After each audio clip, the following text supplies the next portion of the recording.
Would the members of the Budget Committee please come to Committee Room 1 for quorum?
Can I have the members of the Budget Committee please come to Committee Room 1 so we can begin the meeting? Thank you.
Would the members of the Budget Committee please come to Committee Room 1 for quorum?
Okay, I'd like to call the meeting to order.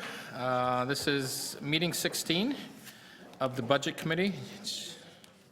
January 11th, 2016. Welcome everybody to the first meeting, or the last day of the first meeting of this year's budget deliberations. I want to remind everybody that we'll begin hearing from the public tomorrow. There's going to be meetings at City Hall and the 5 civic centers over the remainder of the week. So I'm just going to run down what to expect over the week. Tomorrow, the subcommittees, understand that this budget committee have separated into 2 subcommittees. And we'll be kind of venturing off over the city over the week. So tomorrow, subcommittees, whoever's on the subcommittee for City Hall and Etobicoke, City Hall will be here, and then we'll have Etobicoke Civic Center tomorrow. Just a reminder, I think the Etobicoke meeting starts at 3 p.m. So if there are budget committee members who are on the Etobicoke subcommittee, you can come actually, if you choose, you can come to listen to some of the deputations at City Hall tomorrow for the morning, and then you can go off to Etobicoke in the afternoon. That'll be your choice. Then we'll be at North York and Scarborough Civic Centers on Wednesday, and then on Thursday we're going to be at the York and the East York Civic Centers. If you wish, and these are to members of the public, if you wish to present to the budget subcommittees, you have to register in advance with the city clerk by emailing buc@toronto.ca. And you will have to give your preferred location and session. So on the agenda today, we will be having presentations from Toronto Community Housing and from the 4 accountability officers who will be presenting to us. And as we have been doing, we'll be asking questions after that. We are also going to be having an opportunity to ask questions on legal services, the City Clerk's office, the City Council budget, and the Office of the Mayor. So again, there will be no presentations, but we'll be asking questions on that. I also want to remind members that if you have any requests for briefing notes, to have them in ASAP, and it has to come to the clerk. What we'll be doing is we will, depending on how things go today, my assumption is the agenda will be quite full this morning with all of the items on there.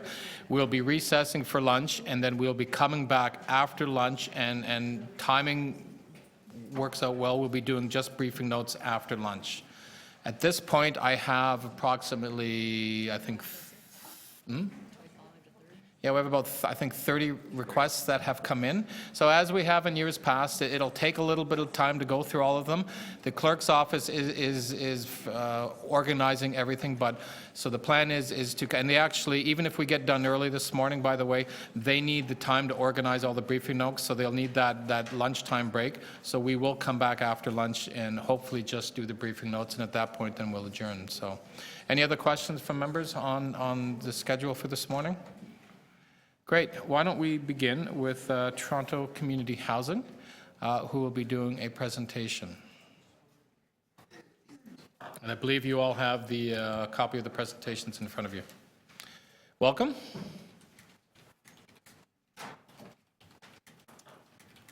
Morning, thank you. I'm Bud Purvis, Chairman of the Board. At the last board meeting in 2015, the board considered and approved for recommendation to the shareholder the budget for 2016. I'd like to welcome fellow board members, Councillor Cressy, Councillor Bilo here. Thank you very much. Greg Spearn and Jason Gorell are with me here. We'll be presenting the budget to you. We welcome the opportunity for the conversation, and we welcome the opportunity to discuss the continued growth and the improvement of Toronto Community Housing.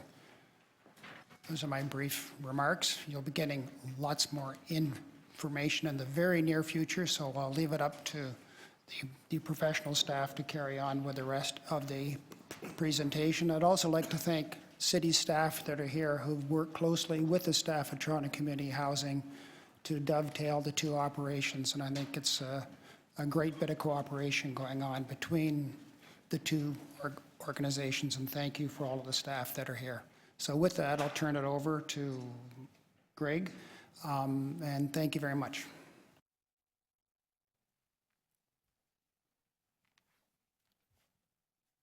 Good morning, Mr. Chairman, members of committee. My name is Greg Spear, and I'm the President and CEO of Toronto Community Housing. I have with me on my right Jason Gorell, who is our Chief Financial Officer and Treasurer. And on my left, I have Hugh Lawson. Hugh is responsible for our strategic planning department and council liaison. So Hugh will be helping us with the presentation, and Jason, of course, as our Chief Financial Officer and Treasurer, has all the detail we might need if there are questions as we go through. I sincerely appreciate the opportunity to be here this morning to present our budget to the committee.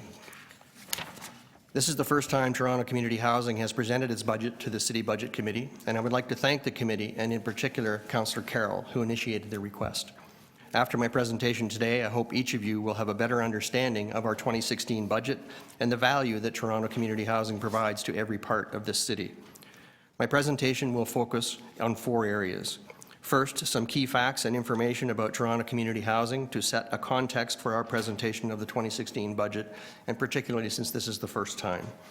An overview of our current financial position, an overview of our 2016 operating and capital budgets, and finally, an outlook for 2017 and beyond.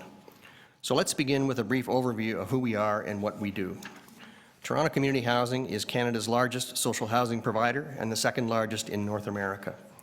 We were created by the City of Toronto through the amalgamation of the Toronto Housing Company and the Metropolitan Toronto Housing Corporation. We began operating on January the 1st, 2002.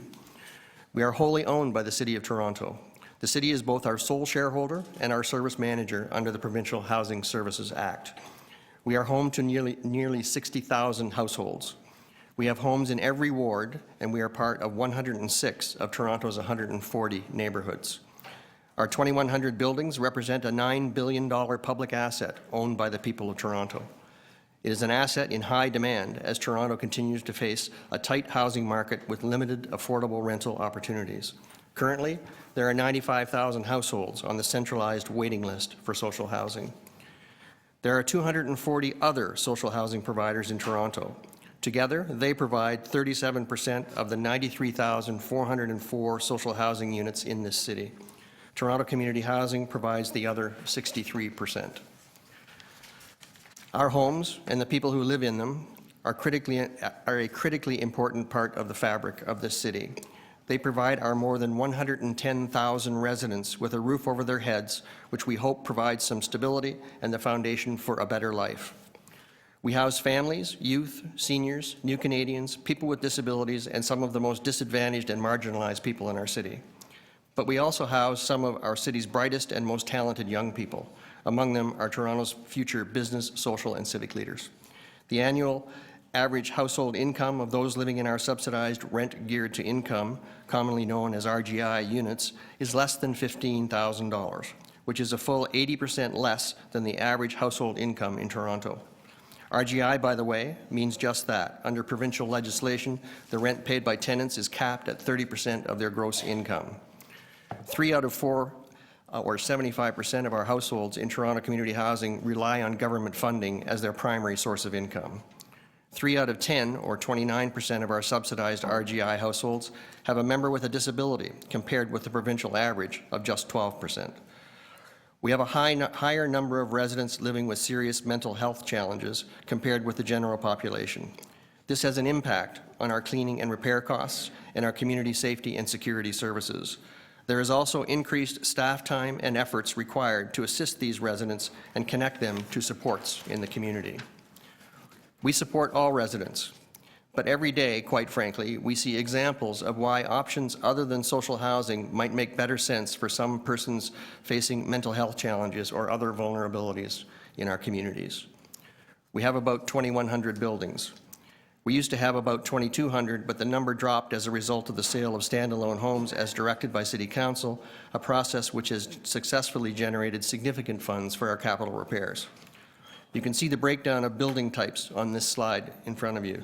The most important thing to know about our buildings is that they are getting quite old. Most of them are 40 to 50 years old or older. Despite growing demand for social housing in Toronto, there is a fixed supply. There have been no new RGI housing programs and no additional RGI units built since 1995. Our revitalization program, which of course means our work in Regent Park, Alexandra Park, and other communities across the city, replaces existing RGI units with new, but does not add new RGI units. This certainly has an impact on the 95,000 households on the wait list. Our core work is managing properties and tenancies, collecting rent, and delivering repair and maintenance work to our aging buildings. In addition to the overall 10-year capital repair plan program, every year across our portfolio, we do some 400,000 maintenance repairs. That's an average of 1,100 per day.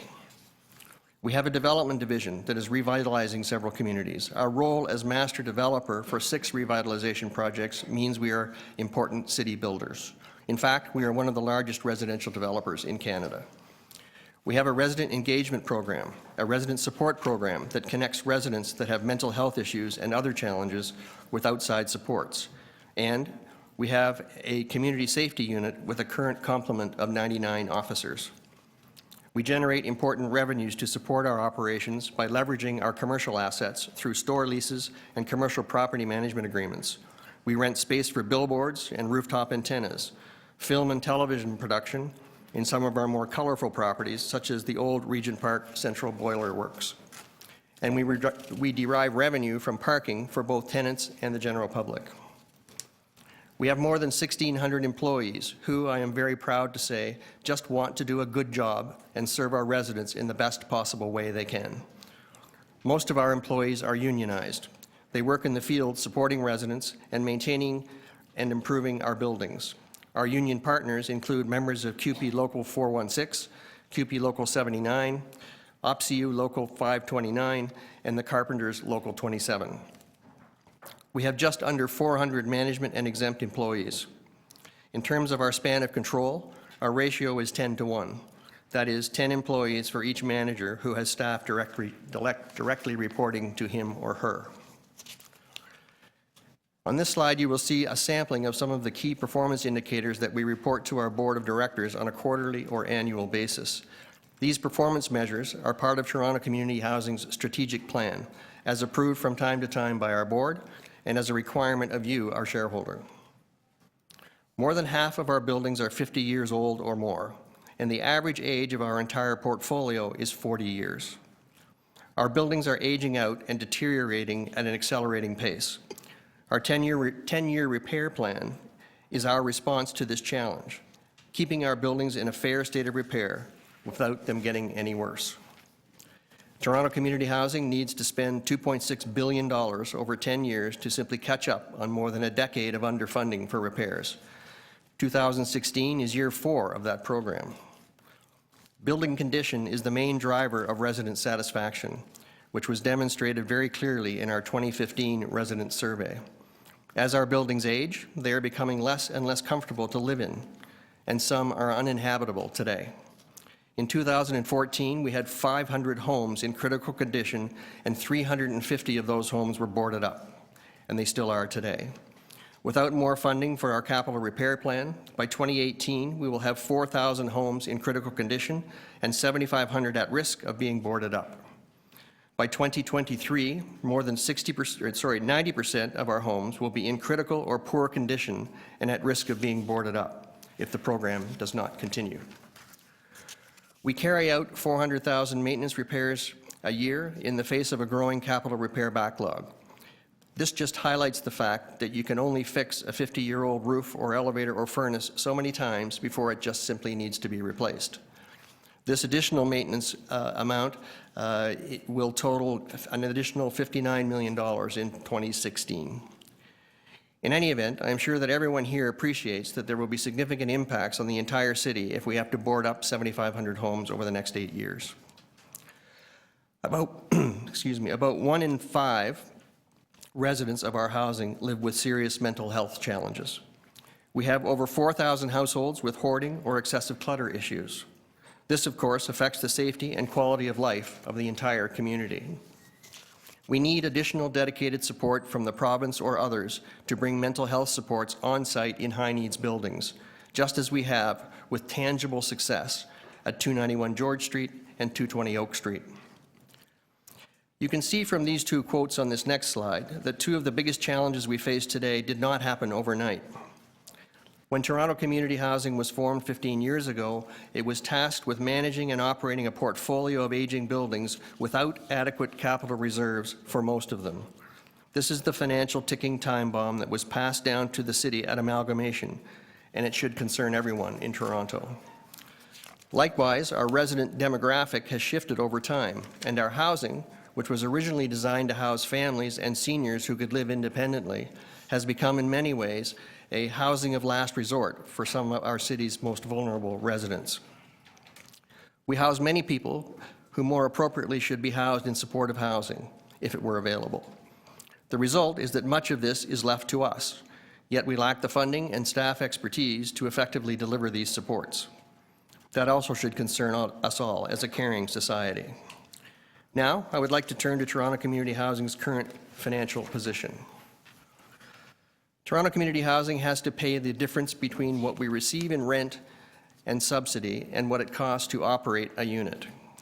52,500 of our homes, or 90%, are subsidized RGI homes.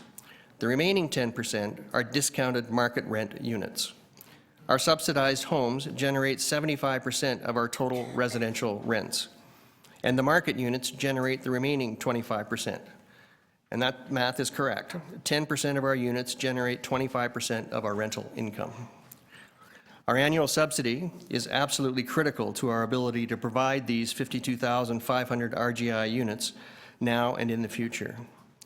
We receive subsidies from the city, some of which originates from the provincial and federal governments.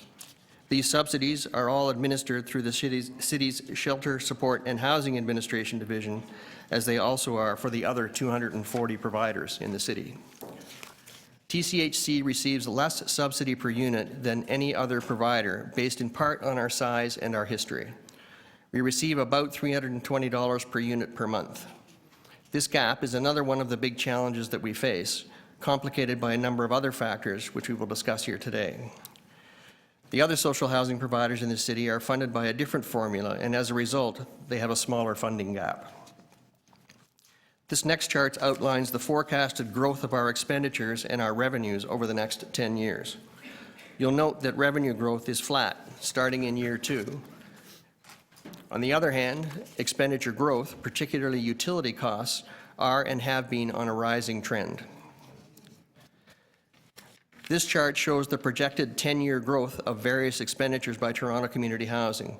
Utility costs, in blue, represent the largest area of growth over the next 10 years, followed by operating costs, in green, maintenance costs, in yellow, and overhead, which is light purple, with modest growth. What you see on this slide and on the previous one is essentially an unsustainable operating model. It is unsustainable based on rising operating costs and almost no revenue growth, primarily due to the proportion of RGI units in the portfolio. A sustainable, long-term solution must be found that will reverse this trend. Until 2013, Toronto Community Housing had a fairly predictable annual operating surplus of about $50 million. The company reinvested this surplus into maintenance and repairs to compensate for lack of capital reserves. The current challenge with this is twofold. First, $50 million only ever represented $1 per square foot of residential space in our portfolio. Given the age of our buildings, this was simply not enough to keep our buildings in an acceptable level of repair.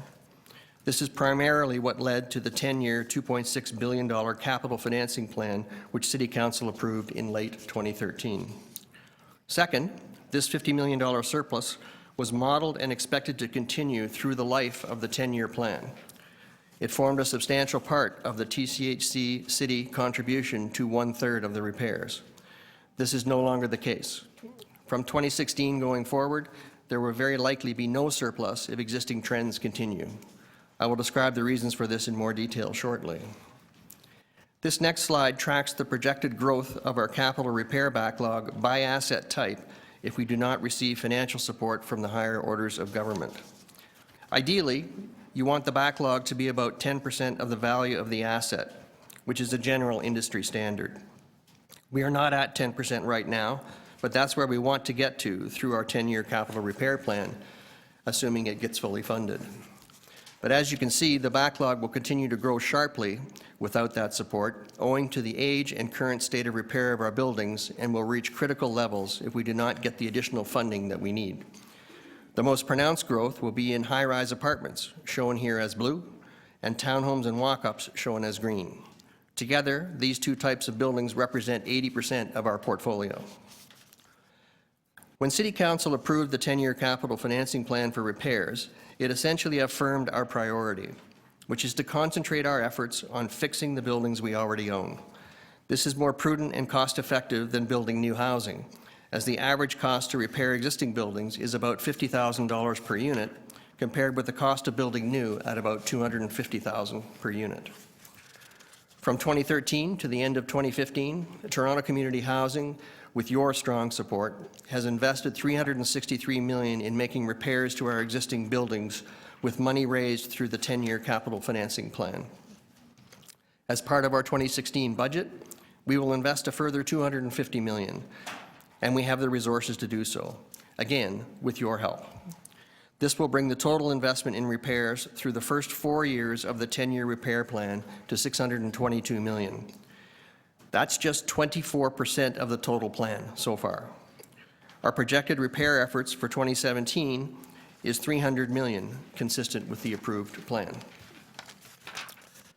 We've made excellent progress during the first 4 years of the plan, using this $622 million in funding that we have raised with the city's report. These repairs are unquestionably making a real difference to our residents' homes and quality of life. For example, we have repaired or replaced, by the end of 2016, roofing totaling 1.8 million square feet, which is the equivalent to about 38 football fields, for 330 buildings in 95 communities and home to 36,000 residents. 250 furnaces and boilers in 181 buildings, providing better and more reliable heating for 22,400 residents. 5,500 balconies in 77 buildings, which is home to 8,500 residents. Windows were replaced in 7,500 units through 181 buildings, improving comfort for 15,000 residents and saving energy at the same time. 145 elevators in 88 buildings were done, improving service and reliability for 31,000 residents. It should be noted that in 2016, our capital repairs and revitalization projects will also create more than 5,600 jobs. And beyond our repair program, TCHC provides close to $1 billion of support to the local Toronto economic engine every year. This benefits the entire city. As I have said, Toronto Community Housing must invest $2.6 billion over 10 years to simply catch up on more than a decade of underfunding for repairs. We have received growing financial support from the City of Toronto. For example, and as I just described for the committee, extending support for debt service on refinanced mortgages. The City Council approved 10-year capital repair plan has not had any funding from the provincial and federal governments to date. However, some progress is being made.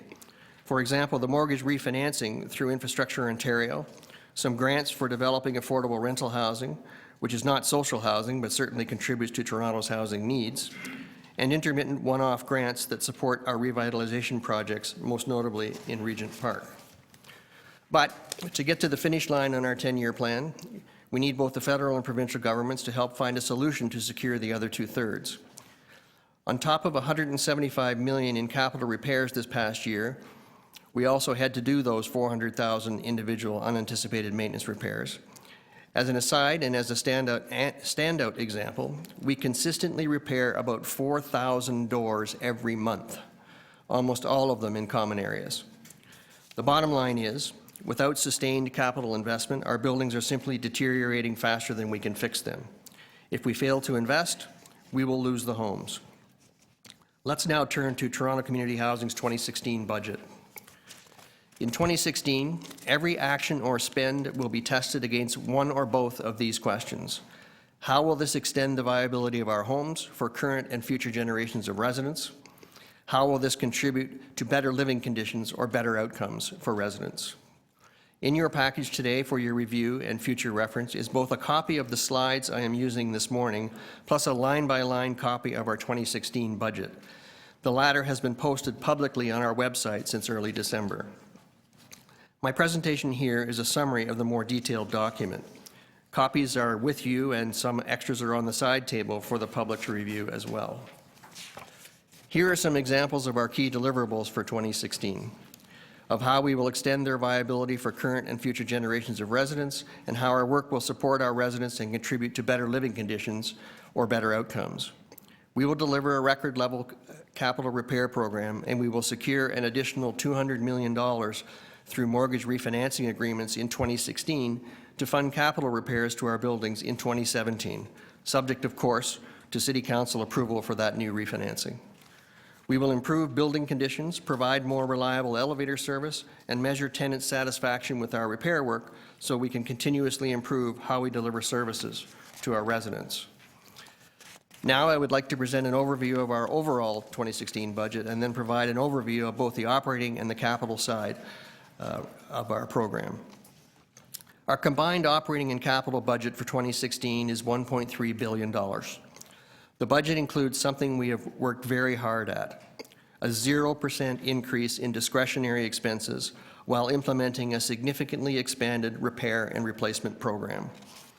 We also have achieved a balanced operating cash budget, which we are funding primarily through tenant rent, subsidies, and commercial revenue. The 2016 budget includes a 35% increase in capital investments compared with 2015 to preserve the value of our 60,000 homes, which again is a $9 billion public asset. These capital repair investments will be funded through mortgage refinancing, draws on our reserves and our line of credit, as well as through our share of profits from land and condominium sales for our development capital projects, plus some modest grant income. Our non-discretionary costs are contributing significantly to our challenges. The 2016 operating budget is a balanced cash budget despite flat revenues, which is largely rent collected, growing at less than 1%. While our non-discretionary expenses, such as utilities, particularly hydro and water, are growing at 7.7% this year alone. As a matter of comparison, in 2012, our utility costs for the company were $104 million. In 2016, they will be over $142 million. This means our utility costs will have increased by 37% in a matter of 5 years. This growing gap is the main factor behind the elimination of our annual budget surplus. We are unlikely to have an operating surplus in 2017 if these trends continue, which will severely restrict funds available for capital repairs. As I just said, our two main sources of revenues, residential rents and subsidies, are flat, while our non-discretionary expenses are increasing significantly. In 2016, we have budgeted $298.5 million in revenues to come from residential rents. This is an increase of $4.2 million, or 1.4%, from $294.3 million in 2015. Subsidies are budgeted to decrease to $212.9 million from $229.8 million in 2015. The decrease is largely attributable to the recent transfer of our subsidiary Access Housing Connections to the city. This is neutral for the budget as the corresponding expenses have also been reduced. We continue to face significant challenges from the rising costs of non-discretionary expenses. Our utility costs, for example, will increase by $5.6 million from $136.8 in 2015 to $142.4 million in 2016, driven by significant increases in utility rates. This one factor alone is greater than our increase in rents and subsidies combined. We have delivered a balanced operating cash budget by holding the line on discretionary expenses with a 0% increase.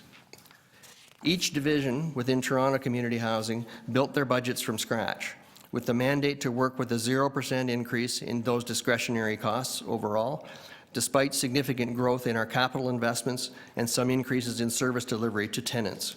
This has been achieved. The budget assumes a city subsidy of $212.9 million, which, based on 52,500 RGI units, is $338 per unit per month. As I said before, the core subsidy is critical to our ability to provide these homes and to delivery of desperately needed additional supports to our tenants. This next slide shows our 2016 capital budget. The total budget of $749 million consists of two parts. First, there is $433 million budgeted for building capital, development capital, and information technology and corporate capital. In 2015, we budgeted $319 million for these purposes, which is the 30% increased investment I spoke of earlier. We will fund this program through mortgage refinancing, usage of a portion of our line of credit, and internal restricted capital reserves. The second part of the 2016 capital budget relates to mortgage refinancing, costs to repay expired mortgages, and to contribute to our capital reserves, pending City Council approval of this transaction at the time, of course. The next slide shows how we have deployed our capital budget over the past 3 years. There has been steady growth in all three areas. We are delivering record levels of capital repairs and an unprecedented level of community revitalization activity. We have been able to afford these repairs up until now through several sources, chiefly by refinancing mortgages on properties we already own. By taking advantage of the low interest rate environment, we have added significantly more debt to the portfolio, but without any significant increase in annual debt service costs. This has freed up $456 million to support the repair program. In addition, City Council approved the sale of 156 of our roughly 980 standalone homes, and to date, the sale of 133 homes has contributed about $70 million to the plan, including $18 million in 2015. Incidentally, on the sale of standalone homes, we are on average exceeding expected revenues verified by independent appraisals by more than 20%, thanks to the strength of the current housing market. Over the next 10 years, a total of $174 million in mortgage renewals will occur, the majority of which will happen in 2016, where we have $93 million in mortgages coming due. These mortgages were renewed at different times during 2016, and we are working with all lenders to extend mortgages as necessary to November 1st in order to facilitate a bulk renewal. Discussions are underway with Infrastructure Ontario regarding the refinancing of the 2016 mortgage renewals. This would incrementally raise an additional $200 million that we would use to pay a portion of the planned capital repairs in 2017. And again, that would come to City Council approval before the transaction would be finalized. Again, the 2016 capital budget is funded by multiple sources, including mortgage refinancings, usage of our line of credit, tapping various internally restricted reserves, plus income from our revitalization program. This slide graphically illustrates those various sources of funds in a proportionate way as a pie chart. We are targeting to raise a net $200 million in 2016 through these mortgage refinancings, shown here as a contribution to reserves in the dark blue portion of the pie chart. Achieving this target will substantially fund the 2017 building capital repair budget. Incidentally, almost all of the mortgage refinancing activity has achieved very attractive and low interest rates. These interest rates are fixed for 30 years, which provides stability to our expense projections and reduces risk significantly. As you can see from this slide, building capital repair investments have increased from $180 million in 2015 to $250 million in 2016. Development capital expenses have also increased from $127 million in 2015 to $170 million in 2016. This next map illustrates our revitalization communities in the city. You will note that the dots in green are the active sites at this time. The yellow are completed projects, and the orange represents a site in the planning phase. As market conditions allow and as opportunities present themselves, the program will continue to grow as an important way to make optimum use of our own assets by creating value on underutilized properties. As mentioned, the 2016 capital budget also includes $170 million for new and previously approved development capital projects in 6 revitalization communities. An additional benefit of revitalization to date is that we have been able to avoid an additional $250 million in capital repair costs because buildings will be replaced through partnerships with private developers. In 2016, we will completely refurbish 588 RGI units in 2 large buildings. We will have 62 new rental replacement units ready for occupancy. 271 market units will be completed and closed in 2016, and at least 659 replacement RGI new units will be under construction in several of those communities. The 2016 capital budget includes $250 million for capital repairs, in line with the 10-year capital financing plan approved by the city. We will deliver this increased capital spend in 2016 with a very limited increase in staffing. As a result, I know it's small on the chart and hard to see, but project management costs will decrease to 5.1% in 2016 compared with 6.6% in 2015, well within and on the conservative side of industry standards.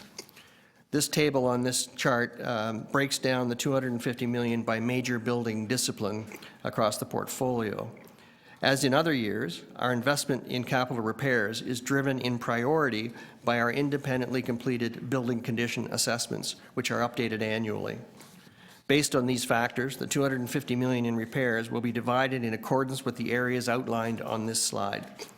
Specific buildings and addresses affected by this work are available on request and are triaged based on the highest need and the most critical repair needs. Finally, to summarize our current position and organization, we have a series of opportunities and challenges facing us in the future, driven largely by the following. First, we are running out of mortgages to refinance. We will raise $200 million in 2016 to pay for capital repairs in 2017, subject to City Council approval. But we will have far fewer mortgages to renew and refinance in 2017. Second, we need provincial and federal support for the 10-year capital repair plan. We need either real money or debt service support to borrow for repairs, or in the case of the province, legislative changes. With the city, we have called for changes to streamline the RGI rental calculation system by moving to the use of an income tax-based system. We've also asked the province to redress the artificially low rents provided to social housing providers for residents receiving Ontario Works and Ontario Disability Support Program payments. Revitalization is a success, but gap funding is required for the other 50% of the need, even though much of that gap is technically offset by the avoided repair costs. We have an unsustainable future operating model based on rising operating costs and flat revenue growth. Our 90-10 mix of RGI units to market units is creating balance sheet pressures. By comparison, the mix in Peel region is 60% RGI and 40% market. If our mix were closer to 70-30, our balance sheet would be significantly enhanced.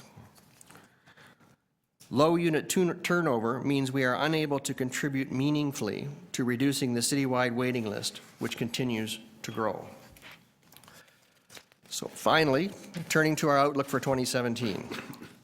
Looking ahead, a positive future looms in 2017 if we can get the financial support we need from the federal and provincial governments. But if we do not get that support, when the money secured by the City of Toronto for capital repairs runs out in 2017, we will face a very different future. The work of the Mayor's Task Force has contributed focus, energy, and urgency to improving the lived experience of residents, the costs of doing so, and the limited resources we have to do more things for people who live in our homes. Their additional focus on the sustainability of our current financial model will, we hope, allow for a meaningful dialogue among all levels of government about real, achievable, and lasting solutions for our company. We believe that the recommendations in the task force's final report will be sensitive to these pressures and hopefully will begin to chart the path to solutions in 2016 and for the future. Mr. Chairman, thank you. That concludes my presentation, and we would now welcome any comments or questions. Thank you very much. We'll go to questions of committee members. To begin, Councillor Campbell. Thank you. It was an excellent presentation. So you said that you have 1,200 unionized employees? Just under? That's correct. And you have 2,100 buildings, of which of which about 1,300 would be classified as 8-floor plus apartment buildings. Do you have a superintendent in all of those buildings? We don't. The model that we use to operate the buildings has superintendents responsible for multiple buildings. We just don't have the staff resources to have a superintendent in every building. So I have a building in my ward, which is called Willow Ridge, and it's a very, do you have superintendents in some buildings or in none of the buildings? Generally speaking, our superintendents do not live in the buildings, but they have offices in the buildings and they're there every day. Okay. So, and of that complement of staff, how many would be maintenance and how many would be cleaning? Like maintenance meaning repair and as opposed to cleaning. Do you know the approximate breakdown? By maintenance, do you mean the daily ongoing maintenance or the? Fixing. You know, because you mentioned 1,100 repairs per day. I'm just wondering how many staff you have devoted to that. The total staff complement of the company is about 1,600, but 1,300 of those staff are dedicated to our asset management group, which is the day-to-day management of the buildings. Okay. And so they could be doing anything from cleaning to plumbing repairs to any kind of lighting and fixtures and so on. And they go on a rotational basis? Yes, the on-site maintenance repairs are the what we call semi-skilled repairs. So when it requires a professional plumber, electrician, that sort of thing, it comes from our facilities management division. Has that figure of employees managing these tasks been fairly steady over the last few years? Has it risen? Has it fallen? Is it sufficient? It has been pretty static. What's changed a fair amount has been the staff vacancies. They were as high as 20% at one point. We've managed to whittle that back to below 10 now. So it's those vacancies that have caused a bit of spottiness in our staffing of the buildings. And then you've got about 10, you said about 10% of the units are market rent? That's correct. All right. And that's modified market rent, which is restricted by the CMHC guidelines. So it's not full market rent. We call it market rent because it's non-RGI, but it's actually 80% of CMHC. and those are generally employed people, or residing in those units, I would suspect. Sure, but lots of employed people are in our RGI units as well, of course. Yeah, okay, all right. You mentioned that the median income of those in the RGI are around $15,000 a year? That's correct. Okay, thank you. Thanks for the presentation. Thank you, Councillor Campbell. Councillor Carroll next. Of a long list. Since it's my first time on the mic, I'll apologize to my members for a family childcare crisis. I ended up taking care of not one but two single moms' kids this morning. I had a preview presentation. Mr. Lawson came and showed this to me. My question is around the ratio between revenue and the subsidy to the city, because I listened to the presentation and then went away. Your budget is heavily reliant on revenues from rents. And it strikes me, Councillor Campbell just asked the question, in order to whittle down our list, we would like to see all the people who are eligible for RGI fit in there. There is always a question about why are people still living there at market rent. I understand why, but I think there's a mixture of understandings. If we were to say, as soon as you're eligible for market rent, you got to leave here right now, your revenue then goes down and we have a subsidy problem, do we not? Yes, the 10% of our units pay market rent, and that accounts for 25% of our total rental revenue in the portfolio. It's 25% of that number to which your budget is reliant upon for 55%. So 25% of that 55% of your actual operating cash flow suddenly is a problem. Now, that being said, there are rules, though. We had a question earlier in the budget process. Someone asked about people in the housing connections entering TCHC owned and operated units, already market value tenants. That's not actually the case, is it? You don't, if your number comes up in the housing connections list and you're ready for a unit, if at that time you actually are making a market value in income, you don't get the unit. Is that not the case? Yeah, if your income was such that you were beyond the threshold, yes, that's correct.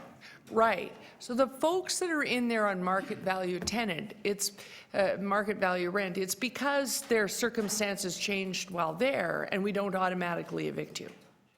That's correct. In fact, we actually encourage having market tenants in our buildings because that adds to the social mix of the portfolio. Right. In fact, just try and maintain the ratio. Yeah, we'd actually, from a financial point of view, and I think sociologically, we would like to have a higher mix of market tenants in our portfolio, but of course, we have that obligation to retain and sustain the 52,500 RGI units in our portfolio at all times. Right. So it's really, you want to broaden the portfolio, and if you were going to broaden the number of market value rent tenants, you got to have more units, so that we solve both those problems. That's certainly one way to solve it, for sure. And another way, of course, is to look at the whole RGI structure and the other things that I mentioned in the presentation. Okay, and then, Mr. Chair, my other questions, and the presentation gets there a fair amount, but when you're developing the budget with your Board of Management and your board's budget committee, we're now concerned, now that we're a big part of the subsidy, there's no lump sum coming from the province, we're now concerned about inflation. Does the board look at the budget in multi-year? Do they look at 3-year operating multi-year outlooks? What's their eye on the ball for the future pressures? The shareholder direction requires that we have a 4-year projection in place at all times, like a 4-year plan. 4-year, okay. We've done various amounts of work on a 10-year projection, and it's not a pretty sight in the sense of the operating pressures that I described to you earlier about the unsustainability of our model. Right. So they're focused on it, they set targets, but ultimately they are going to come to us if they don't, find those pressures from within. It's not just a matter of us replacing pooling. We will see some impact from inflation in the subsidy that we need to provide.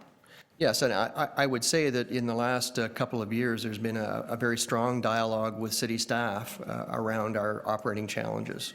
It's been what I would characterize as an excellent collaboration in really getting to the root of the problems and starting to map a future. Excellent. Okay, those are my questions, Mr. Chair. Thank you, Councillor Carroll. Any other committee members with questions? Councillor DiCiano. Thank you, Mr. Chair. I'm just trying to understand of the capital investments we're going to be making in 2016. Page 30 shows that it's $433 million. And I'm just trying to understand where the new money is. The $250 million, what's being financed and what's actually new money? Meaning what's coming in from the city versus what you're refinancing? Well, it's all lumped together to form the $1.3 billion budget. So the assumption is that and we did consult with city staff on what level of subsidy generally that we could, I guess, hope for in the budgeting process. And so we've assumed the $212.9 million as a subsidy from the city. So the 212 is coming from the city? Well, no, it's not. Doesn't quite work that way. That's actually the 212 is the subsidy to operate our RGI units. The 250 comes generally from refinancing our mortgages that have come due in the last few years and going forward. So we're taking existing mortgages that expire that might have a face value of $50 million, but a high interest rate of 7 or 8%. Refinancing them at the same debt service level, and we found that we can raise additional capital to do the repairs. No, I understand that. I'm trying to find out what amount that is out of on page 30, out of the $433 million that says total capital budget presented for the TCHC board. It's $433 million. How much of that is coming from refinanced properties? How much of that capital is coming as debt, and how much of it is coming from the city? How much are we giving you in new money? Well, what the city is giving is actually, we've raised so far with mortgage refinancings about $486 million of additional funds. Now, what the city is providing is that's adding debt to our properties, but the city is providing extended guarantees on the payment, on the annual debt service payments. So that's the critical component of making it successful. Through the chair, Councillor, if I could just help with, the city actually does not directly give TCHC anything for capital. We have a formula by which we subsidize them. We pay direct costs for taxes. Those have gone down because many properties were exempted. We pay direct costs for debt repayments, debentures, mortgages, and so on. And then there's a lump sum, which we call a residual operating subsidy, which is to finance a portion of all remaining costs. And all of that adds up in 2016 to $232 million. It's a little more than what Mr. Spann talked about, because it includes some debt repayments that we don't flow through TCHC. TCHC has historically used a portion of that subsidy to put into capital, the $50 million that Greg talked about, but the city does not directly provide any funding at all for capital. And to go back to your first question about the city extending the payment stream at the same levels, what the effect of that is that there's no additional burden to the city taxpayer. Okay, thank you. In your presentation, you stated that over the next 8 years, we're going to have, if there's no additional investment made into the corporation, we'll have about 7,500 homes essentially boarded up. Is that accurate? That is accurate. So let's assume from some of the quotes you had from 10 years ago where there was no money then and there is no money today. Let's just make an assumption that there is no money come 8 years from now. Is there a plan on how we monetize those assets? They're not doing much for us boarded up, probably costing us money. What kind of a plan do you have in place to monetize those assets so that we can bring more units or online or fix what we've got in our remaining stock? We have a strong development group that is in constant review of every one of our assets. We have a list of what we call the 50 sites, which is a revolving list of properties that we think might have redevelopment potential, that is a combination of market opportunity for the private sector and poor condition of the buildings. So we're in a constant cycle of reviewing those assets. And further, we have all of those assets as part of a cooperative city committee that we work with all the time so that they're fully aware of those same 50 sites. So that we're in a constant state of review, is the short answer to your question. So the 7,500 homes versus 50 sites, I'm assuming that a big chunk of these 7,500 homes currently are livable. But over the next 8 years, perhaps they'll decay to the point that we can live in them. Would it be prudent to start monetizing those assets now for maybe more than just their land cost down the road?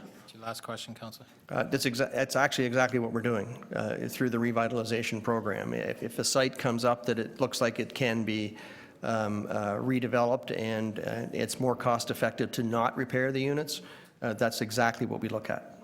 Okay, thank you. Thank you, Councillor. Any other committee members with questions? Councillor Layton? Yes, thank you very much, Mr. Budget Chief. Just on two things. One is the repayment of expiring mortgages changes in 2006 to 2005 to 2006 from 33 to 93 million. It's pretty big. I think that's what the slide said. I don't know if it's the mortgage refinancing or, oh no, there it is. So these are mortgages that are coming to an end this year. Are any of these included in the list of federal mortgages up for renewal? Councillor, thank you for your question. Of the 93 million, there are 4 different lenders, excuse me, one of which is CMHC for about 20 million, but the mortgages that are renewing and in and of this chart are not what I'd call the problem CMHC mortgages. The problem CMHC mortgages are the ones in the high single digits to low double-digit interest rates, and that's not the case with any CMHC mortgages renewing on this chart, if that's helpful. It's a separate bundle. It's a separate bundle. Those mortgages generally will expire in 11 to 12 years' time on average. Total value? Total value of about $195 million. And we've started conversations with CMHC staff about that, and as Councillor may recall, there was a previous government announcement of $150 million across the country in mortgage repayment penalty relief. That hasn't matured very far yet, but it is certainly under discussion. So in the request for the additional 13.7 million in operating to respond to the mayor's task force request, what would that 13, like there's a lot of requests on the list, and I doubt that 13.7 million would cover all of them off. What are we looking at if this money was not granted within the budget? What would we be missing next year? What would change? Well, first of all, the 13.7 million has been it's been included in our budget. So were we to if City Council were to elect to not support the 13.7 million, it means our subsidy would be less. Management would then have to go back and study the budget and decide which items we would need to reduce our spending by. Sorry, However, why was if I could just get some clarity as to why it was included in the budget? we put it in our budget planning for budget purposes. It's what's interesting about the interim report from the Mayor's Task Force is it touched on a lot of things that we're doing already, and it asked us to enhance certain things in certain areas and accelerate certain capital repair programs such as elevators as well. So some of them, like elevators, are contingent on the full funding of the capital repair program, and that doesn't impact our 2016 budget. But the 13.7 million is really comprised in 5 areas. $4.5 million for enhanced security for residents, $4 million for resident support programs, $2.6 million for customer service improvements, $1.4 million for additional hydro relief for our residents. That's residents that pay for their own hydro, and $1.1 million for false fire alarm reductions. So it's a combination of operational supports, such as adding security officers in our community safety unit, and capital, some limited capital improvements like more cameras and things like that. Can I just, I missed the second number, 4.5 million for security, and then? Resident support programs, $4 million. 4 million. Can you break that down any more than that? What would that include? That's things like expanding our Youth Works program, doubling the size of it, so we hire more of our youth who live in our buildings to do minor repairs and maintenance in our buildings each year. It's temporary workers. Sounds like a great program. My last question is to the sorry, I didn't mean to cut you off. No worries. To the CFO very quickly on the mortgage refinancing. It really just sounds like a fun way to stay taking on debt against our properties. Does that count towards our debt ceiling at all, or no? Well, through you, Mr. Budget Chair, it doesn't count against our debt ceiling because we only look at debt that is repaid through property taxes. It does go on our balance sheet, and we do record it in our financial statement. As refundable debt? As recoverable debt Recoverable. From the TCHC. Okay, great. Thank you. Thank you, Councillor Layton. You actually asked all my questions on the 13.7, so. We'll go to outside councillors. Councillor, who do I have first? Cressy's first. You can hold any other outside councillors have questions. Councillor Fletcher. I'm just noting the costs for heating and cooling, and that these are continually rising, not just for those who are on electric heat. But what assessment has been done at Toronto Community Housing around geothermal. I think you'd agree with me that they're very large properties, that Toronto Community Housing has a lot of space around their properties. Has that ever been assessed? Has there been an analysis done? In fact, yes, we have a number of buildings that are heated and cooled by geothermal today. What we've found so far is that, I'll use the railway lands for an example, our Block 32 in the railway lands is heated and cooled by geothermal. What we found is that the redundancy requirements that were required to be put into the building really didn't result in a lot of short-term savings. It hit us pretty heavily on the capital side when we built the buildings. So while there will be long-term benefits associated with the geothermal, the payback is much longer than we wanted it to be. What is the payback? Don't have the exact number for you, Councillor. I'd be happy to get back to you with that. And are you anticipating any federal initiatives around climate change that may make dollars available for things like geothermal or pretty deep retrofits? Deep energy retrofits for sure.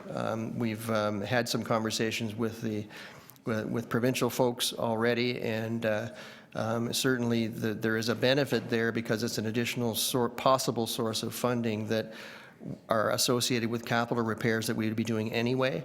So it may very well help us with our ask with the federal and provincial governments to be a contribution to their share by having such grants. Do you have any idea what the scope of those grants is Not at this time, no. provincially? Not at this time, no. But that certainly is an area that's not reflected in this budget at the moment. It's not reflected, and we expect that if anything were to happen, it would be for years beyond 2016. But it will be part of the longer-term capital Yes. budget, assuming that's something we would ask for. Yeah, every year, as the councillor may recall, we give updates to City Council on the 10-year capital repair plan. I would anticipate in the next update we would be able to reflect on those possible benefits.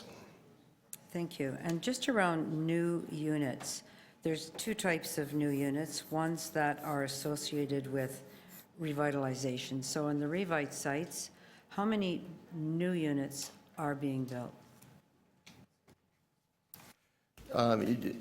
Total, do you mean market units? No, I mean new apartments, new places that don't exist.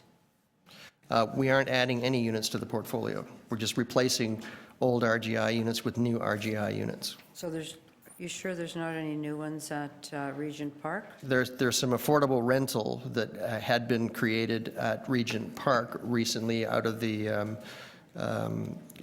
that federal provincial program, but we are not building any new under that program at this time.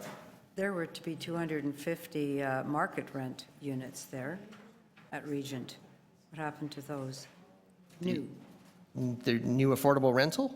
Was that your question? A number of them have been built already. Okay, I'm just looking for numbers now. So, and at Alexandra Park, are there new, I don't care if it's RGI or market, but new housing stock that's being built out of revitalization? Additional units? I believe there will be, in the first phase of Alex Park, there will be 6 units that will be included under the Section 37 agreement for the first block. And in Other than that, no new. How many acres does Toronto Community Housing own? Do you have any idea? Total number of acres? Total acres, no, I I can't. guess we could find that out. I'd easily find out, yes. Yeah. And how many new units have been built, new apartments, new dwelling places have been built on Toronto Community Housing lands in the last 5 years? Do you mean new market units or just? I mean new places to live, period. So they could be condominiums, they could be rental, they could be Well, anything? no, they're rental. They're not owned, but they're rental. You just want to know the total number of rental? I'd like to know the total number of rental, whether they are, yes, I would. I'd prefer to get you an accurate number. I will get that back to you in the next couple of days. And that's new rental, not replacement rental. I mean incrementally new. Other than affordable rental under the AHP program, none. And have we used any of our lands and offered them out to any other social housing providers that may have capital dollars or may have a program in order to build something there? In other words, when you're looking to monetize, have you instead thought, oh, well, maybe a Wood Green, maybe another housing provider could actually put new units? We're in the early stages of that today. We have recently entered into a transaction with a gal on our property on Dundas Street where they will do the capital building and repairs out of their capital budgets, and we're highly interested in other conversations with other providers. Is that just on lands, not the building? It could be either. I'm actually just looking at On vacant that land? don't have anything on it, that are sitting on some of these large tracts where you could put 5- or 6-story building of specialty housing by another provider. Then the answer is no to date. Thank you. Thank you very much. Councillor DeGiorgio's next, then Doucette. Thank you, Mr. Chairman. My question relates to slide 26, where we've identified utility costs as increasing quite rapidly. First of all, of the total operating budget, what percentage do the cost of utilities represent? Yep, go ahead. Councillor, thank you for your question. If I can direct you, there is a slide in the deck. Slide 28 shows usages of funds associated with our operating budget, and the percentage as reflected is 26%. 26%. Okay.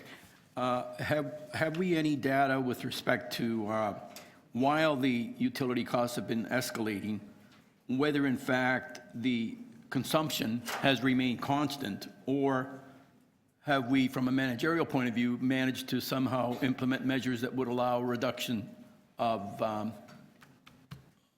utilities? Councillor, thank you for your question. On the matter of consumption, we generally find that hydro and water have consistent consumption patterns, but that gas has volatile consumption patterns relative to the cyclicality of the winter. The last 2 winters, if I might, were the 2 of the harshest in the last 20 years. Management is quite pleased with this winter. We hope it continues in this course as compared to the prior 2. The only other, on the matter of being able to track and measure consumption, on hydro, aside from the consumption patterns being normal or stable, what I would highlight is we are seeing tremendous rate pressures from hydro and water. And as a result, management are in fact focusing on those utilities to work with our vulnerable tenant base to see if we can find amenable solutions as we move forward. Okay, thank you. Thank you. Councillor Doucette for questions. Thank you very much. Following on a little bit of what Councillor Fletcher was asking about greening, when you're doing all these wonderful roof repairs of your 38 football fields, are you thinking about putting solar up there to help defer some of the costs?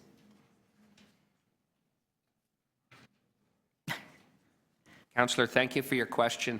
Toronto Community Housing has approximately 20 solar panels on 20 roofs in the city. I report that 10 of those were successfully installed by virtue of the FIT program, which was a program from the province of Ontario. That program allowed for approximately 80-cent per kilowatt-hour rates, which made the project financially feasible. On the latter 10, we actually initiated and moved forward with the latter 10, and in the process of implementation was notified by the province that we would not be enjoying the 80-cent FIT rate, which was significantly disappointing. Management approached our board and made the decision to go ahead and install the residual 10 because the capital had been fully outlaid. As we move forward, we would have to assess the matter, but with such rates, namely just being the net normal 10 to 12 cent kilowatt-hour rates as they are in the market, my suspicion is that we will be financially challenged with any replacement or continuance of that. Again, we had moved forward with the residual 10 because the capital had already been outlaid. To the matter raised, if hydro rates continue to increase and we look at those opportunities, that may change the financial specifications. For clarity, the 10 panels were already installed, but what we did is hook them up to get them operational to see how they work. And to Jason's point, we're finding the numbers don't work because the rules changed. So as a result, in our 38 football fields, no, we have not installed any new panels because we just couldn't make the numbers work for now. While you are renovating your buildings, what other greening options are you looking at? We really aren't. In our new buildings, we are, of course, looking at green roofs and using them wherever we can. And of course, any new building we can build, it's obviously more energy efficient. In our retrofits to our buildings, windows replacements and things like that, those deeper retrofits, as Councillor Fletcher mentioned, do help us with our, in the end, with energy efficiency. So the more of that either deep retrofit or replacement that we can do, by definition, it does it. In the meantime, for the repairs that we're doing, it's something that it's an extra on the roofs themselves to make them green roofs. It's an extra capital investment that our precious dollars we'd rather spread to other units. You have one or two properties where their utility bills are higher than their rents. Are you looking at any retrofits there? I know it won't be immediate savings, but for long term, would you be looking at changing these electric baseboard heaters to some other form of heating? Conceptually, yes. It would depend on each building and how they fit in the scale of the building condition assessment as to when they would come up for retrofit. But certainly, we very much would like to move away from that very expensive way to heat, because whether we're paying or the tenant's paying, it's costing more money than it should. Thank you very much. Thank you. Thank you. Councillor Cressy. Thank you very much, Mr. Chair. Through you to Greg and the team. Just want to come back to the capital repair and the backlog a little bit. First of all, the number of buildings we have in our stock as TCH is in the 2,100 range, and how many residents do we believe live within Toronto Community Housing's housing stock? Just north of 110,000 people. And so do we have a sense within North America where we rank in terms of the size as a housing provider? We're the second largest social housing provider in North America, second to New York City only. And you were saying in your presentation the average age of our buildings are in the 40 to 50 year range? Average age is 40 years, but more than half of the buildings are more than 50 years old. Okay. And what's the total value of our asset? $9 billion as a rough estimate. On a total rebuild, it would, if you conceptually thought of building all new on those sites, it's more like 12 to 15 billion. Okay. The 10-year state of good repair that we've identified at $2.6 billion, how much money has been secured to date from the other levels of government? Because my understanding is it was envisioned as a one-third, one-third, one-third model. It is envisioned that way, and the short answer is nothing has been secured yet from the province or the feds. So the short answer is nothing. What's the long answer? Look, still nothing? It's still nothing other than the fact that with a lot of nothing. Our mortgage refinancing through Infrastructure Ontario, you might make an argument, someone might make the argument that forms a portion of contribution, although arguably I would say that we could access the funds in the capital markets as well. Now, if new funds are not secured from the other two levels of government, what is the risk both for the number of units we have available, the possibility of closing, but also the economic potential loss given the $9 billion asset? I mean, waiting for the other levels of government because they should deliver these funds, what is the impact or the result if they don't?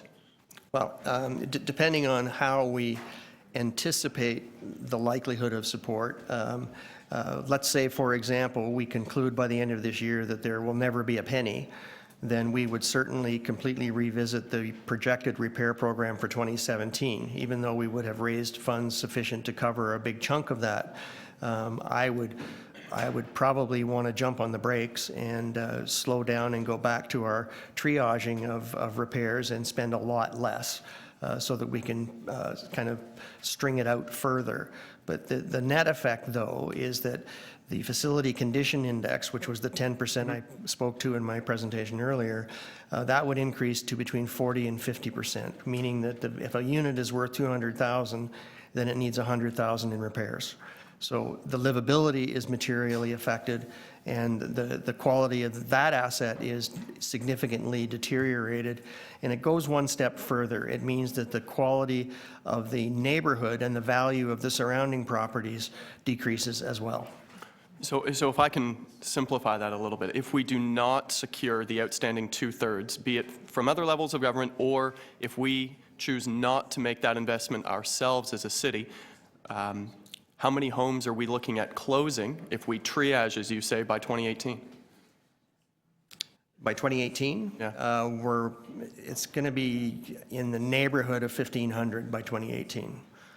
And I should, as a small reminder, we did do a socioeconomic impact analysis of TCHC on that very point, and we quantified the cost of not making the repairs, and it impacts everybody. It impacts provincial and federal income tax revenues. It impacts the healthcare system by some $3.8 billion. It's really a no-win scenario to not invest. All right. And to the General Manager of Shelter Support and Housing Administration, the waiting list that we have for people looking for subsidy is how many households? The latest information we have is about 95,000 households. All right. So given what we've heard around the backlog on state of good repair for the units we have, is it fair to say that we don't have the money to maintain the housing we have now, let alone the funds needed to identify subsidy for 95,000 households who need it in the future? There certainly isn't funding in the system for subsidizing 95,000 households, which is why we're looking at a variety of initiatives, hopefully that'll come from the province, to change the rules around RGI and service level standards. Shortest answer and longest answer is there is not enough money in the system to subsidize 95,000 households. Thank you. That's all my questions, Mr. Chair. Thank you very much, Councillor. I see no other questions of outside councillors. Thank you very much for your presentation and your time today. Thank you very much for your time. Okay, next we will be going on to our accountability offices. We will, it'll be probably a minute or two just to switch over. We're going to begin with the Auditor General's office, followed by the Office of the Integrity Commissioner, then the Lobbyist Registrar, then the Ombudsman. Again, these will be presentations, and then we'll be asking questions of the presentations.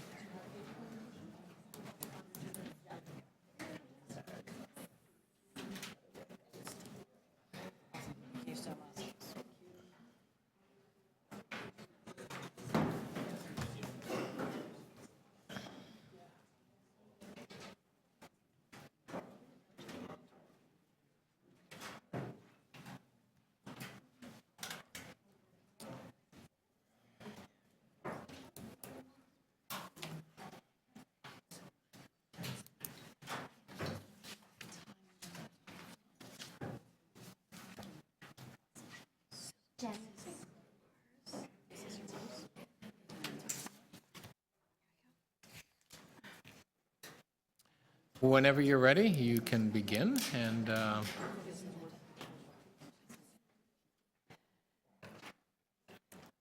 Good morning, Budget Chair.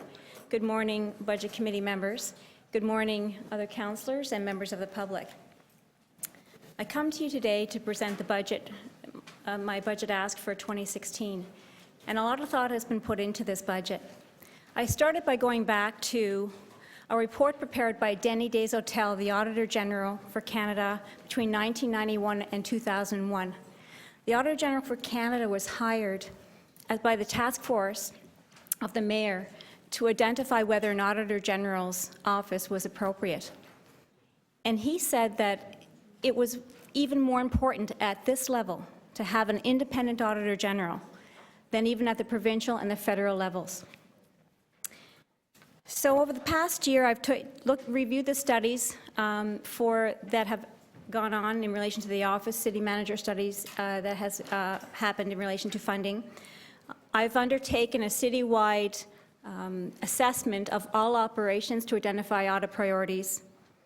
We've been fortunate to have the report from Lauren Sawson in relation to the Accountability Officer Framework, where he identified that Toronto is one of the leading offices in Canada and actually globally in relation to the framework that we have for accountability officers. And in June, I was asked by the Audit Committee to put together a budget that would reflect exactly what the office needed. And that's the budget I present to you today. On the one hand, you'll find throughout the presentation, there's an identification that the office is underfunded or lean at a minimum, but there's an opportunity to leverage the office to identify big savings and big efficiencies. That was the premise from Denis Deshotel, the Auditor General. He felt that the office is here for one reason. I have one master. The master is council. The reason the office was formed in relation to internal audit was to look for those big system-wide savings. We're uniquely positioned to go into any organization except for the three in relation to CAUDA, the three boards that we've been restricted from, the restricted boards. We can look at across the organizations to leverage systemic issues and identify where you can save. So when I presented my budget to the Audit Committee, they wholly endorsed the requirements of the office and the opportunity that could be seized by council to identify big savings and inefficiencies. So I present my budget. I'll provide the outline. I'm just going to get my in three areas. I'm going to look at the mandate and responsibilities, the results, and the value proposition. And the reason I focus on the mandate is because there's often questions about internal audit, external audit, where we can go. And if you understand the mandate, you'll understand where we're coming from. In relation to the mandate, it does focus around you. The oversight responsibilities of councillors are to evaluate policies and programs for the city, to make sure that the practices and procedures are in place to implement the decisions of council, to ensure transparency and accountability for the operations of the city, and to maintain financial integrity. And what Deshotel identified was that not only is it an Auditor General needed more here, but my role is to make sure that you can count on me to help you fulfill those oversight duties that are now defined in CAUDA. He identified his words, the big solid value for money audits are important, and the Auditor General is to look at the more high-level issues. And it will provide the citizens of Toronto with greater assurances and efficiencies, but also savings and better services. So our mandate is twofold: to investigate or review and ensure stewardship over public funds, and to look for the achievement of value for money. And the stewardship over public funds is making sure that for what council intends the money to be used for, in fact, it's used for that. And the achievement of value for money is to make sure that it's achieved in a economical, efficient, and effective way.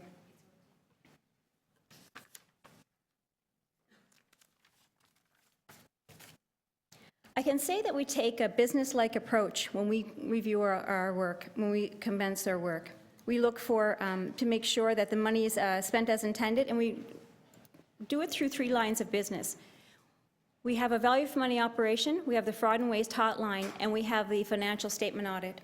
And in the value for money operations, what's really important to know is this is a proactive risk assessment of where the audit priorities should be. We have to review every policy, procedure, HR, every organization, programs, IT, the security of the IT at the city. We have to review agencies, corporations. It's a huge mandate. It's not complaint-based. It's by doing a proactive review to try to identify efficiencies and savings before monies are wasted. We also have a fraud and waste hotline. That's mainly complaint-based at this time, and there's usually 1,300 allegations per year that comes through the fraud and waste hotline. And of course, we have oversight of the financial audit. So with the results, this is a slide that's been presented for a few years, and you know, it says, for every dollar invested with the office, we identify savings and efficiencies of up to $11. That number is high. A normal number would be about 1 to 5. This is high because there was one big saving in relation to TCHC where it identified procurement policies and procurement procedures that could be improved. But if we take the accountability offices as a framework, and if we added together all of the monies asked for today, for 5 years, that 19 million would change to 50 million. And even if we got 1 to 5 back in savings, it would be approximately about 135 million that would occur, that the city would save. In other words, the work that we do not only pays for our office, it pays for the accountability offices. There's a return to the city. So I understand that it's it's $1 million that we're asking for. But for that $1 million, $5 million will be returned back to the city for that incremental ask. And that $5 million is on top of the monies that we're bringing in every year. There's millions and millions of dollars. And I'll go through some of the savings a little later on. You know, I think also, I think before I move on to the next slide, the spirit with which I come to this and my office comes to this is that what makes us passionate about our work is if we identify $1, if we identify $1 million, if we identify $20 million in savings, we're passionate because with identifying that, it can come back to City Council and they can use it for the priorities for which they intended. And some of the priorities include poverty, and some of the priorities include investment in EMS. That's when we bring savings forth, that's an opportunity to say perhaps these savings should be transferred into other areas. When we talk about shining a light, the Auditor Des Auditor General for Canada noted, while the work of the AG can lead to greater efficiency and savings, it can also help improve efficiency and quality of services to citizens. And he noted that there's beyond savings, the improved internal controls, the operational efficiencies, the better outcomes for service, deterrence from using money inappropriately because the Auditor General can be called in, the enhanced protection of city assets, IT security, effectiveness. These are all additional benefits. I mean, when I look at IT security, you're probably not going to have a saving from that, but I can tell you cybersecurity is the #1 most highest risk that accounting firms have identified across, really across North America and across the globe. And we are now doing IT security tests inside and outside the organization, so I can assure to councillors, my role is to tell you that that envelope around the organization is safe. So beyond the money, this assurance that things are safe is also important, and that's what we bring to the table. And when I look at the reports that this slide is simply to let you know that with the change from last year, we're continuing at the same pace and at the same level as we had before. And we have 11 audit reports, and some of those include the long-term disability report where there was an error from 2003 that was recurring, and it ended up with being approximately $2 million cash already recovered to the city. We wanted to get that audit done at that time to make sure when the city renegotiated that contract that it could put the controls in place so additional funds, so that the most effective contract could be let for the next 5 years. And revenue, because looking for revenue sources, I know is a priority for City Council. What we've done is we've focused on looking at the tools you already have to make sure that we're getting the most money through the door. So water billing is underway and water billing collection. We've looked at property taxes. We've looked at fuel. We've looked at P cards. We've looked at the real estate strategy. And hearkening back to Denny Day's Hotel, you're looking at the Build Toronto and thinking about shared services. Shared services and the most important, one of the most important things was to rationalize the real estate strategy across the city. That was brought up by the former Auditor General. It's a big issue. It's an issue we have to come to terms with. We followed up with an audit of Toronto Parking Authority and their real estate strategy, Build Toronto and their real estate strategy, identified that Build Toronto's mandate was not as clear and they weren't focusing on affordable homes. I report to you. This is the information you need to make those big savings and find those big efficiencies. And here's some audits that we have some findings. Long-term disability, we look at between probably, we've got 2 million through the door. Conservatively, I estimate that there's going to be between 2.5 and 5 million in potential savings going forward in that audit. Not to mention, looking at the health of employees, if we have approximately 1 in 20 employees going off, there's something across the system that might not be functioning, and perhaps early intervention will help to bring those savings. Telecommunications is another area where there's 3.4 million. TCH, that was a large audit that talked about procurement. Jerry can provide you with more information there. And TCHC has confirmed millions of dollars have been saved in their procurement process solely because of the audit. Pay duty is another area, and parking enforcement, but it doesn't end there. TTC this year, through the continuous controls, we've identified between absenteeism and overtime, there's a $5 million per year saving, a $5 million per year saving, strictly in relation to the way that overtime was being paid and absenteeism. And the CEO of TTC, over time, because we were doing these continuous controls audits, started the conversation. We started the conversation in relation to what's happened to your overtime, what's happened to your absenteeism, how's it working together. And if you think about $5 million, 1/5 of that coming back to audit will help to generate millions of dollars in savings. These are the audits that we plan to do. We're actually either underway or coming up this year. I've already mentioned billing and collection for water, and that is one of the biggest, $900 million, I believe, is coming through water, and I want to make sure that the money is through the door, and you can be assured, before moving to new tools, that the tools we have are working. Paving services, that's important. You're all aware of the most recent report, the Charbonneau report from Quebec. Having the assurance that it's not happening here is important, and we're looking at the tendering of paving contracts across the city and the tendering of engineering and construction services. I've been asked to come in by the police to look at level 3 and level 4 searches of persons, and the police have also invited me back in to do a risk assessment, and the library has asked me to come back and do a risk assessment. Accounts payable, procurement, information technology, again, one of the highest areas, affordable housing programs. So this is underway, looking at business licenses, that's another revenue area. And now looking at the budget. Compared to other areas, other jurisdictions, we're low in comparison. Now this chart has been used year after year for many, many years, and since I think 2007, the Auditor General for Canada, as the Auditor General for the city here, has been identifying an underfunding. And you try to compare apples to apples, and we have as much as possible. But even if we are slightly off, we're definitely at the low end when I look at it. And if you add in the other audit services for the city, if you add in the internal audit for police, the internal audit for TTC, the internal audit for, we're still only 0.07. And what we're asking for today is really funding that will just bring us up. We're still in the low end, but my view is we can turn that into a lot of savings for the city.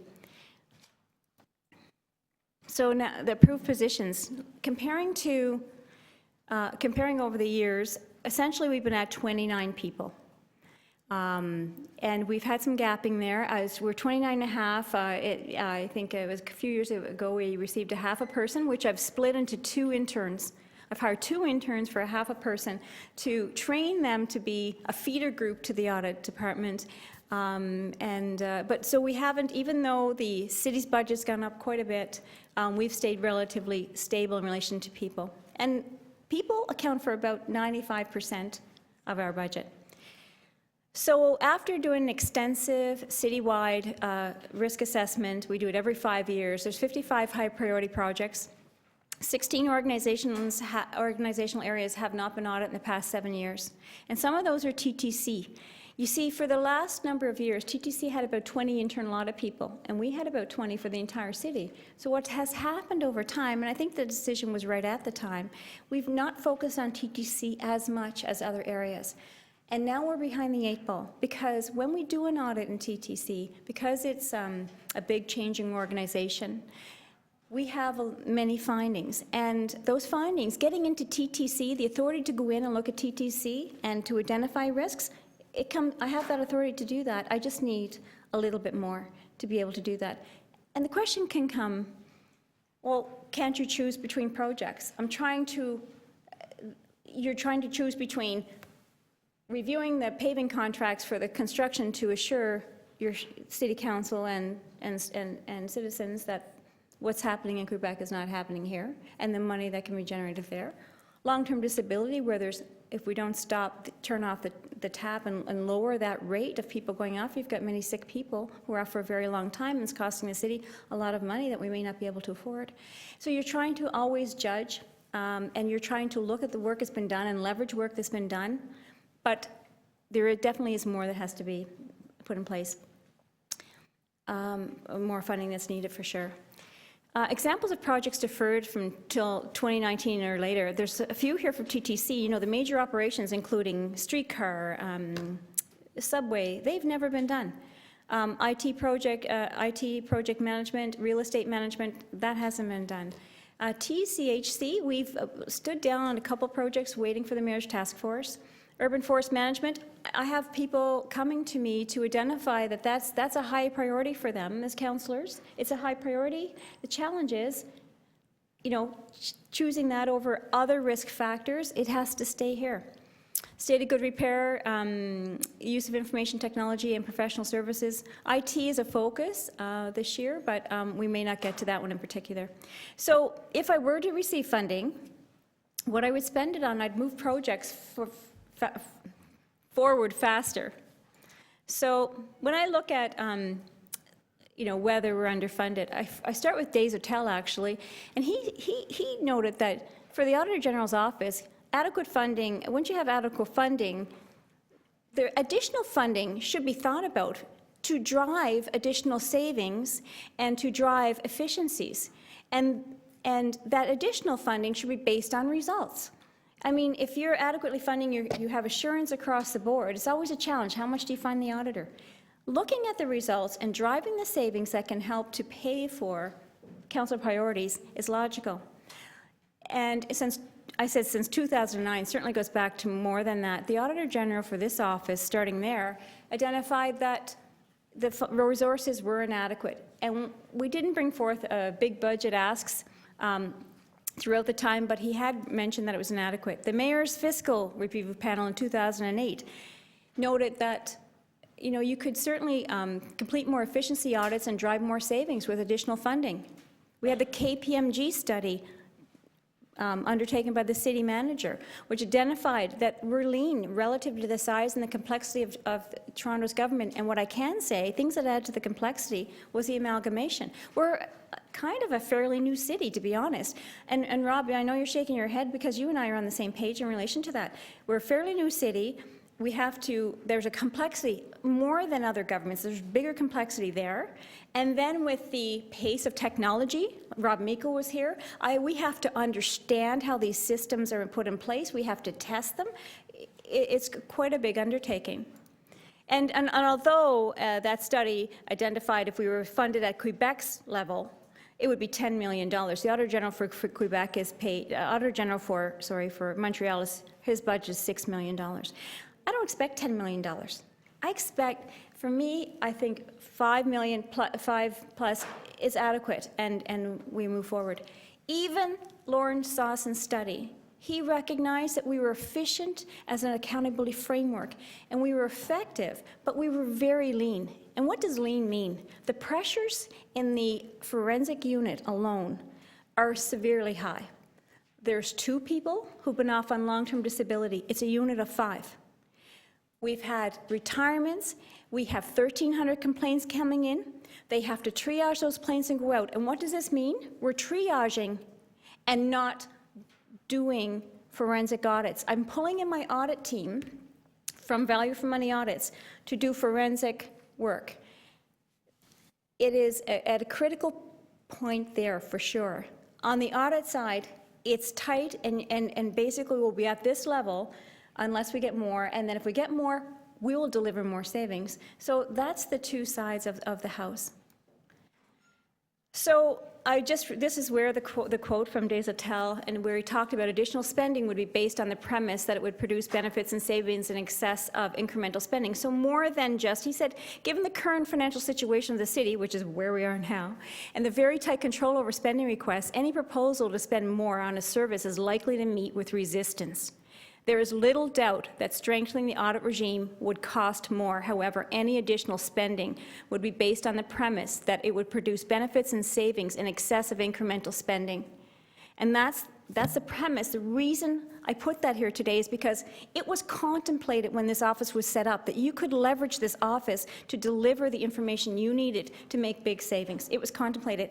And make no mistake, I know it is difficult. It's like a doctor. The hardest part is a diagnosis. Nobody wants to hear a diagnosis. It's sometimes easier to not think that it's happening. Without the diagnosis and the prescription of where things can go, we can't get better. If we need to have big savings over time, you can't wait 5 years down the road. To have savings in 5 years, I have to do the audits now. Then, city management, and they've been diligent with implementing the findings. They have to have time to implement, but those savings translate. If you take the 2% of the budgets, just say $11 billion, 2% is $220 million. That's what you're looking for. The results have shown we had $238 million. Even if we get over the next 5 years, $138 million. That is a big step. And so to ignore the opportunity to leverage is an opportunity lost. So this is the budget. On the top part, this is what we have as our stand pat. The next line in relation to the 217, they're the extra professional services that I need in relation to specialists. Again, Desautels identified that the Auditor General is going to need subject matter specialists. I can't do black hat vulnerability testing on the city. I need to hire a specialist, but I do have an IT team. So you have to combine the two to get the right resources. When I was doing the PILT audit, the tax revenue audit across the city, I didn't have an assessor that I couldn't have the money, didn't have the money to call on an assessor. So I have to call on specialists to give you what you need. So that's that part. It includes software, specialized software to be able to look at email systems and it's actually software that legal services leverages also. So it would be a shared software. The second part is looking at options. I'll show you at the back, but it's between 2 and 6.5 people, and 6.5 plus 2 interns, and you know, interns. For me, it's a development opportunity to grow our city with youth, and I'm very passionate about that. But the 2 to 6.5, that is the cost, the ongoing cost. That includes computers and software and training, and it includes all costs all in, not just the salaries. And it's for a full year. I'm not a fan of showing 9 months. I'm a fan of showing the true impact, which is going to be 1.196 total. And there's a couple of one-time costs. So that would be the cost, is essentially $1 million, $1.2 million. That's the cost. $5 million back just on this additional ask. That's what I know we can do. I'm confident of that. Maybe more. These are the 3 areas it'll be spent. The audit function, it will deliver more audits. We want 3 new positions and a student and some external professional services. Data analytics. We are leading across Ontario from all the internal audit associations with data analytics. I'm a data person. I read the data. It tells me where to go and what to do. We take millions of pieces of data. We synthesize it. We have joined the water database with the tax database with the MPAC sales database to identify who's receiving water and not paying taxes. Who's paying taxes but not paying for their water? We have done, for the parking tags, 3.3 million that now you're going after for additional revenue. That came from one of our audits. That was a combination of data analytics and audit work. Accounts payable, I've just trained my staff on data analytics within the office, and I hired somebody but decided to use their own data. Paid for the consultant, the return on that, double, almost triple. The cost saved by me investing in that training, in using our own data, was 3 times my investment. Data analytics is where we're going, and that's, and the external IT services, the city is at risk. We've never done penetration and vulnerability testing. We're almost complete it from the external outside. We've started it from the inside. So we're moving forward, and we are at we're the size of a province. We are a huge, huge organization. In relation to forensic unit, the positions will be used to be able to conduct forensic investigations, for instance. Contracted services in the intake. We have one person on the intake, the risk is very high. The volume is very high. If that person goes down, we have no backup. So I've made an arrangement and found out information from the City of Ottawa. We can both use a similar intake system, and it would be a reduced amount. So really, the 6 additional people will help to generate more audits. Some of the specialized resources will help to make things more impactful, at least allow us to not have to audit around, but actually audit what needs to be done by using the specialists. And it would generate cost savings, and it would be allow for more timely processing of fraud complaints. This is my capital budget. Last year, thankfully, you did approve the $451,000. This year, you did approve, it was planned last year that we would need electronic working papers. We still need that, and that is in now the ask for this year. It's $130,000. The reason we need this is 89% of the auditors hired in the last 6 years left an electronic working paper environment to come back to a paper-based environment where they print off all of their papers. They put together files that are literally from the floor to the ceiling. I have pictures to verify it. And we go through the files one by one as they put it together. It doesn't allow for online sharing. It doesn't allow for searches. So we have taken a step back, and electronic working papers has been in place for years, maybe 10, 15 years. So we're now catching up, and that $130,000 is definitely well needed. It will drive some efficiencies also. So here we go. So this is the value proposition. Certainly, we are tight and lean, and I'll tell you, anything helps. It's just one of those things. But moving through 2.5 positions, the cost is there, 4.5 positions, 6.5 positions plus 2 students. The cost is there at $1.2 million. That'll generate at 1 to 5 for sure as a return on investment. I know some of you come from an investment background, and that's actually a pretty good return, a 500% return. That's a darn good investment. I can say that with this, I think it's going to set us up for success for the next number of years. It's going to set the audit accountability framework up for success because whatever we generate here actually helps to pay for my colleagues. It's a framework. It's going to set the city up for success by identifying those priority areas. And so I encourage that you look at investing, moving from frugality and investing a little bit here so that we can get what we need to do with the job we need. Thank you. Thank you. Questions? Councillor DiCiano, you were first. Thank you, Mr. Chair, and thank you for your presentation. Somewhere in here, it's stated that for every dollar invested, the return is $11.80, and then you mentioned $1 million ask would bring a $5 million return. Yes. Time frame would that $5 million come back to us in? When we conduct that's a 5-year time frame. Okay. And when we conduct an audit, what we do is we actually, I'll have Jerry speak to that. You might want to clarify, but essentially what happens is whatever savings we find. Now, this is not waste, losses, inefficiencies. That's all separate. This is only go forward, actual savings verified through the door we audited. If we identify $600,000 today, we note that but for the audit, they would have carried on with that $600,000 paying it. Same as LTD, the 2003 error, we caught that, and for the next 5 years, they would have carried on. If they didn't catch it for the last 10 years, the chances are it would be the next 5 years. So we're basically stopping the bleeding is the best way I can explain. So we will definitely get, I think, $5 million through the door this year for sure. So what Beverly's referring to is when we issue an audit, when we identify the savings, we look over 5 years. So when we say $5 million for one, it's over 5 years. So it's not we're going to spend $1 million this year and save $5 million this year. It's Right. over 5 years. Okay, great. And then we expect it to go on after that as well, but we're just capped at 5 years. Right. Yeah. Okay. So looking at the totality, would be, over the last 5 years, they invested $20 million into the office. The return was $238 million. So we keep it on a 5-year cycle, looking at both. Right.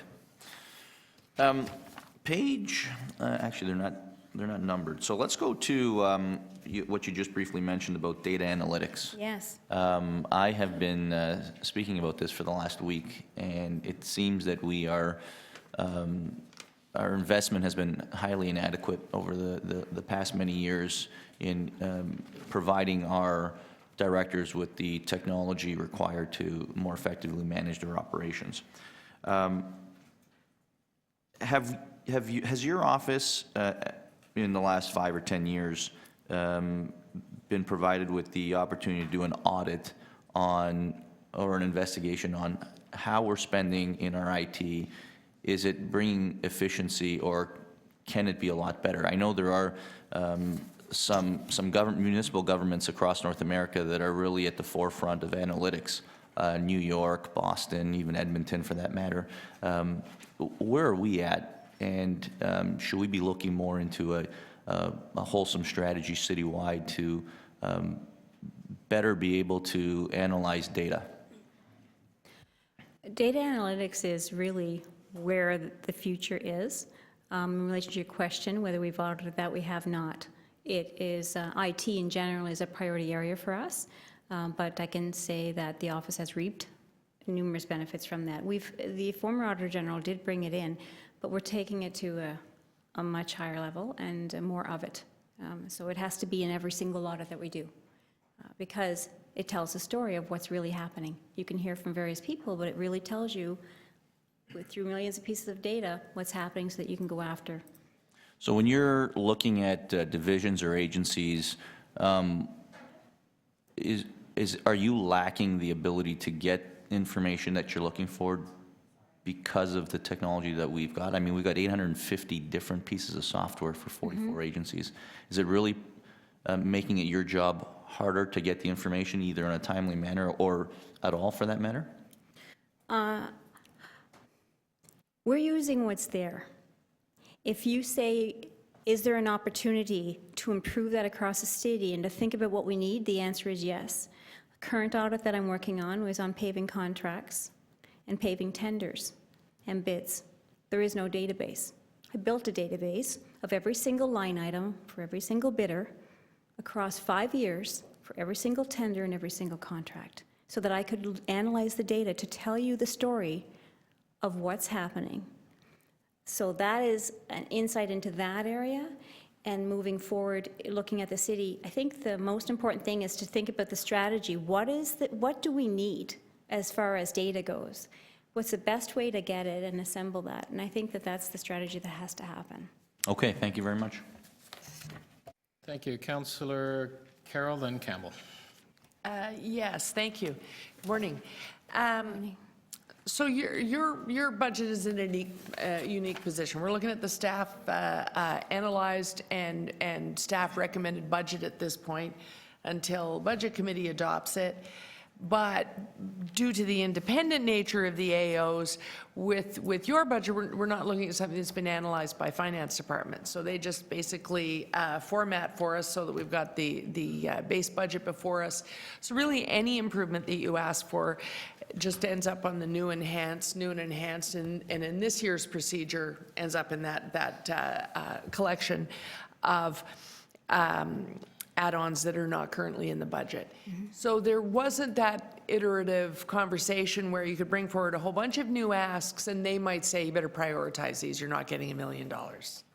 But I think we know there's a gap of $23 million in the budget that's before us now, plus another $70 million full of people's favorite things that are not in the budget.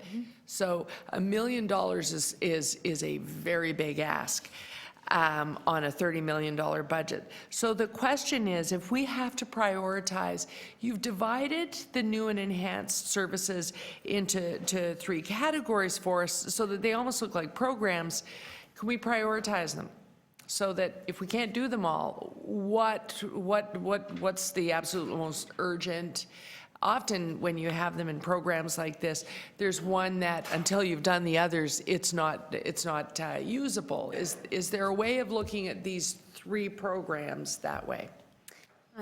Thank you, Councillor, and through you, Mr. Chair. To your first part of your question, the Audit Committee spends a large amount of time to review the past work plans, the current work plan, the resources that have been expended, the demonstrated value, and so they've endorsed this budget. In relation to the second part of your question, right? We would, whatever we receive, we would allocate it, and it might be an ebb and flow within the office. So maybe we would get, maybe instead of 3 people in the audit, maybe 2. And with the forensic, instead of 2, maybe 1. So we would definitely just reprioritize, and we'd think again as far as where we would put it, but we would definitely use it to the best of its ability. So the answer is yes. You still want to spread it across the 3 different areas? I absolutely have to. We have to move forward in a bigger way on the data analytics. More audits are required, from my perspective, for you. You're my master. For you to get more audits, and I would focus a lot of that on TTC, to be honest, and to drill more audits out of there, because I think that there's a priority, and IT is the other priority that I think is important. Well, that's my next question, Mr. Chair, because the challenge of security we know, because we've already had the presentation from IT. We also know that in terms of analytics, they have another big layer in their budget that they need to add on to analytics. FPARS doesn't get them all the way there. Some of the things that you said you'd like to look at, it's in their budget to present us with programs that actually will give us more detail. We know that we're going to hear the same thing from clerks this afternoon. There's a lot of the IT programs in their capital program, as I read them, we haven't had them before us yet, but as I read them, go to that. The challenge of providing the open government that the sector and the community are asking for while still maintaining security means another pile of add-ons onto their capital budget. Why do you need these things if, in fact, the divisions are already coming forward and telling us they need to build them into their systems? It seems like they're already responding to what you think is a concern. There's one thing about auditing data analytics, and I believe that's what Councillor DiCiano was asking a question about. The data analytics I'm talking Actually, he's asking about all IT. Data analytics that I'm speaking about is actually taking the information that will be collected through their data and telling the story across the entire corporation. So by way of an example, there is data collected in the tax system, TMAX, and there's data collected by MPAC on the tax assessment rolls, and there's data collected by the accounts receivable on the taxes coming in. And there's data collected by the water department. We would join all of those databases and understand from an audit perspective what's happening and where we can spend our time to get the biggest bang for the buck. Are we losing revenue? Is there security there? So it comes in from audits from a different perspective. We would leverage the information that's collected in the databases and then turn it into an audit to go in and conduct the audit. Right, but aren't I basically, in terms of value for money, isn't the answer I want from you, they've just spent $100 million. It doesn't give me the information I need. That's what I want to hear from you. Sorry. I don't want to hear from you, I need to buy a program because they didn't buy it. I want you to tell me they bought the wrong program. It's your last question. Unless, of course, they bought the right program. See what I mean? That's going to be the criticism in the context of the request. Through Mr. Chair, from an audit perspective, they are collecting the information. They need to do their job. My role is very distinct, and that is to audit what's happening across the city and report to you whether they're doing their job.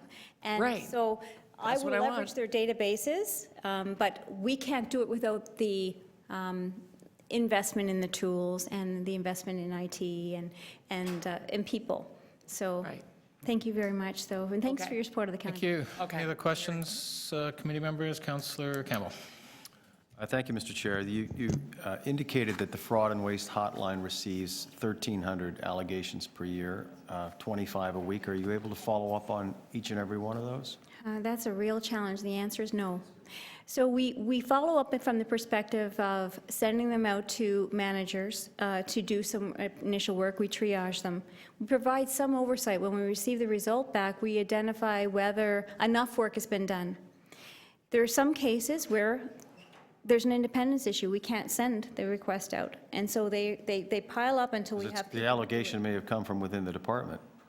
The allegation may have come from within the department. The allegation may be about the director of the department. And so we have to sometimes put things, we have some on hold right now waiting for staff to be able to address them. I've received from other organizations, I point over to people who are in other organizations, to come in and they believe that the controls are bad and there could be a risk for fraud. And I can't get there, so I have to find a way to get some oversight in there and hire people in from outside. So are you able to take the time to assess whether or not We do. there is well, there must be overlap in some of these allegations? They might, are they coming from a certain, cluster of areas? I guess that's a bit of a pun, but... Yeah, it comes from across the corporation. We provide oversight from the perspective of triaging them and making sure there's a certain amount of work done. But management and the city actually has been doing the initial investigation, and I can say I would feel a lot more comfortable having my own staff do more work around that. We've been trying to work with management and make sure that they're doing the right things and hiring in the right people, but we simply can't get to allegations of fraud. We have to coordinate with organizations and have them take a look and keep an eye on it, and that's not ideal in all situations, for sure. So you've got a list of your sample 2016 projects. Am I to understand that you have sufficient staffing to tackle all of those tasks in 2016? Yes, that's true. Okay, and then you go on to the ones that would occur in 2019 and beyond, but there's no indication as to what might be the next area of priority in 2017. I would refer to my work plan. So in my work plan, I have identified 2017, 2018, Right, okay. 2019. The reason I identify these is because some of them we haven't been able to get to in the last 7, and we're not going to get to them in the next 3. These are significant items. Okay, now, one of the largest expenses with the TTC, because you mentioned that in 2019 and beyond, there's reference to it here, is the staffing costs. Are you able, is your department have the capability of assessing whether or not the scheduling of staff is satisfactory, efficient, or inefficient, or is that sort of beyond your scope? Does that require another type of management expertise?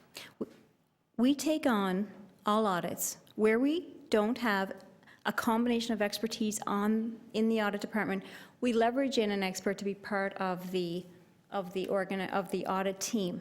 And it's consistent with what happens at other orders of government in their auditor general offices. So the answer is yes, we could do it. But I'd have to scope the audit, evaluate our audit expertise, and maybe need to contract in somebody to work with us along that audit. All right, and then does your department have the capability or scope, or is it in your mandate to make an assessment of individual city departments, internal departments in either cluster A or cluster B to determine whether or not we're getting good money and there's good value and there's an efficient allocation of resources in an individual department? Thank you, Mr. Chair. That's exactly my mandate. That's why I'm here. You're looking at budgets that come before you, you're hearing where the money's being spent, you're trying to evaluate. My role is to let you know what's happening in those areas. So that is exactly my mandate, Councillor, and that's exactly. And the last question is, all of the city departments were asked to come forward with some sort of savings. That was one of the mayor's messages to all the departments. Everyone came back with some sorts of findings, and my review of, sort of cursory review of the materials provided was that the Auditor General did not come forward with any particular savings from, or realized or efficiencies from 2015. Is that accurate? Mr. Chair, we have looked at our budget to identify efficiencies, and we have found that we are hard-pressed. That combined with the results of the reviews that have been conducted of the office to identify that we're underfunded or very lean was where we were. And so we looked to see if we could cut. What we chose to do was present it as the opportunity because we've been lean for so long that it's time to leverage, and so getting more than that through the door, double, triple, quadruple, 20 times that through the door, is trying to get at the same end, and that's where. So could you just put maybe one last request or question to follow?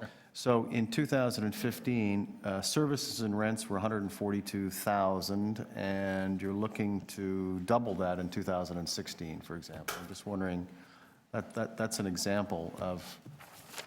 Yes. I have, just a second here, yes. So services and rents were, roughly just, 50,000, 2014, to 142, 2015, and now to just under 300,000 budget requests for. Yes, thank you. So when I arrived last year, I had 2 years, 2 weeks in the chair when I came with the budget, and 142 was what the budget was set at before I arrived. When I arrived, I reviewed the organization, and in that 290 includes 50,000 for IT testing specialists that work along the auditors who have IT security qualifications within my office to make sure that we test the systems inside and outside the organization. It includes the contracted service to have a backup to the one person who's running the fraud and waste hotline. It includes phones when I arrived for 30 people who go out into all areas of the city and work sometimes till 8 outside the city, in other areas of the city. We had 2 cell phones for 30 people. So we're increasing that service to 8, I think, or something like that, because the cell phone is used also for collecting evidence and photos that we use. I don't want people using their own cell phones. But that is to show you where we were and to show you where we need to be. That there are some examples. And it does include additional memberships and training for the new staff. So if you look at, I tried to really separate the new staff and all the add-ins, and so they would need a little bit more training. Relatively proportionate of the training, and relative to that, we added $1,000 for training. So that's where that builds up based on the budget. Thank you. Thank you very much. Thank you. Any other committee? Councillor Layton. Thank you very much. I just have one question, because and you touched on it briefly in the presentation, but I wanted to get some clarity. On page 12, when we're comparing the audit budgets for municipalities, you had mentioned that given the independent auditing function of some other agencies of the city, that might change the .04. I'm just looking for clarity on that. And if I was trying to figure out if Chicago's was particularly low by U.S. standards, and I actually wasn't able to find if there was a Chicago Auditor General or if it was part of the Office of the Illinois Auditor General. Sure. So just those 2 things. Yes. Mr. Chair, on the Chicago, I'll start with Chicago. We're definitely trying to compare apples to apples. Chicago actually has 3 inspector generals who are equivalent to the auditor generals if they don't have auditor generals. One is for bus services, one is for the airport authority, but we tried to compare with the other services. And what we did was we looked at the services that we had compared to them, and we tried to compare like to like. So we did a lot of research around that, and other people have looked at that also. In relation to other jurisdictions, I tried to look at it a number of different ways. I looked at, for example, Montreal. They have $6 million just for them, but they also have budgets for internal audit and other auditors within their organization. I looked at our city and thought, well, if I add everybody together, and even though it's so important that I provide you with, as one master, with what you need to hear, because we're independent, we're unique, we can go across to organizations, I added in the internal audit, and I believe it's about 0.07.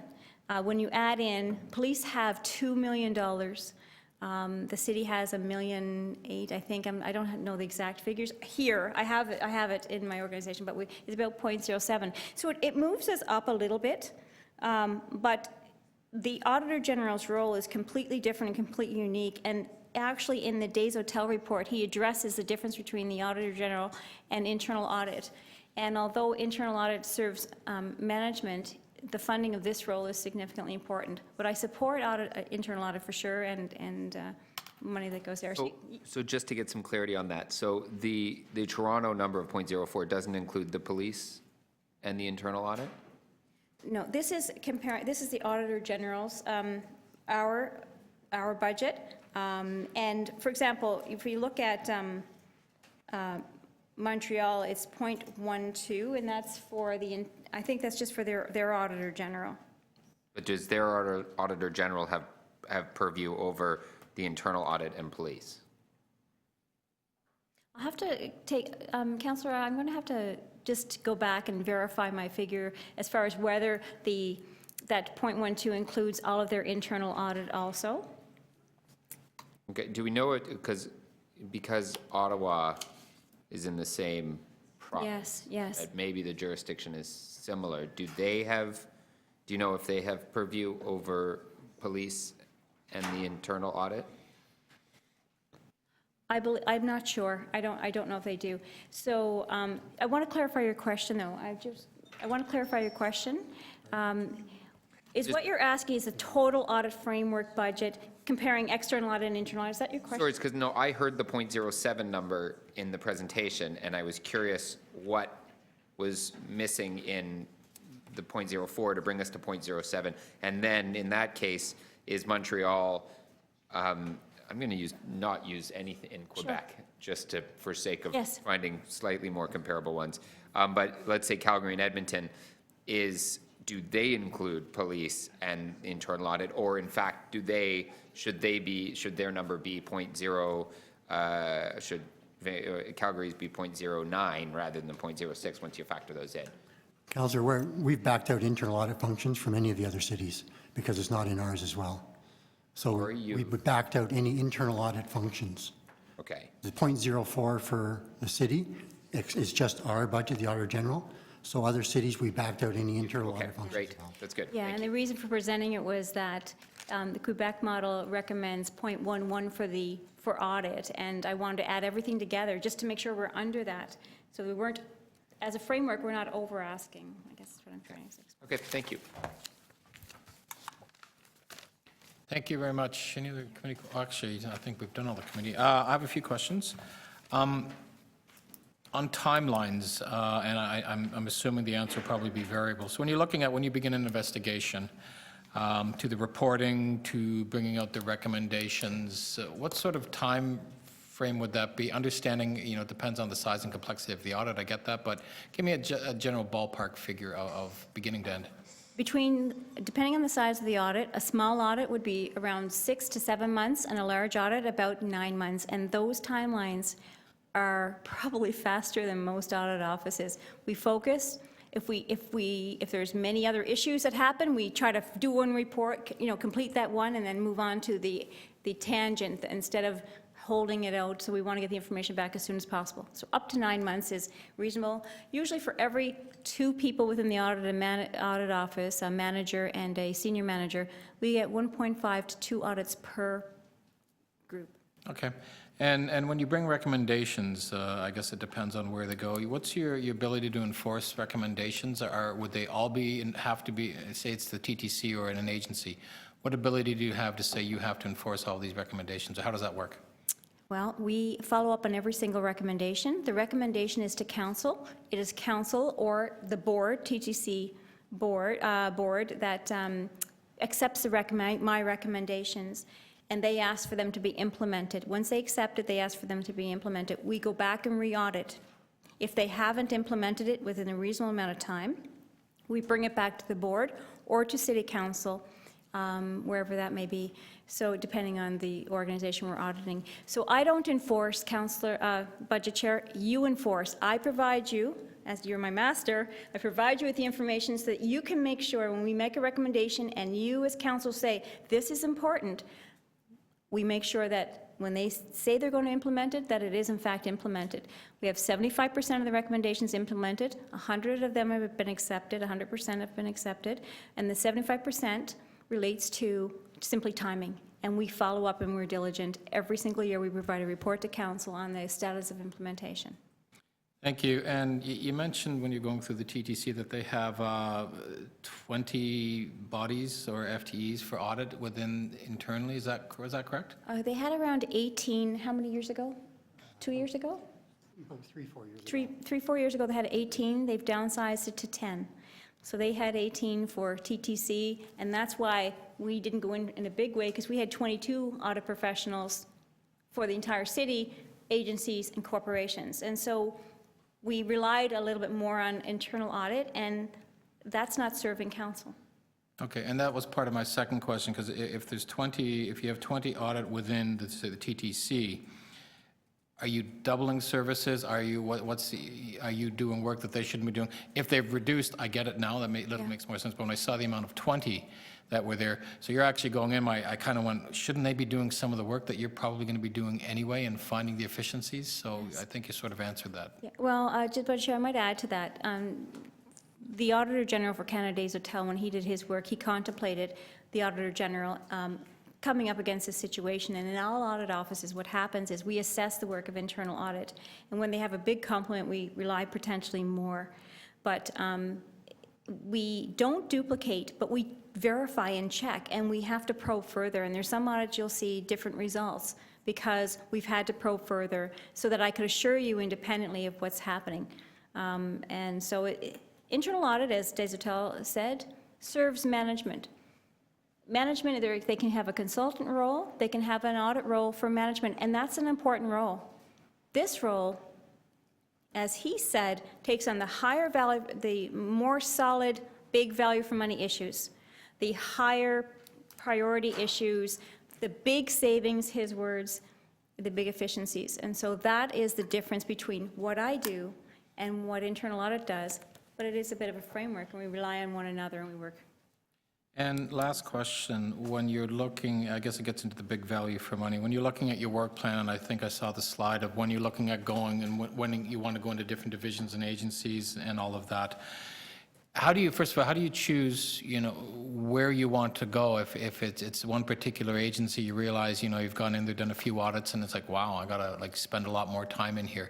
How do you decide or define your work plan on where you want to go? Is it like the amount of savings that you can find, or just sort of give you a quick rundown of how you determine that?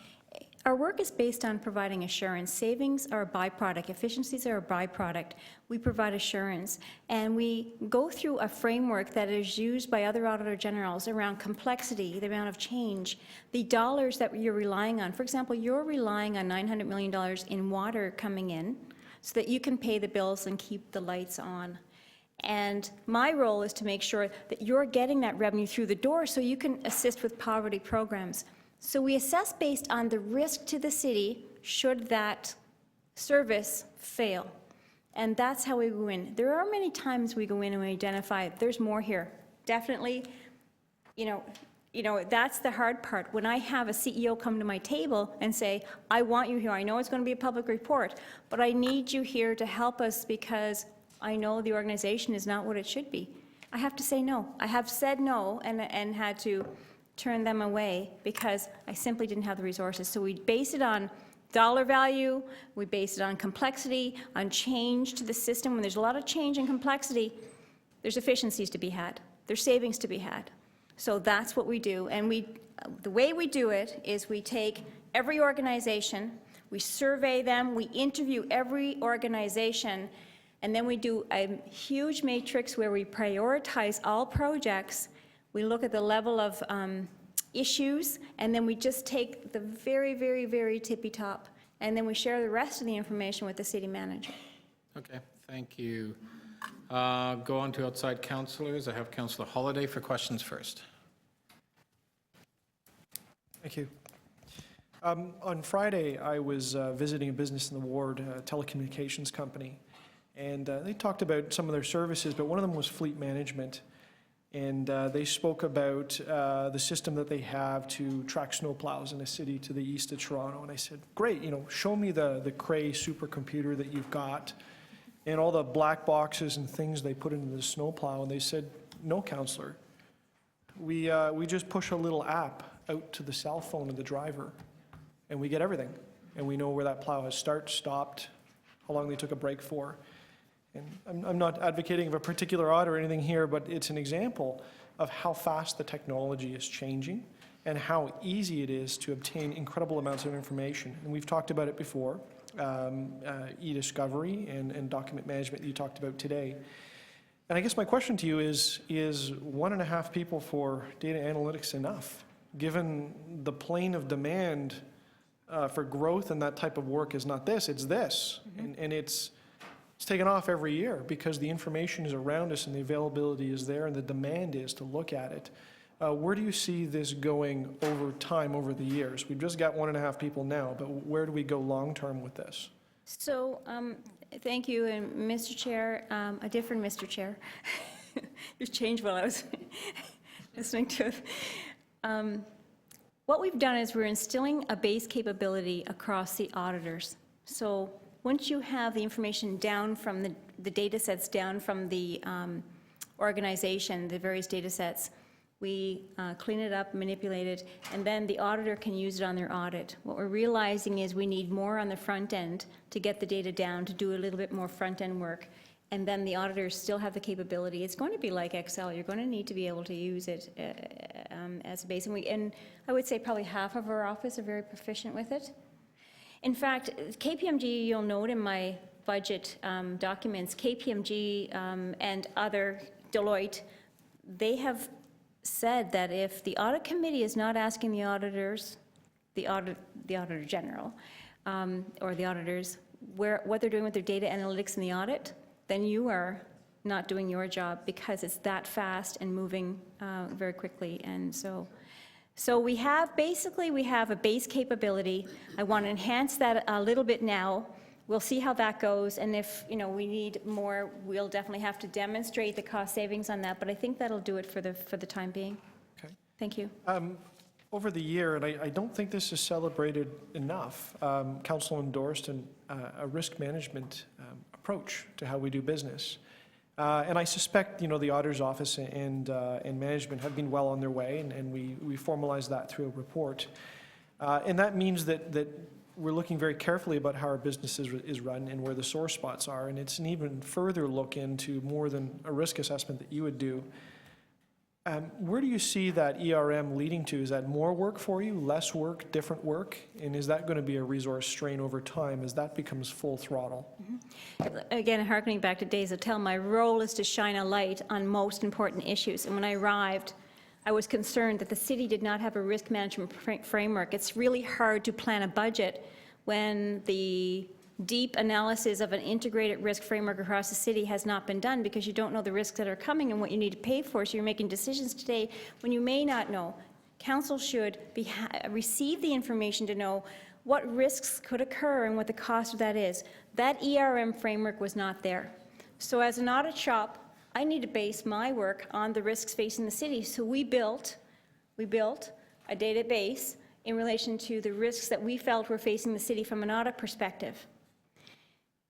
When management implements the integrated risk management framework, we will leverage that as our first stop. That will save us some work every 5 years, and it would be an ongoing information base that I can draw on to keep my audits current. And then we will do our risk analysis from there. It'll make our job a little easier. But right now, the city doesn't have it. We are a large corporation, and this is one of the areas where it's those big issues where we need to shine a light so that you can move forward. And over the course of the year, we've had a few discussions with you at Council. Would you say that your scope and breadth through Council decisions has increased or decreased? Are you into other parts of the broader organization that you were not in before? And I even seem to recall we've asked for things under CODA. And so therefore, the auditor's role will continue to grow, which I think is healthy and which I think is extremely important for public confidence, something that we didn't talk a lot about today. Yes, I would say there's two dimensions to that. One is the organizations, and Council has endorsed that police and that the Auditor General be able to have oversight into police and library and aspects of the Board of Health. And that's important because that's where a lot of the budget goes. And like TTC, having somebody to have the authority to go in when they need to, rather than being asked, is important. But the other dimension that we haven't been able to get very far on is IT audits. We've done some, but we haven't done them to the degree in which the industry is developing and the complexity. So to me, with the size and scope and complexity and the number of IT systems, there's a big risk there that we haven't been, I think, been able to move on. So there's that aspect too. So there's two aspects. One is the additional requests. And don't forget, in the disclosure of wrongdoing framework, we've been tasked to investigate allegations of retaliation when they come to the fraud and waste hotline. So right now, there are people who maybe don't come to the fraud and waste hotline. I believe that they don't come to the fraud and waste hotline because they fear retaliation. So I've been given this sole responsibility of doing investigations into those who decide to come forth. And my challenge is, who am I going to take from my value for money audits and put an auditor on there? The fraud and waste hotline is just maintaining what they can do. So I'm definitely going to need some resources for sure. Thank you. Councillor Doucette, next for questions. Thank you very much, Mr. Budget Chief. I was looking at a report which came to us recently, which was the changes you were looking for. How many of the departments which you have approached since you've been the Auditor General have taken you up on their offer, on your offer to actually do audits of their departments? So how many, what I'm trying to get at is, you did an invitation out, library was one of them. Yes. Library board accepted your suggestion. I'm trying to find out how many new departments would be audited now which haven't been audited in the past. Well, thank you, Councillor, and through you, Mr. Chair. Both the library and the police have asked me to come in and undertake a risk assessment. And the police has assigned, not assigned, but they've asked me to come in and look at level 3 and 4 strip searches to make sure that it's in accordance with the law. And they've asked me to do work in other areas, 3 other areas. I can't recall them offhand. So there's those 2 areas. The retaliation is new, looking at the retaliation. But I also have not new oversight, but I have new CEOs coming to me. Exhibition Place, I believe, came and asked me to do a bit of work. Other corporations that I'm not going to mention now have come in too. And we simply have not been able to respond. I think that's probably one of the things that is a challenge.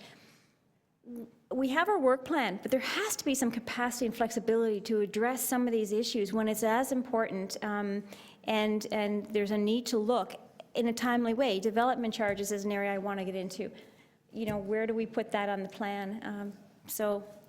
There's a couple of areas. So some of these are areas which have not been audited by the Auditor General before? Well, the library was audited before, they were invited in, and the police had some audits, they were invited in. The difference is they're invited in to do what the organization would like, the police, rather than going in to see what's needed. For example, I saw Councillor McConnell ask a question around cars, for instance. That would be something maybe nobody can see, but perhaps if it's important to council, I can go in and do an independent look at things. I mean, it took a small example, but that would be my authority to go in and do something that council thought it was important, that I thought it was important based on risk, rather than waiting to be invited in to look at one aspect. And I think that's what you've asked for under the quota change, and I think it's the right decision. How often do you think departments should be audited?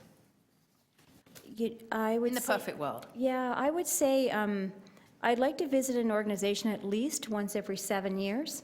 I mean an organization, meaning an organizational unit. Once every 5 to 7 years, 5 years would be good. 7 is getting long, and 9 is too long, especially with the rate of change. It's all relative to the rate of change, but usually 5 years would be good, and 7 would be just getting there where you need to get back in. So that's why I have some concerns. There's a lot of areas that haven't been touched in a very long time. Also, one of your requests is for some money for legal services. Do you have to have independent legal service, or can you use the city legal department? We value and we work with legal services as much as possible, and we leverage them where there isn't a conflict in relation to the audit. And so, for the most part, it's been working. But there are times where I've needed legal services and had to go to the city manager, ask him for money, so that I could get my independent legal advice. Because ultimately, I serve you, where the city manager, the legal services may have a different master.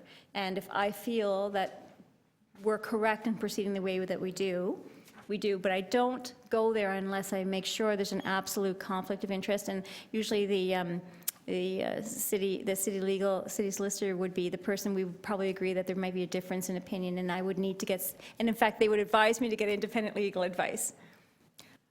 In your request, on page 17, you're asking for 2017, you're asking for an extra audit manager and an auditor.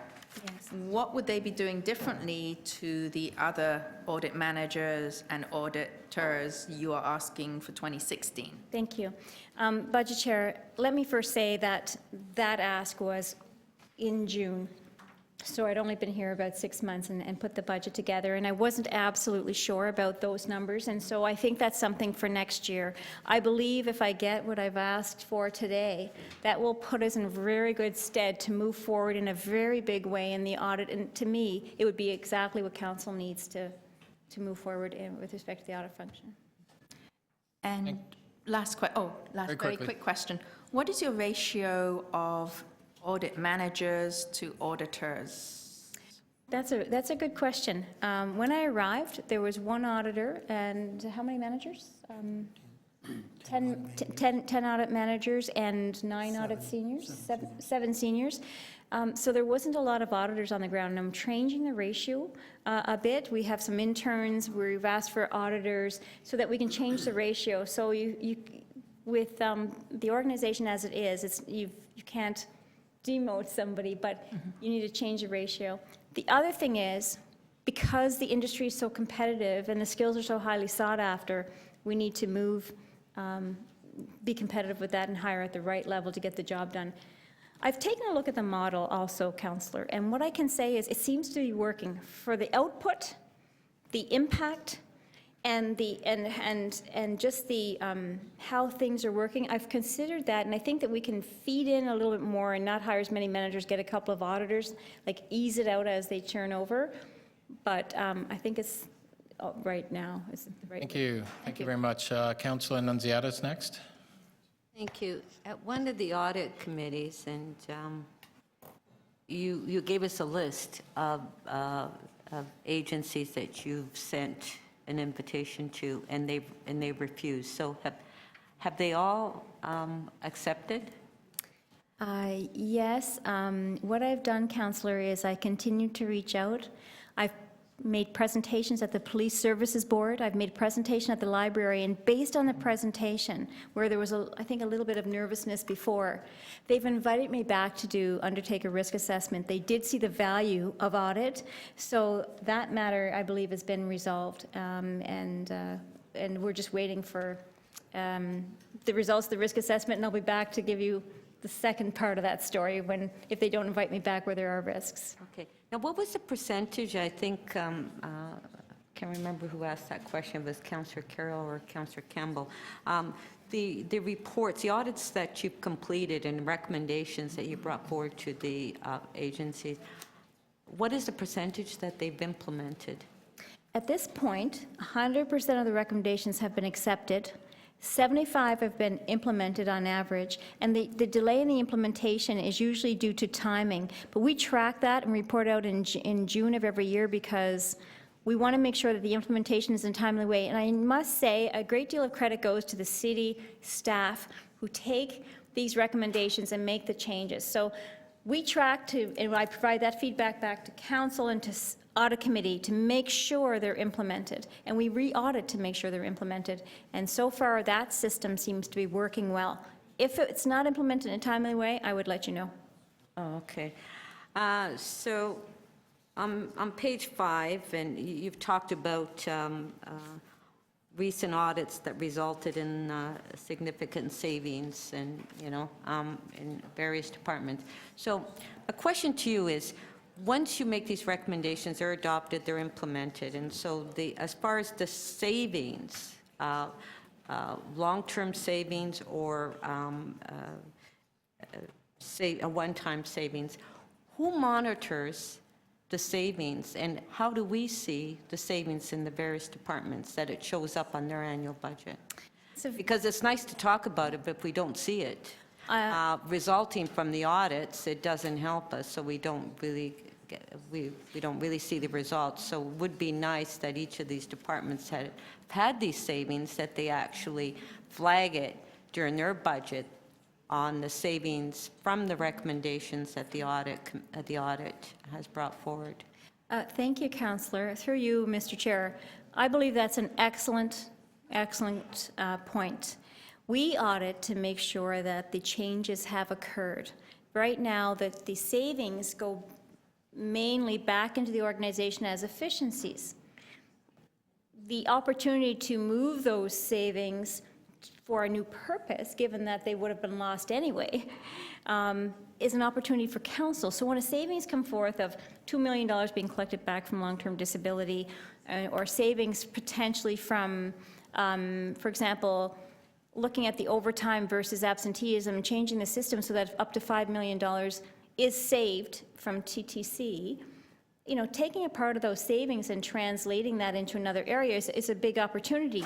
The challenge is this: not all savings, like for example, some savings are parts of jobs. And I think that going forward, given you're looking for more money, being mindful of where those savings go and asking those questions at the time to management, I think is important. So it's a good point. So we need to ask those questions to the managers. Yes. For example, So like I'd like to see 10 million, 3 million, on page 5, that we've actually, even Toronto Housing, because when I was on the Toronto Housing Board when we did the audit, somewhere a line in their budget showing these are the savings from the recommendations adopted from the audit committee. So we can actually see the facts, it's nice that you brought it forward in your report, but I would actually like to see if they were actual savings or just, on paper. Yeah, Councillor, I can give you 2 examples. One is parking tags. That was an audit recommendation that's resulted in $3.3 million in revenue that will be coming through to the city. Another one is we identified U-cuts. When you do a utility cut on a paved road, there is a surcharge that wasn't being charged. We've been informed that's been $1 million this year that's been brought through the door. So I take your point. I think it's a good one, and it's a good idea going forward. Thank you. Thank you, Councillor. Councillor Shawnee, you have questions? And that'll be probably the last questions before we break. Well, I'll be brief.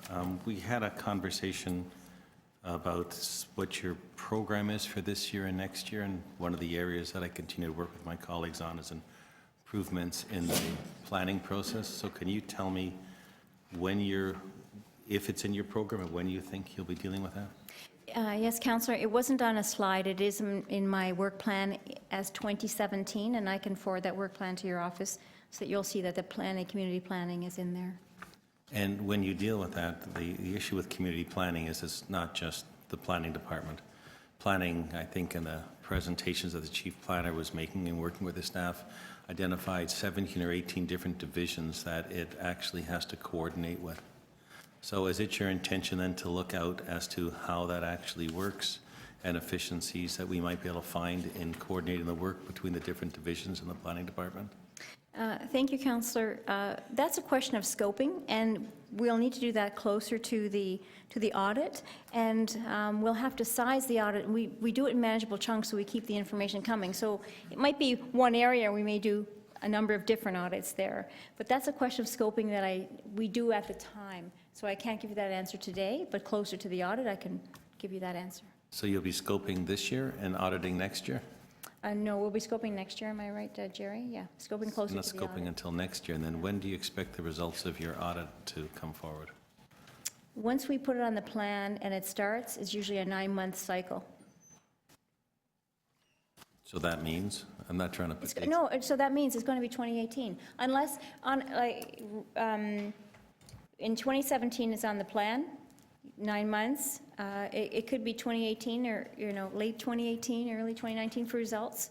That's the lead time that we have to start the work. So if we, I don't want to put it this way, but if we're able to start work now, in 9 months you'll have the report. If we can't start until 2017, the report will follow on from then. Okay, thank you. Thank you, Councillor.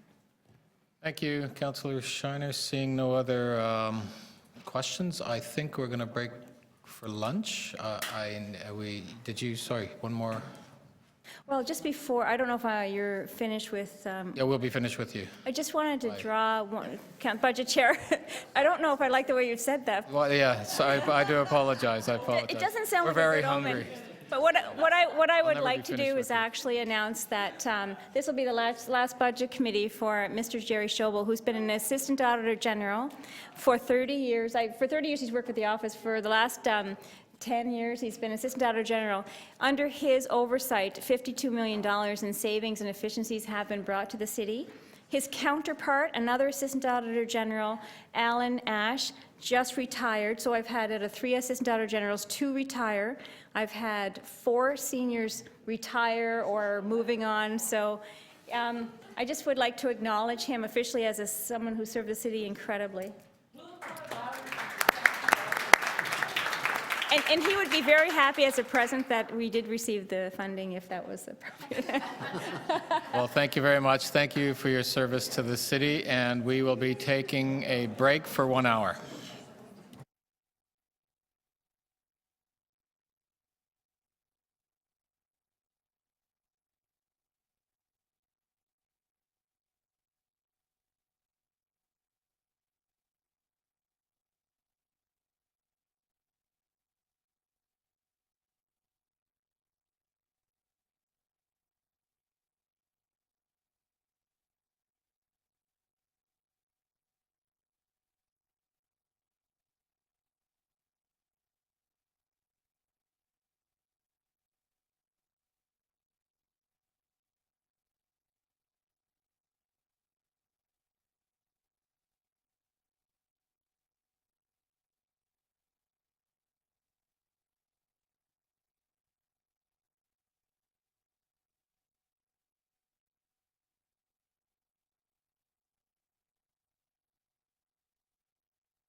Would the members of the Budget Committee please come to Committee Room 1 for quorum?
All right, we're back.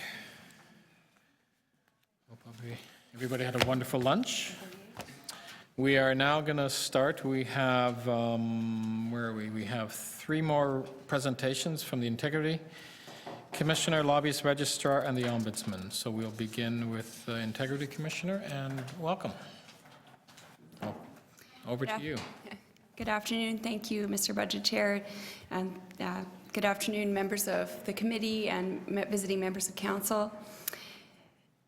Before I begin, I want to say thank you to the Office of the Clerk, and in particular to Grace Young for all the support that she's provided in preparing the materials that are before you. I am pleased to present to you the operating budget of the Office of the Integrity Commissioner for 2016. On the slide before you, slide number 2, you have my budget request at a glance. My request is for a total of $793.3 thousand, which includes significant enhancement requests of $314,000. The enhancement request consists of 3 parts in order of importance. First, a request for a stable baseline budget for external support for the office. Second, a request for a new position of outreach coordinator. And third, a one-time cost related to office configuration for the new position. I recognize that this committee and council face difficult choices and therefore wish to advise you that if only part of the request can be accommodated, that it be related to the budget for external support. These requests are simply renewed requests previously made to this committee in the 2015 budget cycle. As you will recall, I made these recommendations further to the decision of City Council to transition to a full-time Integrity Commissioner and with a view to appropriately resourcing and building up the institution of the Office of the Integrity Commissioner at the City of Toronto. Very briefly, I would like to remind you of the duties that my office performs, although I know you know them all very well. It's important that we go through these duties because my requests are geared to enable my office to deliver on the duties that I'm required to perform under the City of Toronto Act and as assigned by City Council. My main stakeholders, of course, are City Council as a whole, and each of the 100 local boards with the approximately 1,000 members of the local boards. The statutory framework requires me to provide confidential advice to each of you as members of council and to each of the appointees to the local boards. I carry out investigations when allegations of breach of the Code of Conduct are made, and there will be some new investigations under this heading as a result of the Toronto Public Service Bylaw and the ability of individuals to come forward with disclosure of wrongdoing to my office. I provide education and outreach, and I provide policy advice. Let me give you a snapshot of what the work of the office is. The work of the office has remained busy. The number of requests for advice has remained fairly constant from this year to last year. You can see the information on the slide. We're around 200 pieces of advice per year. This is one way to quantify and to measure the work of the office, but as I've told you before, this is just one perspective on it. As you will understand, some pieces of advice can take several hours, some pieces of advice can take a few minutes. So it's an interesting statistic, but it's not the best way to quantify the information. I just want you to have that context when you're looking at it. The next slide provides you with a snapshot of the work of the office relating to formal complaints. The number is very high for the past year. It's a little bit out of whack because one complainant made approximately 17 complaints about the same matter. So if we take that into consideration, we're really in range of what we have been over the past few years, around 20 formal complaints per year. I want to pause on that because my office did in fact receive 40 complaints, and even though many of them don't proceed to a formal investigation, each of those takes time and consideration to review, to thoughtfully consider, and to provide a written report to each of the complainants. Switch over to the next slide.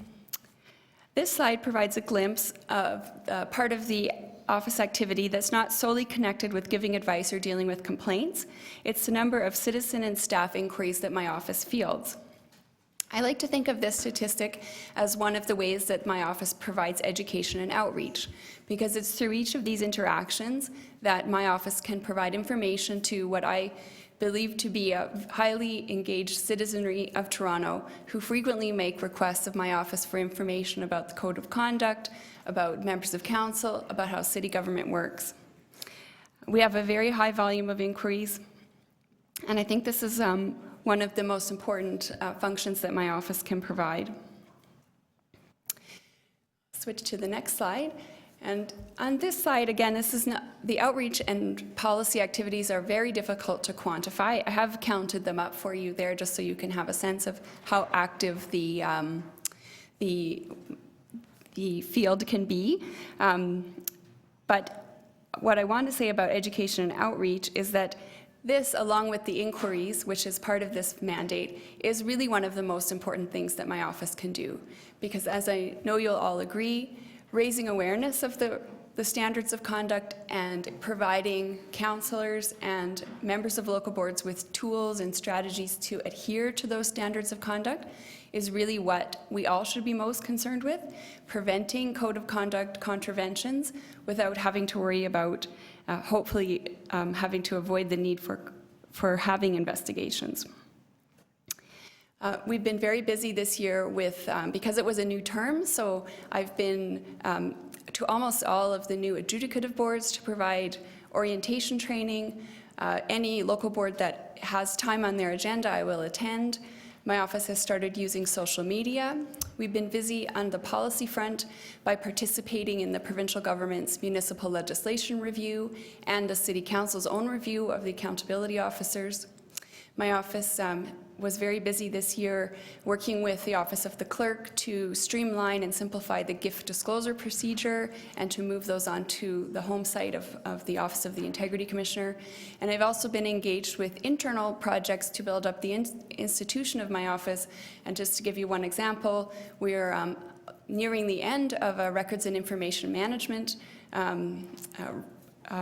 implementation in my office. So my office has more than 10 years of records, and as you all know very well, there are lots of rules and regulations around storage and maintenance of those records, which needed to be implemented in my office. I'll just switch to the next. In order to perform all of the functions and duties of my office, at present my office has 3 staff, including myself. Up until last year, we had only 2 staff. This committee and council approved the addition of 1 position, which has been extremely useful in relation to the investigations and the advice function. So on that slide, you can see a little bit about how the work gets done. So I'll turn now to my request. And as noted, my request is simply a carry forward of the same requests that I made in the 2015 budget cycle. It consists of base budget pressures of $51.4 thousand and an enhancement request of $314.1 thousand. The enhancement request consists of contingency funding for external investigative and legal support, and then the costs related to the new position. I recognize that the request I'm making is a significant increase, but when one considers the importance of the functions carried out by my office, the costs to the city are quite low. In fact, if you decide to accommodate my enhancement request, the total impact of the budget of the Office of the Integrity Commissioner on the overall city budget will be 0.008%.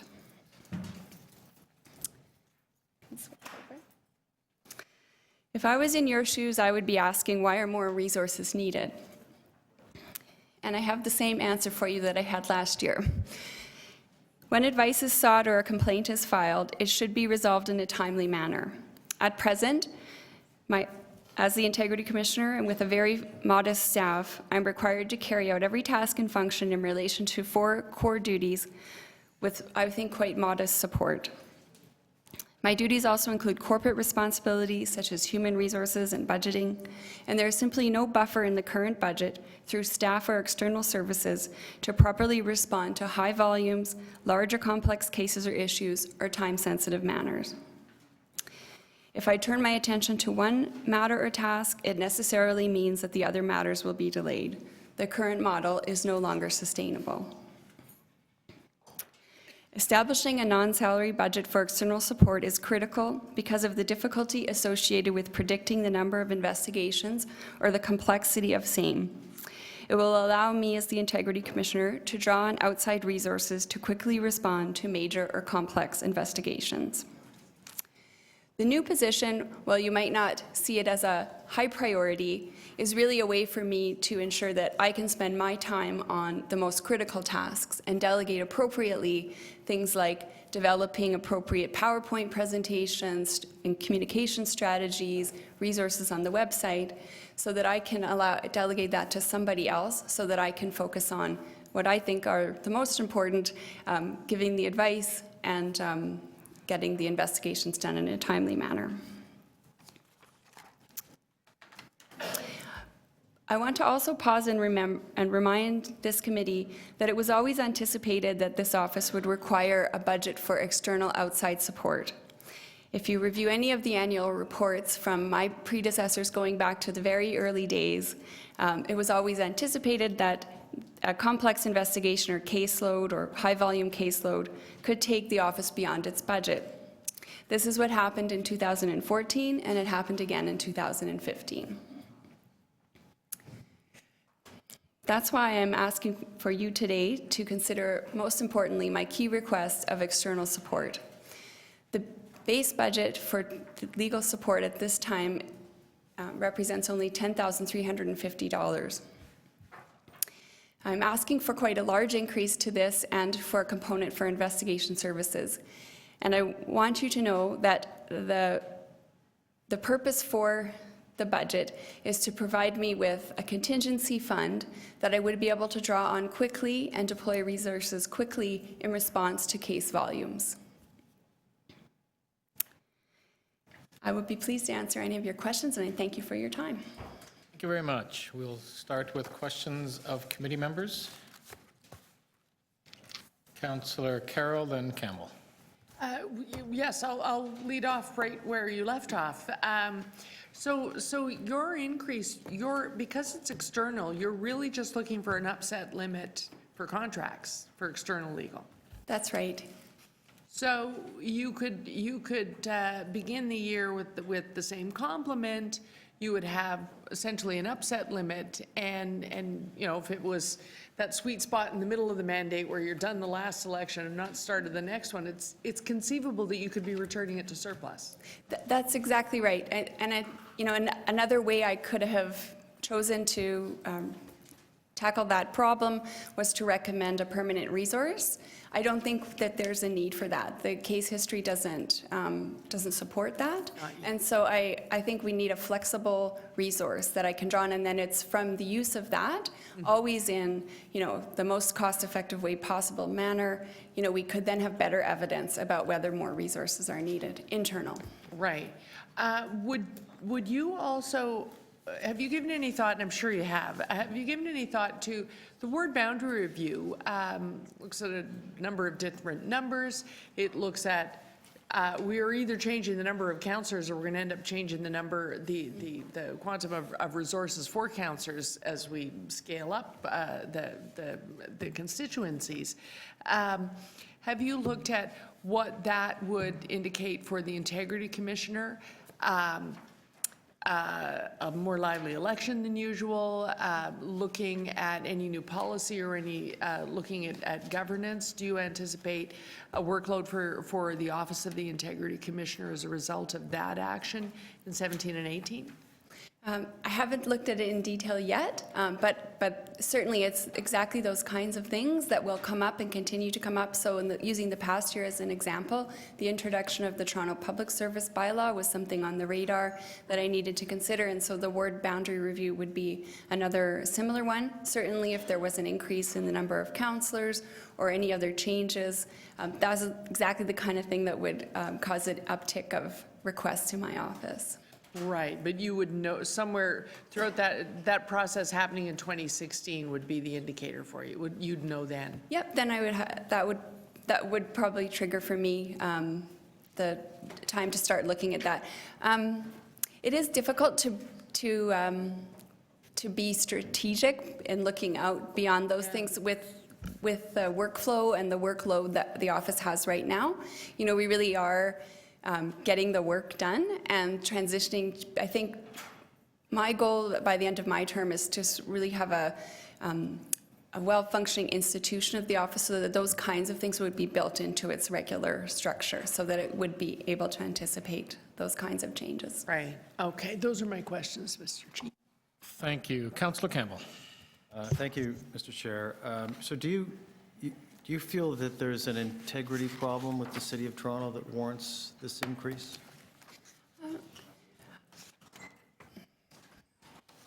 I wouldn't characterize it that way. I think that the City of Toronto has a strong history and culture, and as evidenced by its own actions, really committed itself to having a local government decision-making system that is, is based in integrity and based in the principles in the Code of Conduct.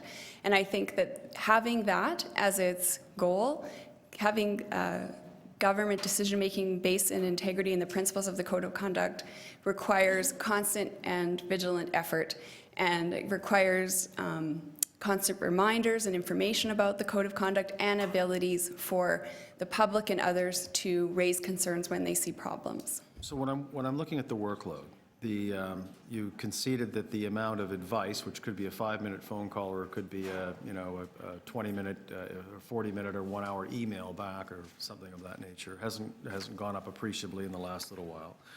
You pointed out that 17 complaints came in. Was it from one individual on one matter, or from various individuals on one matter? One individual, about 17 councillors. One individual, okay, and that somehow counts for 17. But now, did you feel compelled to respond to all of those? Or, I mean, sometimes you're going to get people whose complaints may not be founded on the basis of anything too substantial. So do you still pursue that? I don't pursue it, but the person has a right to make a complaint, and is when they file a complaint, they're entitled to receive a report from me about whether or not it's within the commissioner's jurisdiction. And so any formal complaint that's received requires me to prepare a report. See, we all, as counselors, as I'm sure you know, we all have our certain constituents who are the high flyers, and I would imagine you have those as well.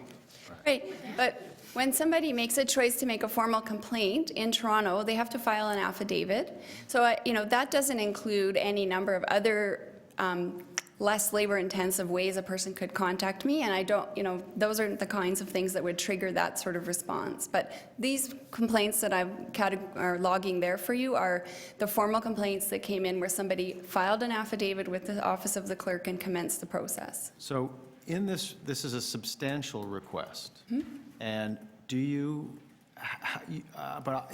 feel, or let me ask this question, let me ask it differently. How do you feel the augmentation of your staff will improve the adherence to integrity at City Council?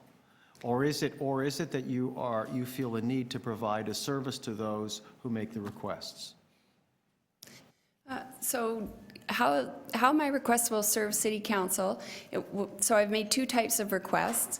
The first is for the external legal and investigative support budget. That will directly serve City Council by enabling me to respond in a more timely fashion when complaints and investigations occur, and that will enable me to perform all of my duties in a more timely and efficient manner. As I said last year when I was here, there was a backlog of complaints, and there still is a backlog of complaints. In the past year, I received the same number of complaints as the year before, and it's taking too long to get through the cases. So the addition of the external resources... Sorry to interrupt. In whose estimation is it taking too long? In my best judgment, it's taking too long. And the reason I say that is people who engage within the complaint process are entitled to fairness, and being fair means timely resolutions. Last question is in regard to a general request that went across all agencies and departments for certain efficiencies. Were you able to locate any savings or efficiencies out of your office? Right. So I understand, and as I said in my presentation, I appreciate that the Budget Committee is in a very difficult position and that some very difficult choices have to be made. And you do not see any savings in my budget. That's true. But I can assure you that if you are able to accommodate my requests, particularly for the external budget, I will, as I do every day, make sure that every dollar is spent prudently and in the most cost-efficient manner. Okay, thank you. Thank you. Any other Budget Committee members? Councillor Pasternak. Thank you, Mr. Chair, and thank you for the presentation. On page 11, you've made reference about pressures of legal costs. And are you working on an interdivisional basis through our legal department, or are you going to outside counsel? So I will go to outside counsel. As with the Auditor General this morning, I enjoy a very positive relationship with the Office of the City Solicitor and use that resource whenever possible, but there are simply some cases where it's not possible for me to draw on that resource. If I might be able to add to that, where the investigation is dealing with a complaint against a councillor, we cannot provide legal advice in that situation.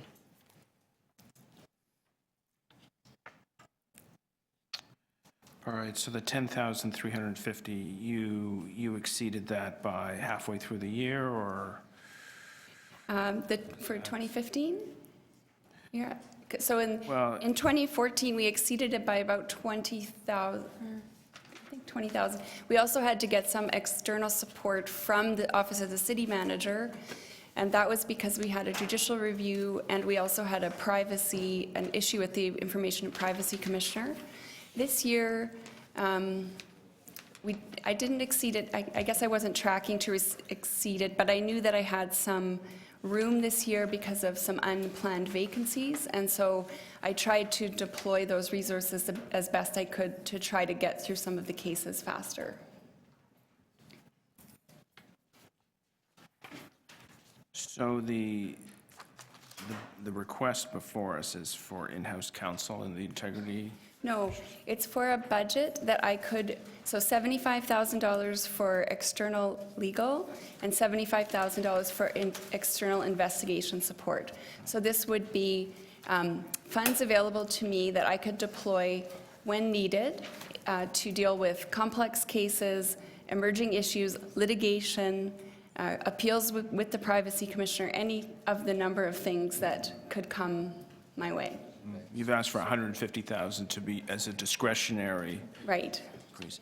Are there any fees for filing a formal complaint with the Integrity Commissioner to the general public? No, Do you think a fee-based system would be prudent to? I don't.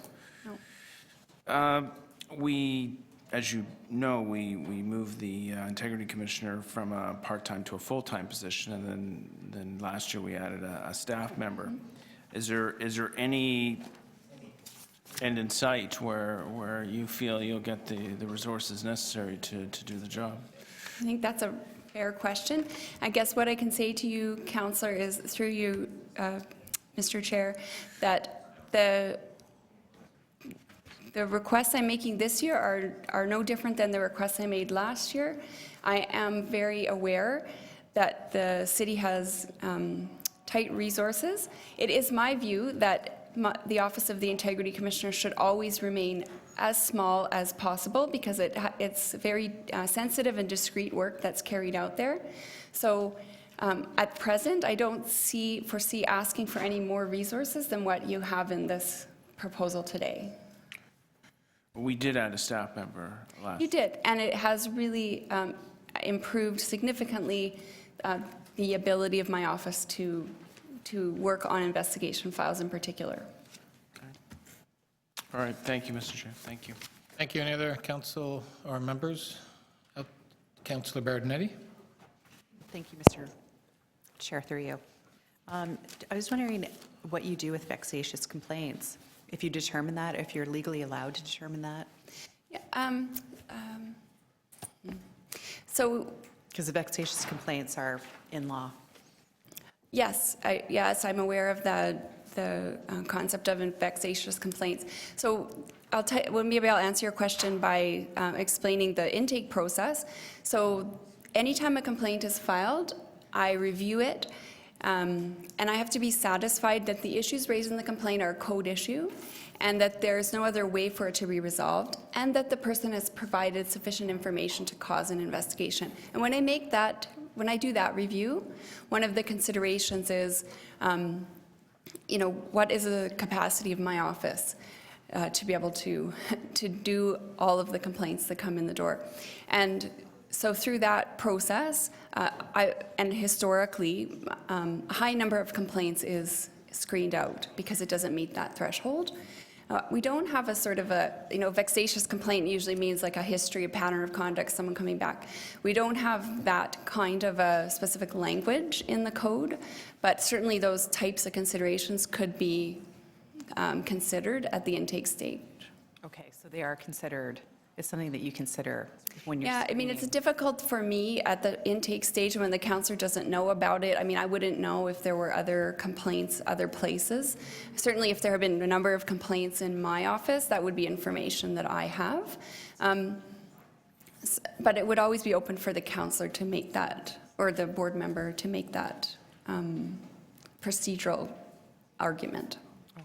Okay, great, thank you. Thank you. Any other members? Any outside? I think Councillor Davis had some questions. You didn't.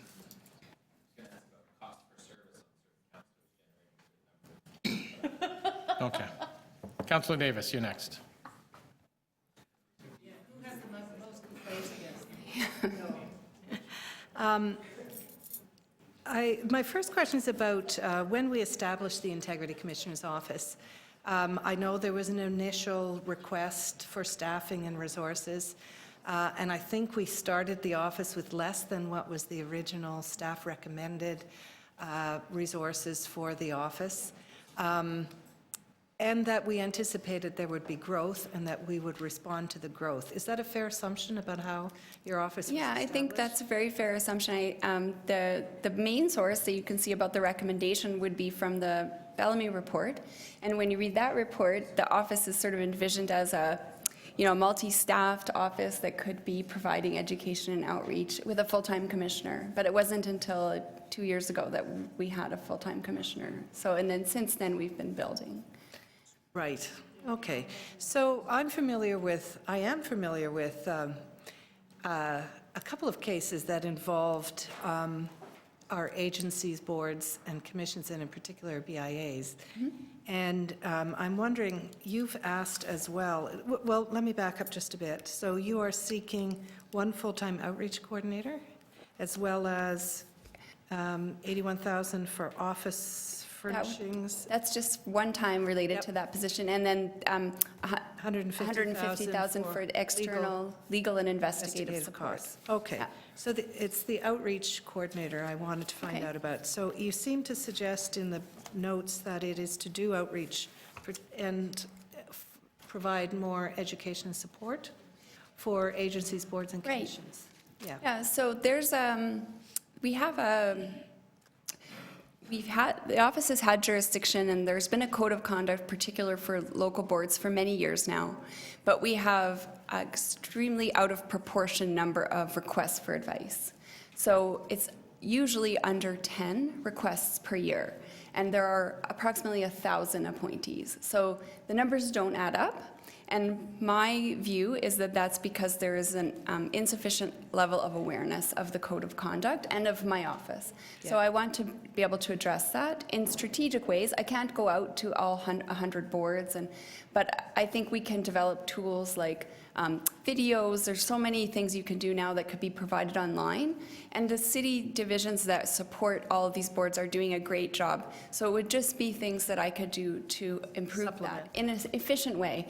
And frankly, that would free up my time from strategizing and thinking about that and get somebody else who is good at that to do that. And then I could focus on the in fact, I think the code of conduct you've suggested needs to be reviewed for agencies and boards. I haven't made a particular recommendation around the agencies and boards, but there are some particular areas that need guidance or interpretation bulletins. Yes. And the other sanctions. Sanctions would be one. I think there is a gap in policies that are applicable to councillors, that there are no equivalents for local board members in some cases, not all cases. So I think there are quite a few areas that that could be enhanced in the local board sector. So what I wonder about, the Auditor General has a work plan, and he or she sets out each year, these are the things that I will be looking at. Do you have an equivalent? I think the closest thing would be is my annual report. I try to forecast a little bit about the areas. Right. I think going forward, that would be something I would continue to do on an annual basis, is sort of forecast what are the areas that I'm intending to work on. Yes, because it seems like I don't get a sense of the volume of policy work, for instance, that you would have to do. I don't get a sense of what kind of education outreach activities would be required for these people. Not that I'm questioning it's not there, but maybe a work plan with those things in it would help support the budget request. Yeah, I mean, it might be a great idea of just sort of pulling out some of the forecasted activities from the annual report and making it a little easier to find. Right. But I do have to say, with the resources in my office and the nature of the work, we are really primarily in reaction mode. We respond to complaints, we respond to requests for advice. So the other things, which are extremely important, don't sometimes get the same level of planning, because if a complaint comes in or advice is requested, that's what I'm going to be working on. Right. Thank you, Councillor. Thank you. Seeing any other outside council, there's no other outside councillors here, so I guess there's no more questions. So thank you very much. Thank you. Next on the agenda is the Office of the Lobbyist Registrar. Mr. Budget Chair, on a point of order, I would like to just point out that this is first time in as many days that we've had the entire Budget Committee here at the same time. This is good news. This is great. Go. Pat yourself on the back. Excellent.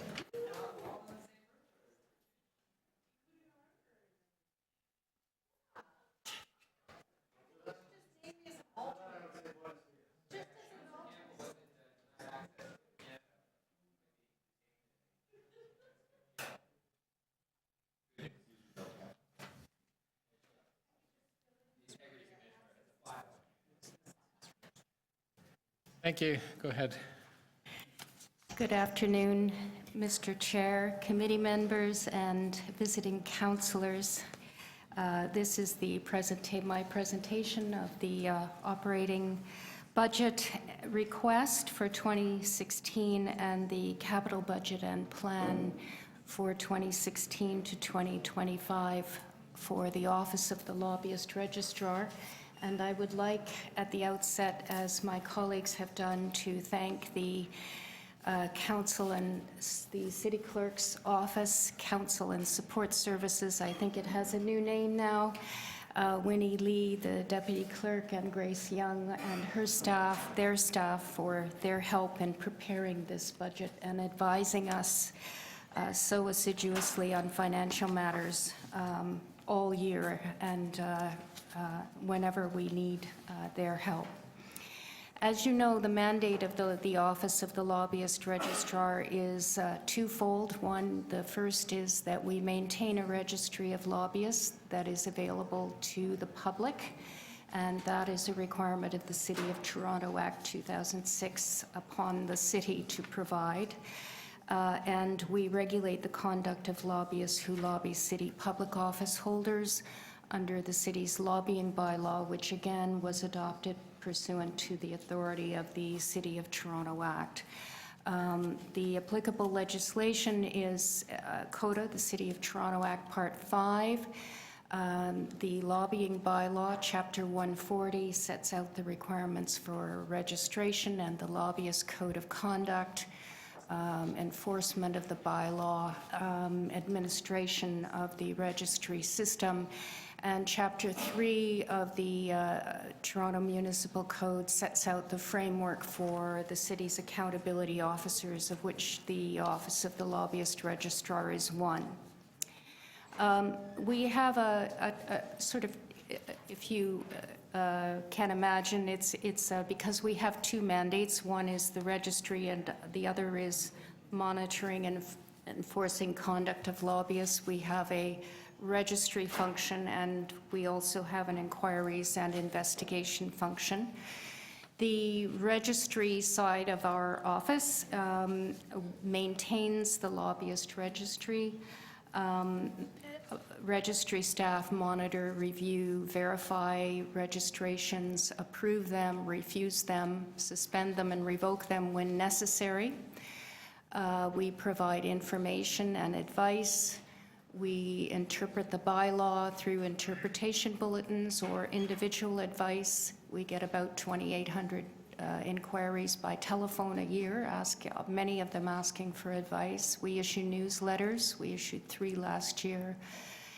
We post FAQs on our website for lobbyists and public office holders and the public. And we maintain our website, as all, I think, city divisions do now. And we have a Twitter account, which we actively maintain. If you want to know what's happening, consult our website and our Twitter account and our What's New area. The Inquiries and Investigations Unit, on my behalf, conducts inquiries and investigations when breaches of the bylaw are alleged. I report on inquiries to council. This year I filed 4 reports with council. When necessary, we lay charges under the Provincial Offences Act for breaches. This year we had obtained 1 conviction for a breach of the lobbying bylaw in relation to unregistered lobbying about a procurement. And we do a number of other things that are, I would put in the area of soft enforcement, like training, providing training to lobbyists and strongly encouraging them to attend that. Working with lobbyists to, we work with lobbyists to help them to develop their own plans for complying with the bylaw on a proactive basis. In that way, we try to prevent breaches of the bylaw. The next slide shows sort of a 5-year capsule of registrations, website visits, and phone inquiries. And I guess what I would say is that we're seeing steady increases in the numbers of lobbyists, new lobbyists in particular, and in the numbers of new subject matters, and in subject matter updates, which are reports of lobbying activities which appear on our website. And also steady increases in the actual number of active lobbyists taking a snapshot at the end of each year. So our business is increasing, our staff levels are not, have not, and I am not proposing to increase them. Our website visits are increasing, and so are our telephone inquiries. The following slides show you the same information in bar graphs. I won't spend time on them in particular. And finally, looking at slide 11, summarizes our inquiry activities and prosecutions. We both conduct, when we receive information that alleges a breach of the lobbying bylaw, we conduct an assessment to determine if an inquiry is needed or not. Often, an inquiry isn't needed. It's simply to advise the lobbyist that they need to register, and we do permit late registrations for people who haven't been in contact with the registry before. When necessary, we conduct an inquiry to determine if there has been a breach of the lobbying bylaw. If there has, there are a number of possible options. One is the softer approach, often with people who haven't been in contact with us before, permitting a late registration, making sure they attend training, developing a plan for compliance. Another option where it's a matter of some significance is a report to council, which you've seen a number of for this year. In some cases, not often, we conduct prosecutions. This is a limited option because of the 6-month time limit. The city has requested an extension for the time period within which a prosecution can be commenced. From 6 months to 2 years, which I hope the province will lend an ear to. And that's our summary of our assessments and inquiries. The OLR staff organization chart shows you basically the way we have been for the last 5 years, since 2010. We have 8.3 full-time positions. 8 of those are filled and have been for several years. I can't remember exactly when, but I think since 2011 at least. And we have a 0.3 clerical support staff position, which is there for, I call it backup or emergencies, which we haven't filled and we don't intend to fill in this budget unless it's necessary, in which case we will. Our operating budget request is based on, and that's slide 15, is based on no new staff, basically maintaining the status quo. The increase that you see of 1.7% is composed of almost all of it due to increases in staff costs for progression pay, and re-earnable performance pay increases where there are staff who are no longer eligible for progression pay. And a very small amount, that's about 17.3 thousand, is that increase is due to staff costs, and a very small amount is about $1,700 is for basically inflation for non-salary costs.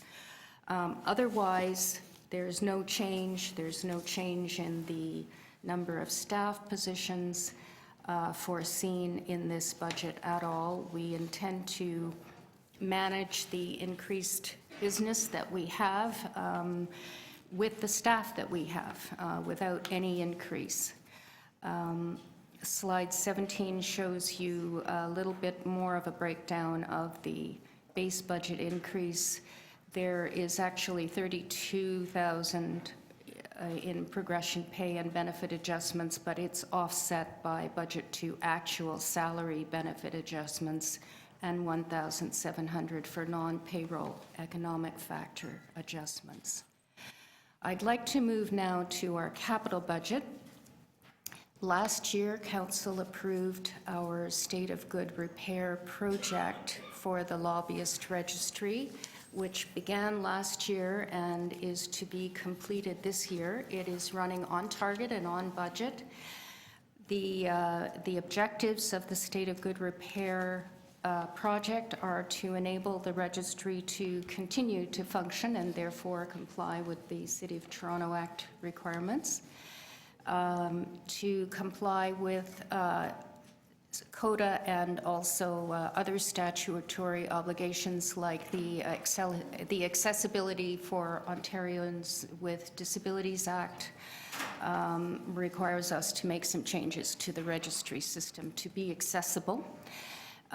Also, the project will meet requirements of users, particularly around providing a mobile interface so that lobbyists can register and update their registrations via their mobiles, and to conform to city and industry technological standards. Slide 19 shows you the project cost is hasn't changed since last year. It's a total of $0.660 million. Last year's budget was $172,000, is that correct? I believe, yes, of which $13,000 is being carried forward from 2015 to 2016, and there is $488,000, which was approved last year as well as the 2016 budget allocation, so that makes a total of $0.501 million in 2016.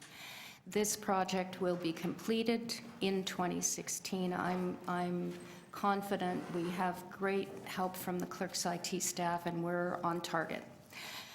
It's 100% funded by debt, and there will be an operating impact, I believe, in clerk's budget for 2017 of $5,000 for application maintenance and support. We also have included in our 10-year budget plan a State of Good Repair project for 2023, and that is required for the same reasons that the current project is required. By then, it's projected that the registry system will be in need of an update, and in order to continue to function, and it will, if there are any legislative changes, it will need to comply with those and will be needed to conform to city and industry technology standards. The projected cost for that refresh in 2023 is a bit more than the current project. It's projected at $0.7 million. Those are that's the end of my presentation. I'd be pleased to answer any questions. Any questions at all? Committee members? Councillor Carroll? Yes, I'm most focused on capital, although I will ask, when this capital project is done, are there no operating impacts of capital? If we're improving the site, will that not generate more inquiry and more activity for you? It may do, or but we intend to absorb that with our with our existing staff of 3 registry advisors and the technical support we receive from the city clerk's support services. Okay. And when that project is done, will I get to the point where currently you really have to know a lot about the city to go hunting in the registry on the website? The feedback that I continue to get from residents is if they want to look to see who's lobbying me, it's still somewhat complex. Sometimes the subject matters are sometimes generalized. Like the Island Airport expansion is listed as economic development and waterfront revitalization. Because we're sort of locked into these generalized topics that exist in the site. Are we getting to the point where we're going to get that kind of user-friendly subject matter improvement? We are hoping that that is one of our goals. One of our key goals is to improve the search capacity of the registry.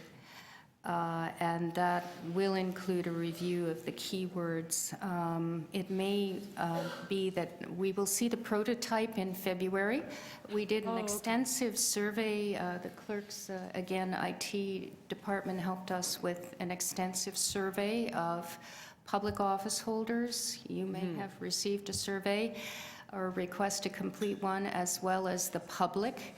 We're taking all of that information, which was great feedback, and we are incorporating it into our project to try to answer exactly those kinds of concerns that your constituents are expressing. Right. So from a budgetary perspective, so you'll complete this project. There's a little more to do in the next year. Then you would want to, the registrar's office would want to sort of live with that for a year or so and then begin to take feedback. Because it is an area, you really have to look at continuous improvement. It's such a technologically based thing if it's going to be really available to the residents. You would review it for a year, and we would want to leave your budget such that you can always introduce a capital program if you need to do another enhancement to that site, if there's a technology that can make it even more user-friendly. Yes, I would hope that that would be an option in the future as well. Right. Okay. Okay. Thank you. Those are my questions, Mr. Chair. Thank you. Council, any other questions? Outside members? Thank you very much. Thank you, Mr. Chair. Okay, the Office of the Ombudsman is next.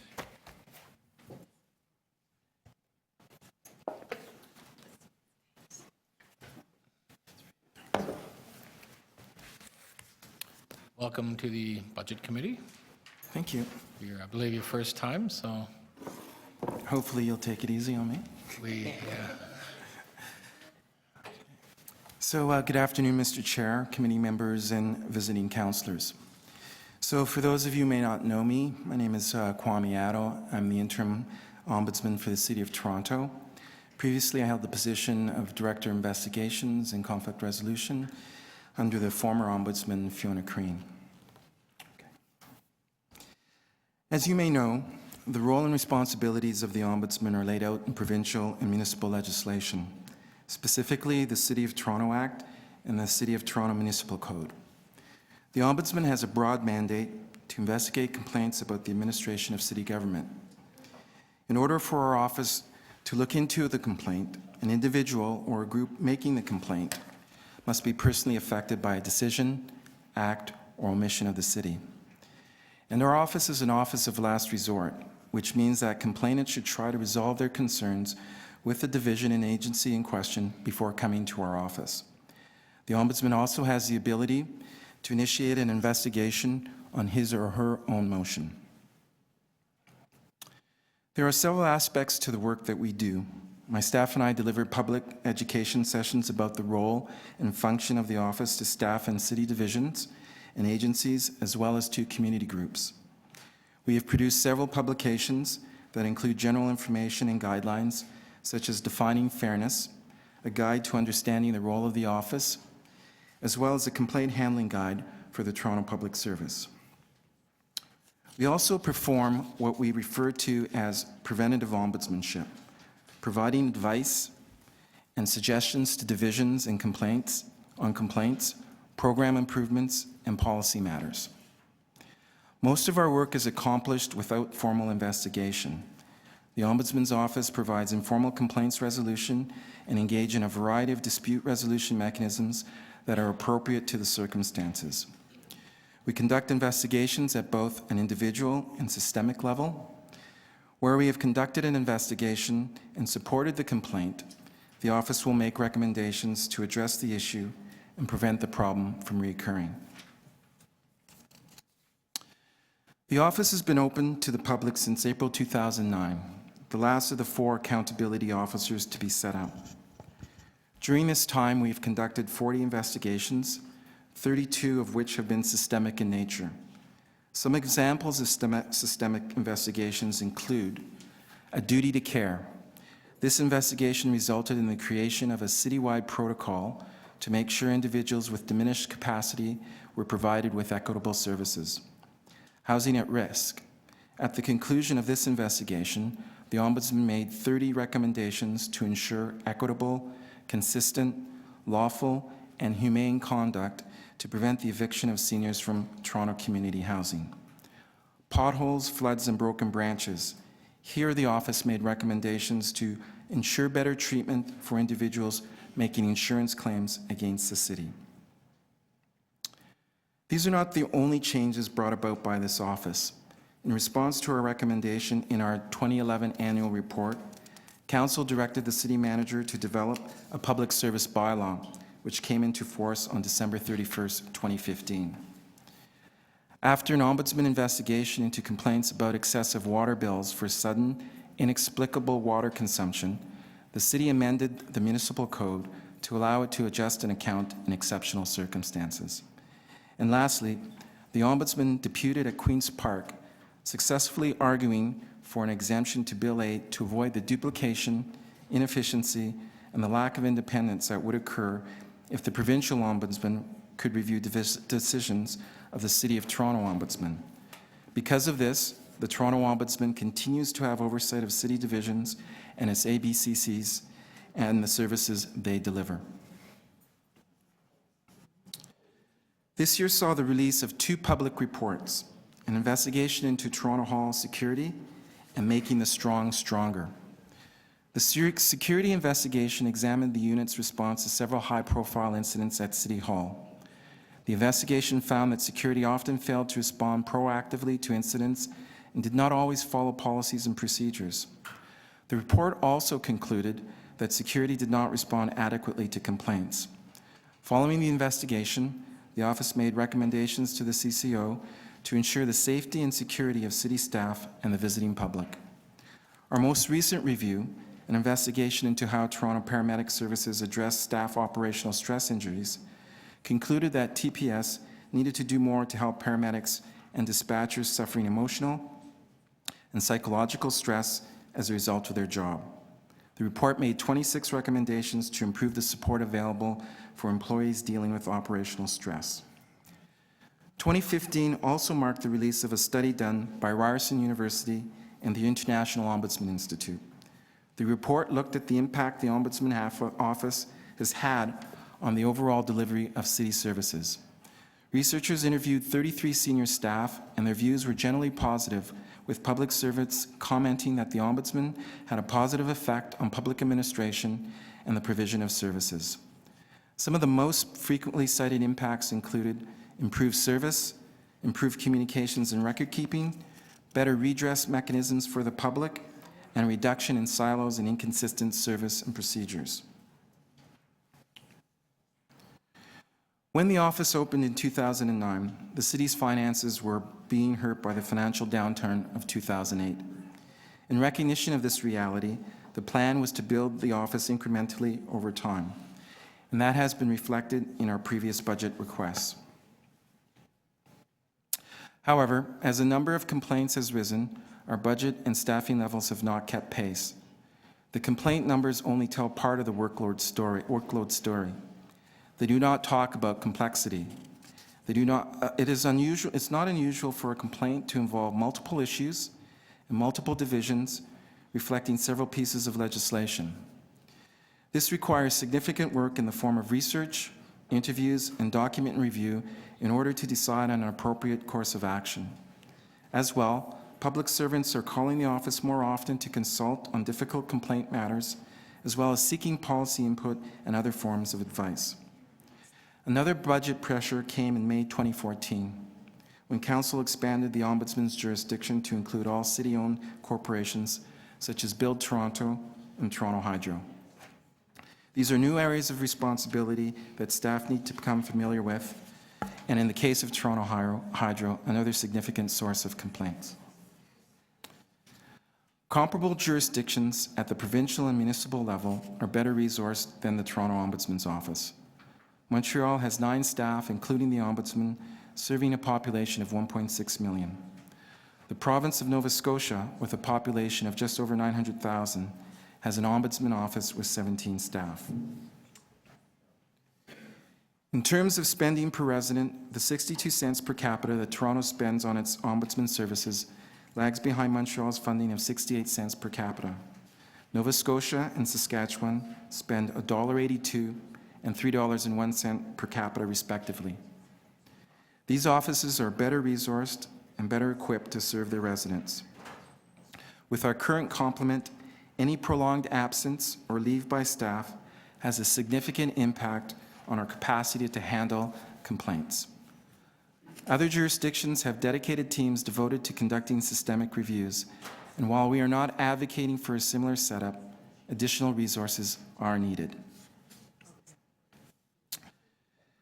An additional investigator was approved during the 2015 budget process. And while the new position added some investigative capacity and provided the office with more flexibility with staff deployment, our 2016 request will further strengthen the ability of the office to conduct systemic investigations, which from a value for money standpoint are the most effective use of our resources.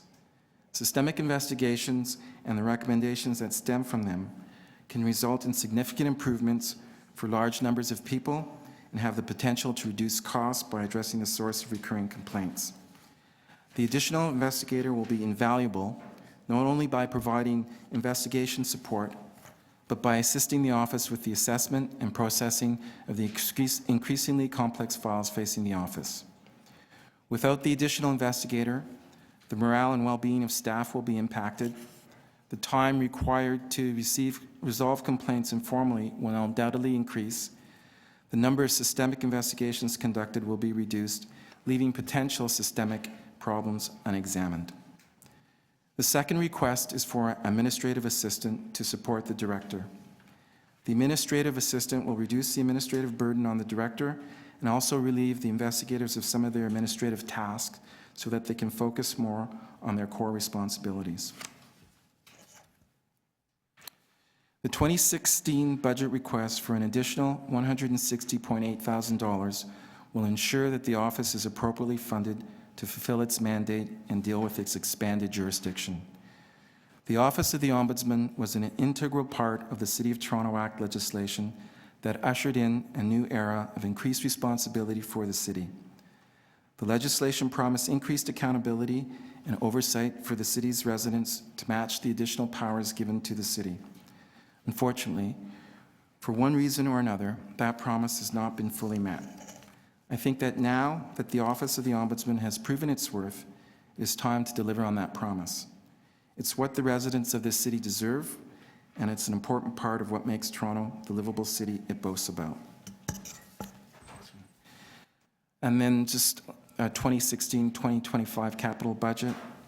We have $530 million for system upgrades and maintain a state of good repair in 2016, and an additional $700,000 in 2023. Thank you for your time this afternoon. I'm happy to answer any questions. Thank you very much. Questions of committee members? Councillor Campbell. Thank you very much, Mr. Chair. So thank you for the presentation. Do you have the specific numbers for this line on page 6? On the complaints? Yeah, I can get you the specific numbers. Because that would have proven helpful. And Sure. in regard to those complaints that are handled, you know. Yes. In the previous presentation, there were, you know, one individual submitting multiple complaints. The problem that I have with this is that there's no breakdown as to the nature of the complaints. Maybe some of them are bulked, maybe there's a lot of repetitiveness, and I don't know how many are unique complaints. So each complaint that comes into our office is labeled as one complaint. That complaint could have multiple issues attached to it, but we still only count that as one complaint. And how do you assess the merits of a complaint? Well, we Some complaints require a formal investigation. some complaints require a formal investigation. Most of the work that you do does not require a formal investigation. That's correct. But that doesn't mean that it doesn't involve a lot of work. As I was saying earlier, a number of I would say a vast majority of the complaints that we have multiple issues, which require us to do research, require us to interview individuals, review legislation. That upfront work needs to be completed before you can make a determination as to whether or not something can be resolved. If it can be resolved informally, we would opt to do that, or if it requires us to go forward and have a formal investigation. When does the process move from being informal to formal, and how does it do so? So once somebody contacts our office, we take the initial information. That information is collected. We identify what the complaint is, who or what they may be complaining about. That file is then assigned to somebody to review. They'll do a workup on it. That may, as I said, mean contacting divisions, reviewing legislation, reviewing documents that have been presented to them. Once we have an idea of what we may be able to do, if it looks like it's something that can be resolved through a meeting with the division, if we can involve ourselves in mediation, we will do that.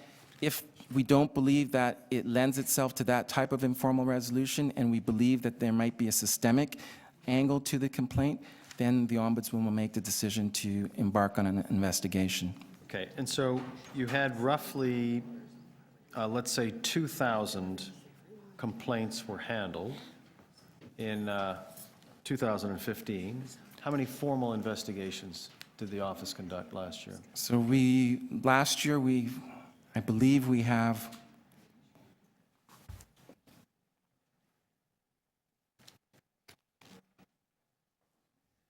about 7 formal investigations last year. 7 formal investigations. And do you know how many the year prior? It's roughly about the same. It varies between 7 and 9 investigations per year, I would say. Okay, that's good. Thank you very much. Okay. Thank you. Any other questions? Councillor Layton, then Carroll. Thank you very much. Just a question on the amount of time using slide 6 and 7. I'm just curious about the average response time for each of the inquiries, and how long is it taking for us to close a case when a complaint is made, and how has that changed over time? Through the chair, it really depends on the nature of the concern. So there are some contacts with our office that we can resolve fairly quickly, and it's only a matter of days. Other concerns that are a little bit more complicated, involve multiple divisions or different pieces of legislation, may take a bit longer. And the ones that may not be formal investigations but require sufficient workup, they could take anywhere from a matter of weeks to several months. Do we have any idea, though, of the number of complaints, what has registered as something that gets reported in the annual report, what has registered as something deeming a full investigation? I just want to maybe just try to, further to Councillor Campbell's points, get a breakdown in that 150, because I know that sometimes the Ombudsman takes it all the way to an investigation. Right. So it's just given the size of our office, investigations are very time-consuming, and they expend a lot of resources. So early on in the life of the office, the former Ombudsman, and I'm of the same mind, had decided to use those resources or to reserve the right for investigation where we're looking at an issue that has a systemic nature to it. So that's really primarily the biggest criteria that we use. Does this have a systemic angle to it? If we were to investigate and complete an investigation, would we be in a position to make significant recommendations that would impact a large number of people? That would be the primary decision or primary factor in deciding to go forward with an investigation. That's not to say that we haven't investigated complaints that were just of an individual matter and not of a systemic nature. But we don't measure the average time for a response to any of these complaints. We don't have that as a internally. We have some measures. Internally, we have measures. Indication on what direction that amount of time is taken? Is it increasing? Well, it is taking longer for us to get to things. We have, as I said, the type of concerns that we're getting are more complex in nature. It's not unusual for them to, as I said, involve more than one division. Planning matters, for example, are a little different beast. You need a bit of expertise. It takes a lot of time to get up to speed with them. So those type of things are taking a bit longer to finalize. Okay, thank you. Councillor Carroll, you're next. Got halfway through. Kwame, hi. Hi. Tell me about the capital request. It looks like we're into the usual round number there. So is the case management upgrade that is right in 2016, that's something that's been developed over the last year or two, I believe? Yes, we're also following up with Clerks IT, who is supporting us in the lead on this matter to figure out exactly how that's going to come forward this year. But we are meeting with them to finalize that plan. But it is nearing finalized. Yes, yeah. You pretty much know the specs of what you need, and so it could be executed, even though we're in flux, because there'll be a hiring of an ombudsman and a posting and all of that going on this year. But this project could continue. This project could continue. There's no reason why this project could not continue, as you say, with everything in flux. Yeah. The people that need to be involved in this project are still there, and the project can carry on. Right, right.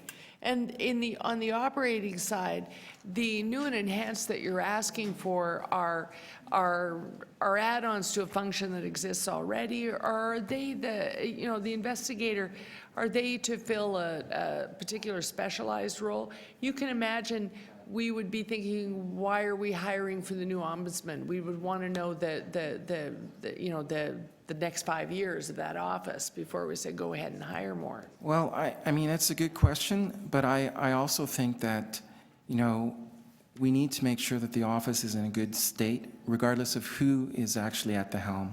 So if it's whoever is responsible for that position, I would like to leave the office in as good a state as it can be if I'm not in that chair.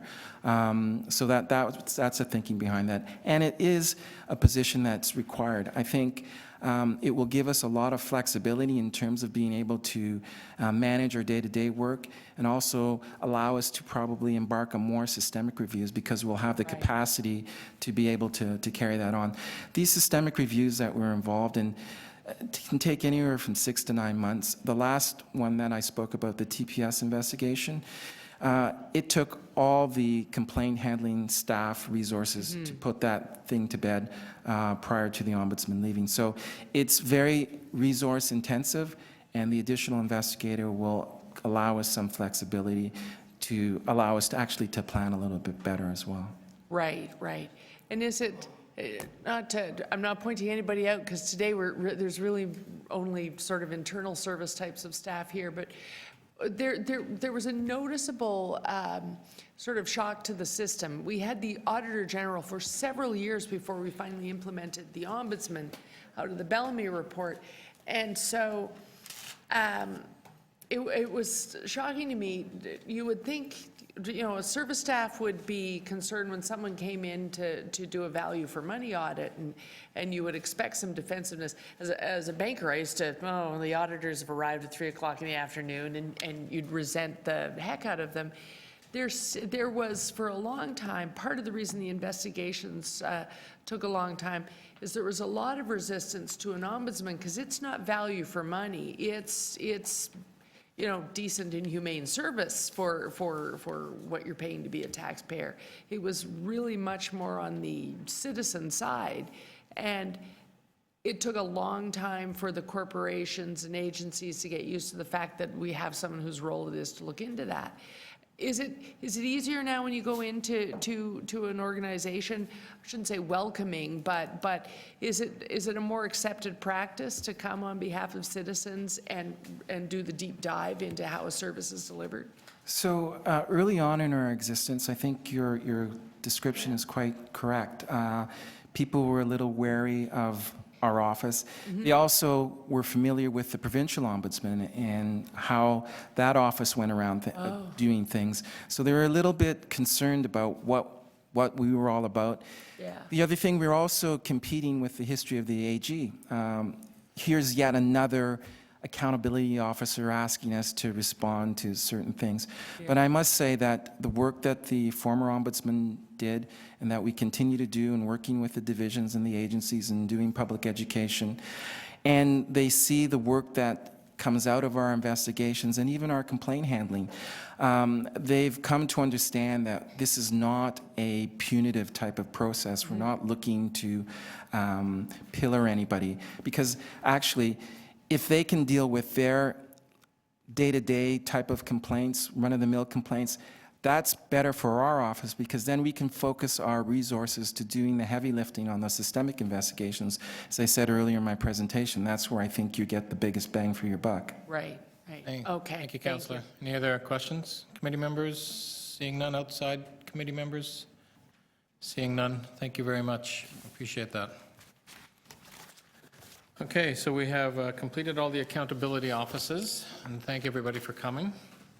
Next, we'll do the other city programs. Now, there's no presentations. This is just questions and answers only, so we will begin with legal services. Will be the first one. We're working our way down the list here, so let's start with legal services. Are there any questions to Legal Services Department? Councillor Layton. Yes, thank you very much. With respect to caseload, could you talk to us? Last year, there was a discussion around the removal of a solicitor, and we successfully did not remove this. Remind me how that went about. Yes. There was a request, in order to find cost savings, there was a request to delete one solicitor position in the Planning and Administrative Tribunal law section on the condition that we no longer attend at Committee of Adjustment appeals unless the chief planner indicates that there is a corporate interest in doing so, and that we no longer attend at Alcohol and Gaming Commission of Ontario hearings. That was not supported by council, and we have maintained the same staff levels. And so, based on the volume of requests to attend new hearings, how has that trended over the past year? And you can broaden that to be, let's say, over the last 4 years. Yeah.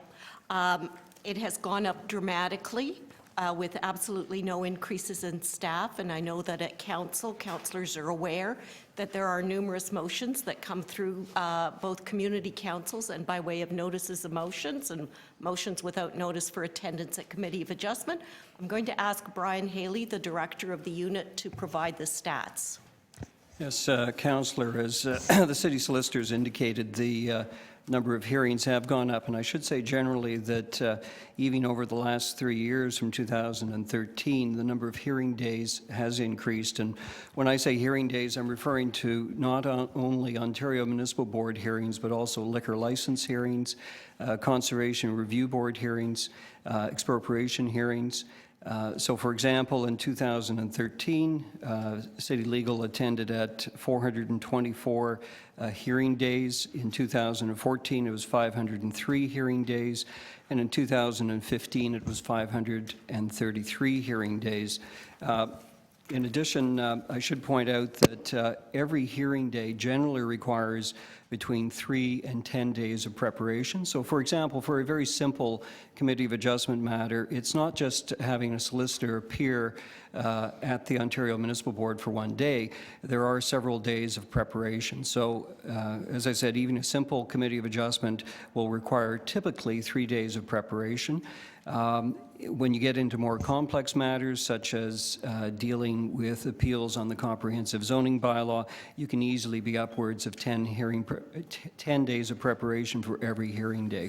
So just let me get that clear. So from 2013 to 2015, the difference was 100 hearing days, but that could potentially be as high as 1,000 days of prep in addition to those 100 days, or as low as 400. Correct. 300, somewhere in between there in the amount of days. So we're not talking just 100 days difference. No, there's the preparation.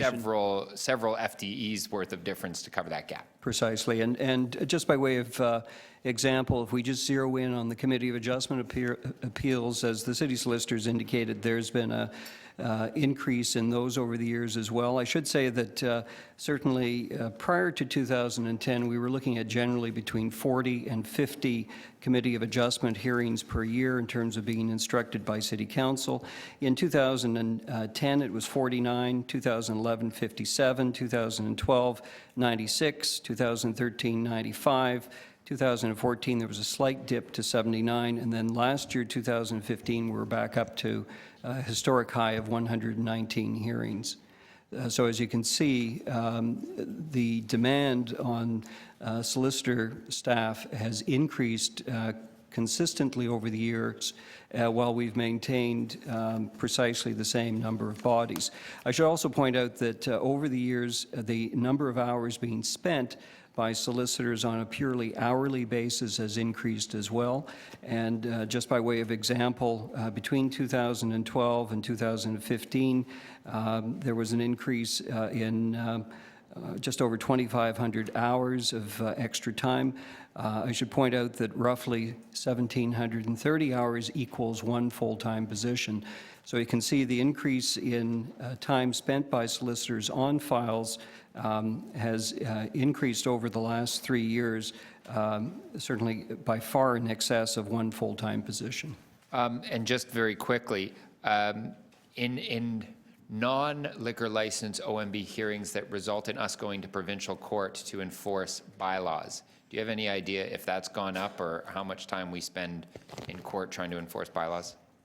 We have a full-time prosecutions unit. I don't have those statistics with me, but they prosecute everything from parking charges to Highway Traffic Act to violations of zoning bylaws. So we're into the range of potentially hundreds of thousands of charges through the prosecutions unit. I'm curious about how much time and money we spend fighting stuff in provincial court, and so maybe we can have that discussion on how we might measure the value of our solicitor's time in pursuing convictions in a provincial court. Well, there's just such a range of matters that are dealt with. They do get broken out by sort of parking matters, Highway Traffic Act matters, and zoning offenses. Thank you. Thank you. Next, Councillor Carroll was on my list, but is there anybody else? Councillor DiCiano. Thank you, Mr. Chair. I'm looking at the issues for discussion, and I want to point out that the information you've got here about federal and provincial legislation is excellent. Thank you very much for that. Thank you. I just want to talk a little bit more about it, because we spoke about it in the preliminary budget round, and now it's here again.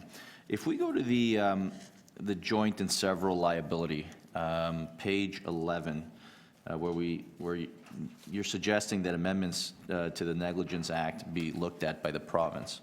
Mm-hmm. Basically, every time someone trips or every time there's an accident somewhere in the city, we're on the hook because we're the richest elephant in the room.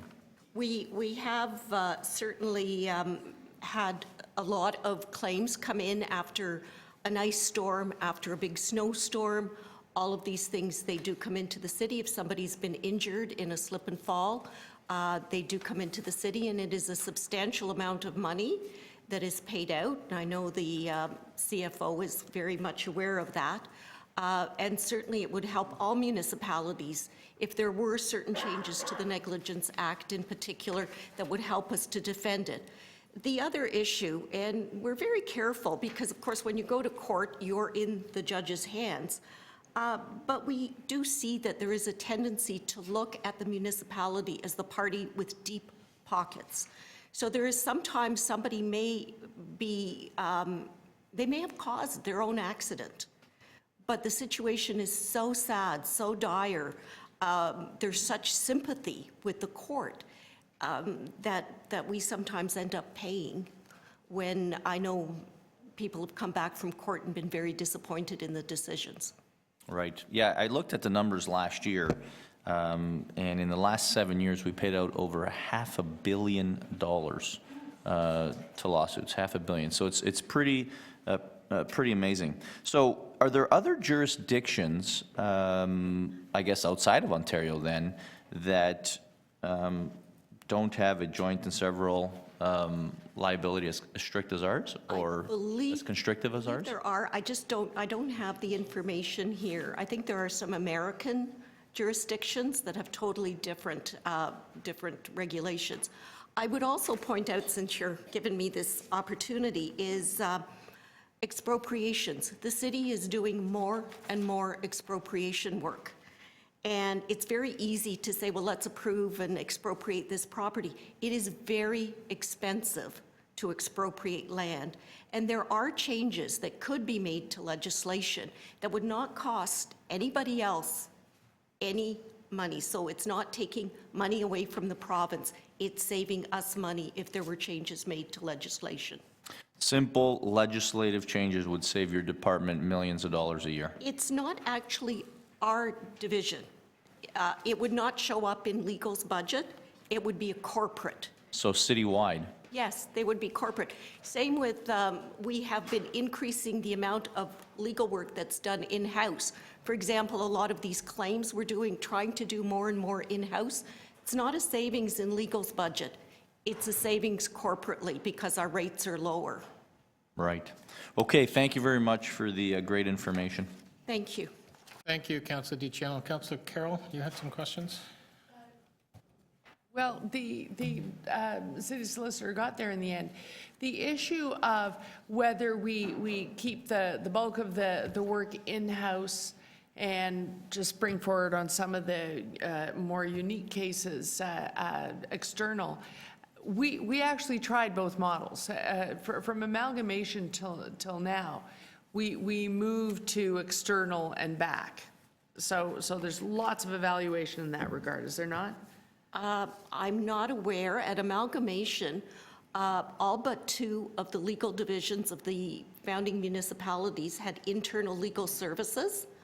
And we've been bringing more and more work in-house at a lower cost. I'm not sure I understand that answer then, because I do recall a year where it was a big jump of internal services because we sort of brought more in. We still had a substantial amount external and brought more in. Yes, internal. This is a number of years ago, admittedly. Yes, claims work we have been bringing more in. We've added lawyers based on the Auditor General's recommendation. Right, exactly.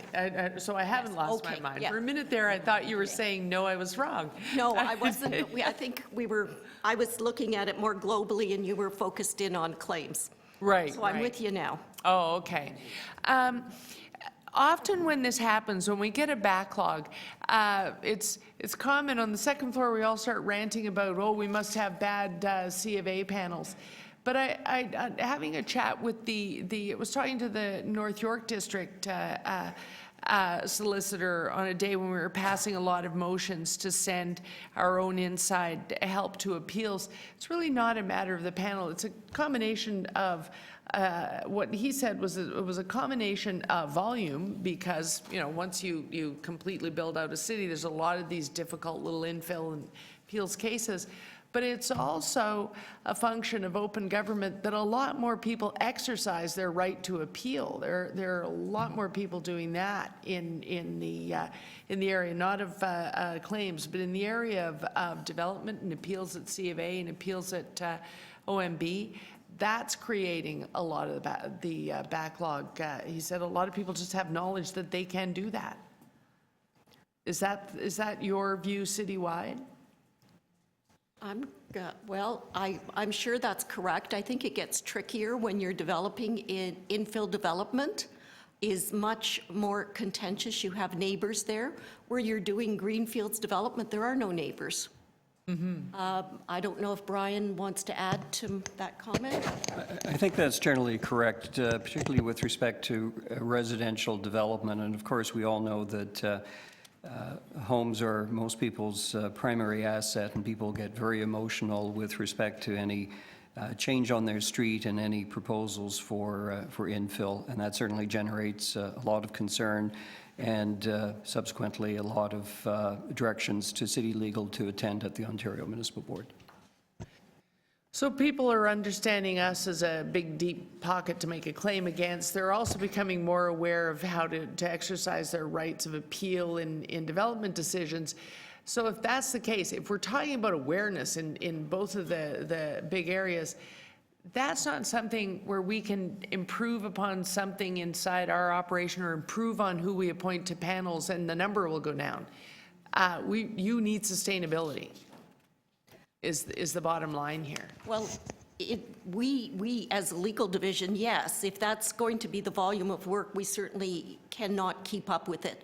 The other thing to point out is that hearings will take priority because they're dates, they're set by the board. Right. What it means is when a lawyer is assigned to a hearing, it means that everything else gets put aside. So all those development agreements, all the bylaws, all of those other things, the advice on major corporate issues gets put to the side because there's nobody available because they're all at the board.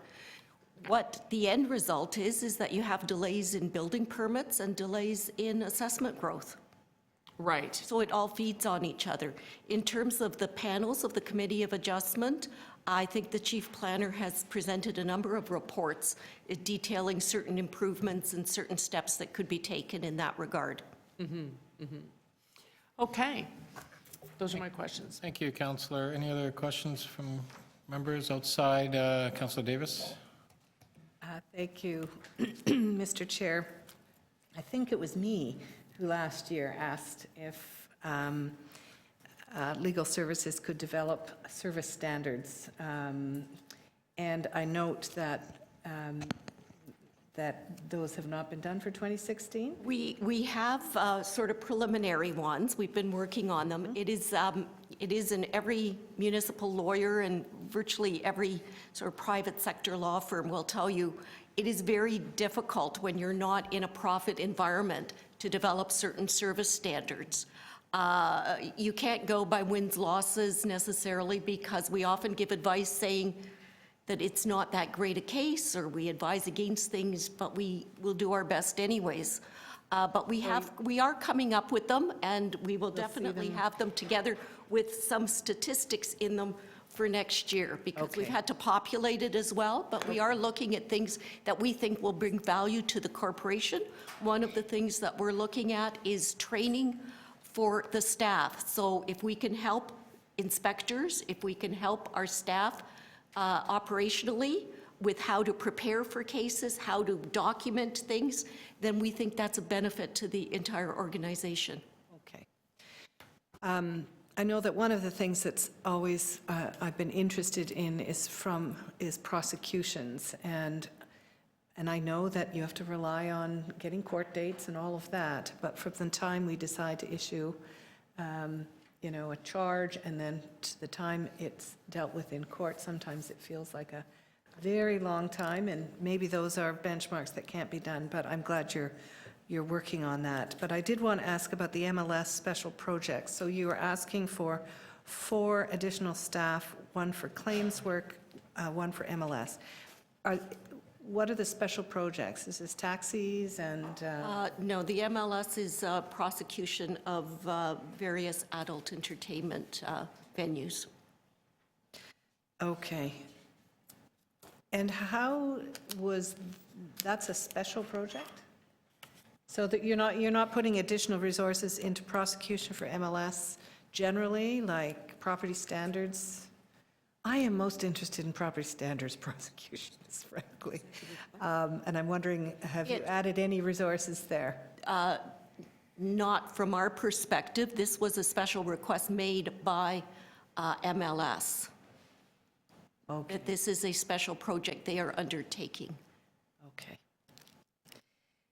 And claims work.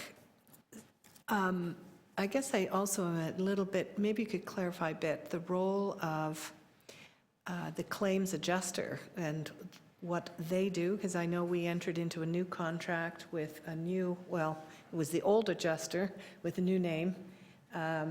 So are we able to clarify the roles that they play versus the roles we play in trying to settle and/or prosecute? I think the CFO may be in a better position to respond to that than I am. Legal does not get involved until there is an actual claim against the city. Through you, Mr. Budget Chair. So what we do is all the adjusting work is done by outside firm, Granite. And now Granite was recently purchased by another firm, and I can't remember what the other firm was. And then we have adjusters on staff that manage the adjusters. So they'll have, it's basically called desk adjusting. They will manage a group of claims, a collection of claims, and manage Granite's work. They work very closely with legal, depending on whether it's an internal legal lawyer has been assigned to a particular claim or external legal.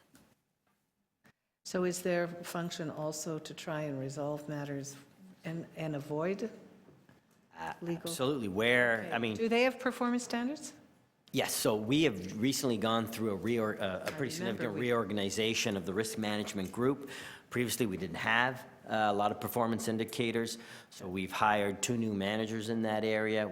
We were actually quite weak in terms of the management area, and so we've done a lot of work in the last 12 to 15 months developing indicators, now starting to collect I know the Auditor and General. managing it better.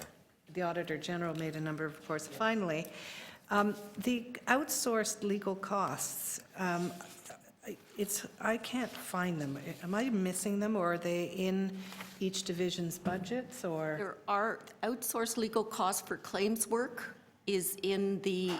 It's in the risk management budget? It's in the risk management budget. It's not mine. And elsewhere, like litigation? Yeah, there he is.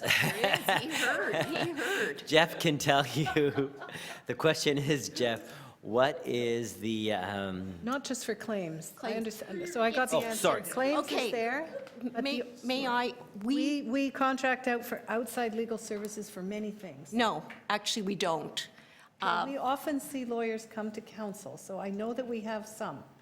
No, actually, we don't. We retain outside expertise where there's a couple of circumstances. One is if there's a conflict. So if one of my staff has a grievance, I cannot handle it. It cannot be handled by staff and legal. We have to go outside. The second matter is where we don't have certain expertise. That's what I'm asking about. And that is actually quite limited. So for example, if you're dealing with a bankruptcy or something, we don't have an in-house bankruptcy expert. But we actually... For instance, we've upped... Councillor, we're almost finished. Just really quickly, we upped the contract on Union Station for legal advice. We've upped several contracts that I've been at the table for the... Yes, but those are... All I'm asking is, where is it in the budget? Where In the is divisional, outside in the legal divisional, counsel? it's in the divisional budget. It's not, not in my budget. Okay. Thank you. And can you accumulate it in one spot and make a total? How much in total do we spend? Council, thank you. It's like almost 7 minutes of questions. We're going to go on to the next, which is City Clerk's office. Are there any questions of the City Clerk's office? She just said she doesn't know.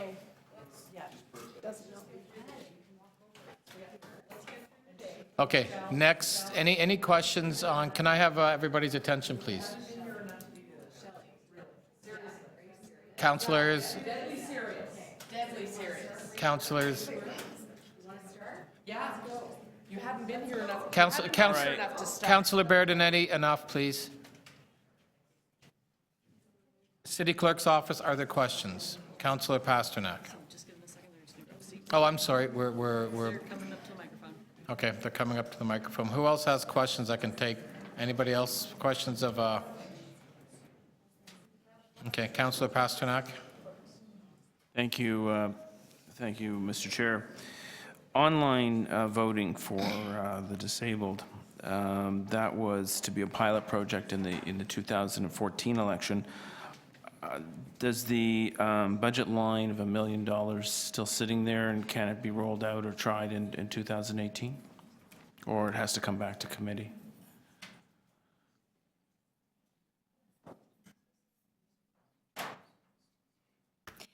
That money is back in the reserve fund, the election reserve fund.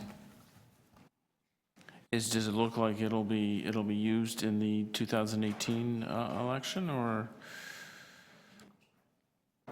Mr. Chair, members of the committee, the elections people are currently working on an entire modernization initiative, as you know, what we are waiting for to bring back to you a whole series of reports, which includes online voting, is the legislative changes, which the province promised they would have to us by December, which we still do not have and now do not anticipate having until the beginning of the new legislative cycle in February, I believe, the middle of February.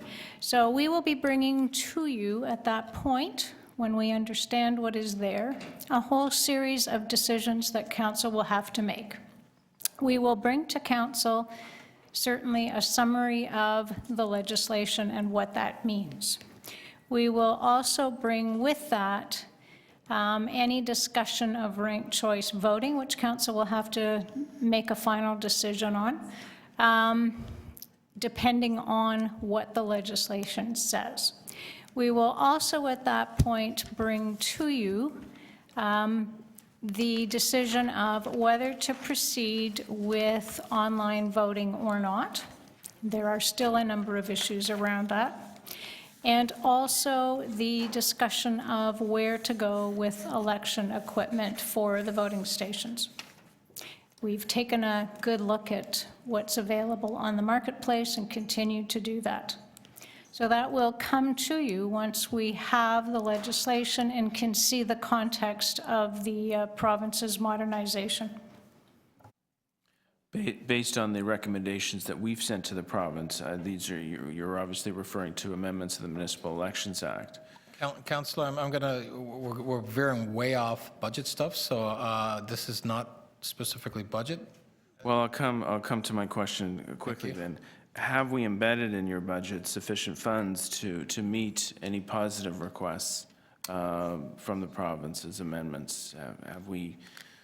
Do we have the reserves or the contingencies to implement? We have a number of things in the budget. We have a budget reserve, an election reserve, which funds the election work and the election for the next 4 years. What we know is that at its current state, the election reserve is going to come to an end. It is going to be overdrawn, as it were, in 2018 with what we now know to be election costs. We do not know what the costs will be with whatever legislation the province brings in, nor do we know what direction council will go in with respect to election equipment. We've discussed at Executive Committee various ways of financing that. There is currently in our capital budget forecast money for election equipment. Whether it's adequate or not depends on what council decides to do at that point. So There may or may not be sufficient funds. I can't answer that question with definity right now. I need to know the context and where we're going. And we will bring to you a series of reports, related reports, that discuss all of that and allow council the opportunity to make the decisions that it's able to make on those. Okay. All right. Thank you. Thank you. Councillor DiCiano. Thank you. Just briefly, can you explain to me what the official public consultation process looks like? What does it entail? Is it just, is someone coming to committee and deputing public consultation, or is there a difference? Sorry, Councillor, I don't know what you're referring to. What we would have in our procedures bylaw as a quote-unquote official consultation process is, of course, dependent on the item that is before committee or council. There is a statutory process, which in many pieces of legislation, there are set out the processes for consultation that are required, who is able to come and what council's requirements are to hear from those persons. And there is also the unofficial process, I suppose, if you want to call it that, that is set out in our procedure bylaw, which allows members of the public to attend before committee meetings and advise of their opinions and expectations of the committee on any item that appears on the agenda. Is there a difference in how we record those two, the unofficial and the official? There are some requirements for some. For example, there are going to be, I think, changes to the Planning Act, or maybe they're already in place, which are going to require us to, amongst other things, indicate how council has taken into account what it has heard from citizens. So we are just in the process of discussing with our colleagues in planning and other areas how that might take shape. Okay, so I guess it would be fair then to say that last council mandate, or last council voted on ranked choice voting, but ranked choice voting did not go through the public consultation process. Is that fair to suggest? No, not at this point. It will, you know, other than the provincial process, I suppose, in place for the review of the MEA. No, but when council, when that matter, and I don't know whether it's coming or in what form it is coming from the province, so I am, you know, speaking speculatively, given the comments that the minister has made with respect to that, that we may see some kind of legislation before that council will have to make a decision on. Right. Perhaps, or maybe the council, or maybe the province will impose it. I don't know. Right. So just so I understand, there was no public consultation process to the last council, the 2010-2014 council body. There was no public consultation with respect to ranked choice voting. Is that correct? No, that's correct. Thank you very much. Veering a little off there too, but you got the question in quickly, so. Any other committee members' questions? Councillor Carroll. Yes, I have a question about the budget. Oh, no. There is a long passage in issues for discussion on the mail delivery service review. And I was kind of surprised by it because so the current mailing service, which is costing us in the neighborhood of $6 million, which you could use in a lot of other ways. But I was kind of surprised at the amount of mail handling that's still going on and that this all is happening out of your department. Are these sort of election related or open government related? Why are No, these this not is in corporate. This is corporate mail. We are responsible for processing the mail that comes into the organization and distributing it, and all of the mail that goes out of the organization. And Oh, so we that's achieve, not in other divisions' budgets? No, it's in ours. Other divisions will actually pay for part of that service. They pay for courier costs and they pay for their postage, for which we achieve some savings because we do it centrally.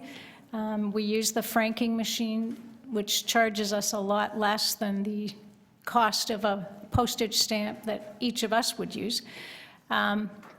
So there is those savings. Those are what are found in the division's budgets. However, the delivery costs of that to their various locations, it comes in centrally and then we deliver to their various locations, which was one of our own budget reduction suggestions. Right. And not accepted, appears in our budget totally. It does not appear in division's budget. So that is what it costs to deliver the mail from the central point to all of the locations. I think there's 194 that we deliver to. So most of the net cost is that delivery function of it? Okay.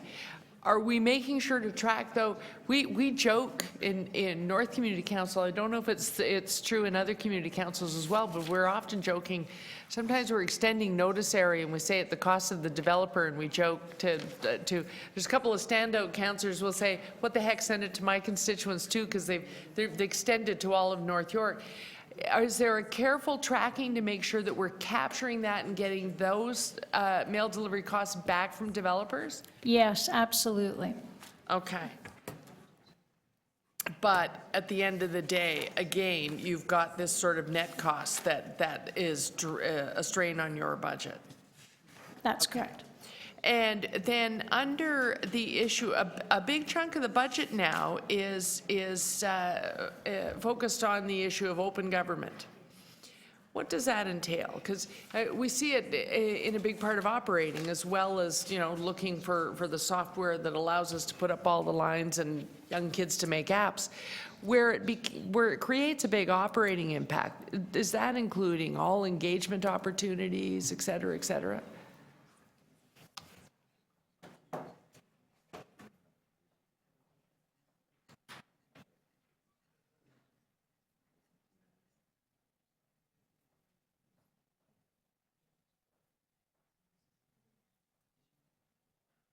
I think what you're referring to, Councillor, is the electronic system for classifying and retaining and storing our corporate electronic documentation, which currently is managed in its life cycle only in paper form. So we are highly inefficient at managing our documents. They're managed as data, of course, by IT, but they are not managed in their business context as transactions or as individual documents. So finding these things corporately is not very efficient. A document management system would certainly allow for more efficient compliance with our statutory requirements, actually, across the organization, and it would allow for better sharing, I think, of all of that information if it's accessible corporately as opposed to individually in paper format. Right, right. And I'm looking at this. You've got some considerable pressures. You'd like to be making a bigger contribution, or any contribution, because you just get basically some infusion from non-program for the election reserve. If we look at budget by service, you have half of the money going to all of those sorts of open government things, which needs capital projects to back and back. So that's 49%, 40%. And election services are making up only 11% of your budget. So it's not a matter of us needing to reduce the others. You need a pie chart that actually has a greater percentage, including a contribution to reserves happening for elections, and should be happening in each of the 4 years. Yes, and That's essentially the challenge. It is a challenge. It has been a challenge corporately. The CFO has been very diligent with the previous city manager and very generous at topping up that reserve over the years from surplus. So we're in, I would say, not bad shape, but not great shape. And I am concerned about 2018 and the changes that, you know, and the impact of the changes that may be coming our way. Certainly, I'm concerned about that reserve after 2018. Have I got time for one more? Quickly. Oh, okay, one more, and it's capital, but it is another looming pressure, and I've been asking the other divisions. The ward boundary review, you're already looking at inadequacy in terms of making transition and council, furniture services, et cetera. The ward boundary review creates a brand-new pressure that's nowhere included in here at this point in time. That's correct. And, you know, again, it's wait and see. I think we're well positioned. If we get the MEA changes from the province, let's say February, fingers crossed, we will be reporting to you at about the same time as the ward boundary review. Stuff will come forward. Our hope. Governance change. And so we will be able to determine the impacts across the board in that manner. I'm hoping it will all be ready in the spring, April, May. Okay. Thank you. Any other committee members? Councillor Campbell? Just a quick line of questioning. How has the workload changed since amalgamation in this department? Well, Councillor, our workload has, it varies all over the place. It varies with demand, it varies with population, it varies with public engagement, it varies in different ways. I mean, we do so many different things in our division, out of so many different locations. It's really hard, but generally speaking, all of our statistics are more demand on our staff. It varies. We've become very good at managing by cross-training our staff and moving them around where we need them. They've all learned about elections in various positions and various categories, and they've all, you know, we regularly make service improvements and efficiencies by reviewing our processes and by moving people where we need them and training them. And staff have been tremendously cooperative in working with us to do that. But I would say all of our numbers indicate that our demand is going up, as one would expect. For example, just to use one that will be near and dear to your hearts, last year was a watershed year in the number of reports council processed. We sent over 10,100 reports to you last year. So that is a high watermark. So just to follow up on that, this city produces an enormous amount of paper, or printed paper, through your office. Have there been suggestions made by your office or by other departments to reduce the amount of paper or the number of reports by streamlining reporting across the system?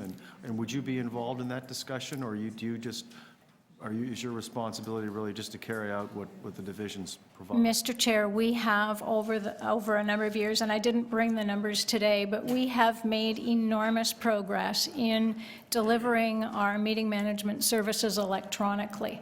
And in fact, we have cut down the number of printed reports to the very basic, which is why we ask each of your offices to tell us which things you want in paper and which ones you don't. Likewise with divisions, we are really quite, shall we say, frugal and not willing to produce paper if we can avoid it. Similarly with the public, I mean, the meeting management system has made a tremendous improvement in our paper numbers. We're saving a lot of trees. But notwithstanding that, if I were to stack up the committee reports from the last agenda, from the last council agenda, it would probably be 3.5 feet high. And that's kind of what I was getting at in terms of the volume of paper. Although in the mass amount, the volume of paper for each council just seems to be, is it still growing? Is it double what it was a few years ago? But we ask each councillor whether they want all of those agendas in paper. Right, okay. And we have made tremendous savings in that process. Now, whether we can make improvements with respect to all of those reports that we write, we'd have to have some discussions with the city manager. I think there are ways of reporting differently on a number of things that would make things perhaps easier. Streamline. And we're working on that. That's encouraging. Thank you. Thank you. Any other questions? I have just one quick question. Three of us actually at the table right now used to be members of the school board, and I recall that when we asked for requests for briefing notes or reports or whatever, there was always a dollar amount at the bottom saying this is how much it's estimated to cost for a particular report. And whether it's $5,000 or $30,000 or $100,000, we got a chance to see the number. And that sometimes, would inform us on whether or not we would ask for the amount of reports. Do we have any ability or anything like that here? It is almost impossible, Councillor. Mr. Chair, I would suggest at getting an accurate number. We tried it when I was in the City of Edmonton many years ago. It is at best a guess. It generates, in order to do it accurately, another whole pile of work for people to pursue, and I'm not sure where it gets you. If the work needs to get done, it needs to get done. Okay, part of it is, does it really need to get done was probably the other question we sometimes ask, but anyway, thank you. Councillor Davis? Thank you. I notice within your division, there are a couple of functions that don't pop out as much as some of the others, like elections and so on. One of them is multilingual services. And I'm just wondering, on the multilingual services side, where can I find the costs associated with it? And most recently, there was a story yesterday about something going out that wasn't in French. And I guess I'd like to know the status of our policy around multilingual services.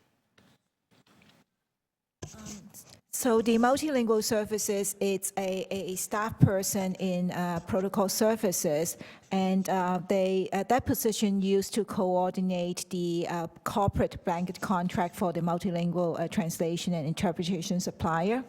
That individual and that role has since evolved. Each of the city divisions are responsible for coordinating their multilingual requirements, and also for assessing the corporate vendor for their translation requirements. Okay, so that's just translation, managing the translation services. Yeah, translation, interpretation. So, who's responsible overall for the multilingual policy for the City of Toronto? So in a recent report that we sent to Council regarding the Council's translation requirements, there's a request for the City Manager's Office to report back on an updated multilingual policy. Great. I think I may have moved that. Okay. The counter service, no, I'm not going to, I know about the counter service review coming back. I won't torture you again. The other area is we used to have, and somebody used to keep, and I think it was the clerks, an actual database of community agencies who got official notices of things such as, so the BIAs, residents associations. Most recently, someone came to me and said they went to get that list, and it was so out of date that it was not useful. So could you clarify, is that responsibility within your division, and is that list of community agencies and organizations who get a formal notice of city initiatives still there, and is it being maintained? It is there, Councillor. It is only as good as the information we get in. So we will, from time to time, attempt to update it. What we find is that there are so many changes to so many of those organizations, it's almost impossible to keep current. So is any effort to try and look at how we could enhance that function so that it is more accurate? I will discuss that with the Secretariat Great. staff. I might just ask for a briefing note or something on that. But finally, you also are responsible for polling. Polling for transportation services, polling, I think for any kind of polling, and you have the policy around polling under your jurisdiction. Where can is there a place where you can see the costs associated with polling, or are they in the divisional budgets? Some of it would be in ours, some of it would be in the divisions. Is there a way to consolidate that? Do we have any idea what we're spending on polling and? We can certainly get you our costs. And the divisions would have to be asked to provide theirs. Okay. And one of the difficulties we had around polling was the accuracy of the addresses within neighborhoods. And I believe we were using the impact lists or our property database. And could you just remind me, have we made any changes to the way we develop those polling lists? Is there anything else we can do to make them more accurate? Yes, it is now a far more automated process than it ever was. We did a pilot project last year and rolled it out. Soft launch was in July. And so we are still evaluating how that's working, but it seems to be that we are able to process them much, much faster because there used to be a big backlog. And as far as I know, with the addressing information that we have between the impact and the GCC information, it should be pretty good. Okay. So we can check and get you data, but Great. the staff report that they are much more efficient at doing those polls. Great. And the backlogs Very have much. disappeared. Next, thank you. I think we're all done. I don't see any other, no other outside councilors. City Council, us. Any questions about us?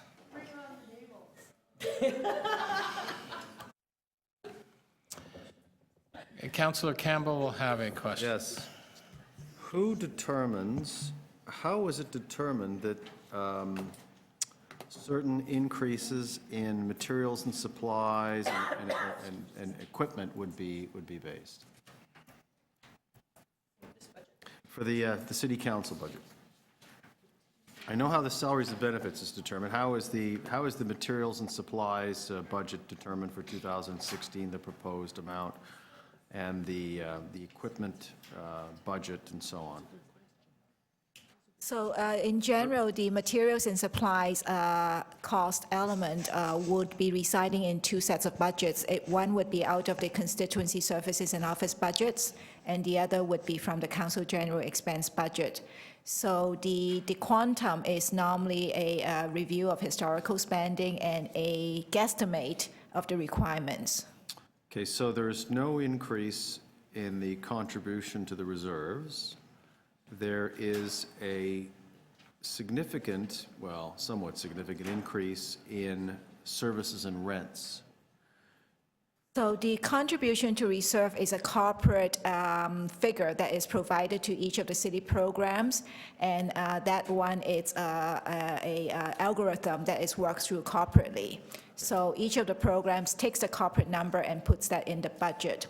In terms of services and rents, in the 2016 council budget request, we've included the cost of the constituency offices as a budget pressure that is in the budget request. This would be the civic center offices. The civic centers and also offices on private property. Okay. So that's a policy that's been approved by council, but the budget was never in the council budget. So we've added that, which accounted for the big increase. Because the amount in 2014 was over $1 million, then it dropped to, incidentally, I'm on page 14 of the analyst notes, just in case you wanted to double check that. Now, if it were that I wanted to make an allocation and rearrange dollars so that instead of starving and eating out of Tupperware containers in the midst of city council meetings, councilors could actually take a break and be fed decently and properly, this would be the time to do it, to make a reallocation perhaps of some monies that are already in the budget. Potentially, there is a line that used to provide for food services for council committee meetings that was in the council budget from many years ago that was removed, so that potentially could be put back in. Would there be room within the materials and supplies line? Were the council to decide to do that? Is there room within that, or I guess it depends on the amount we're talking about? Based on historical experience, the amount was about $15,000, I think, in the past. 13,000. 15,000. 15,000.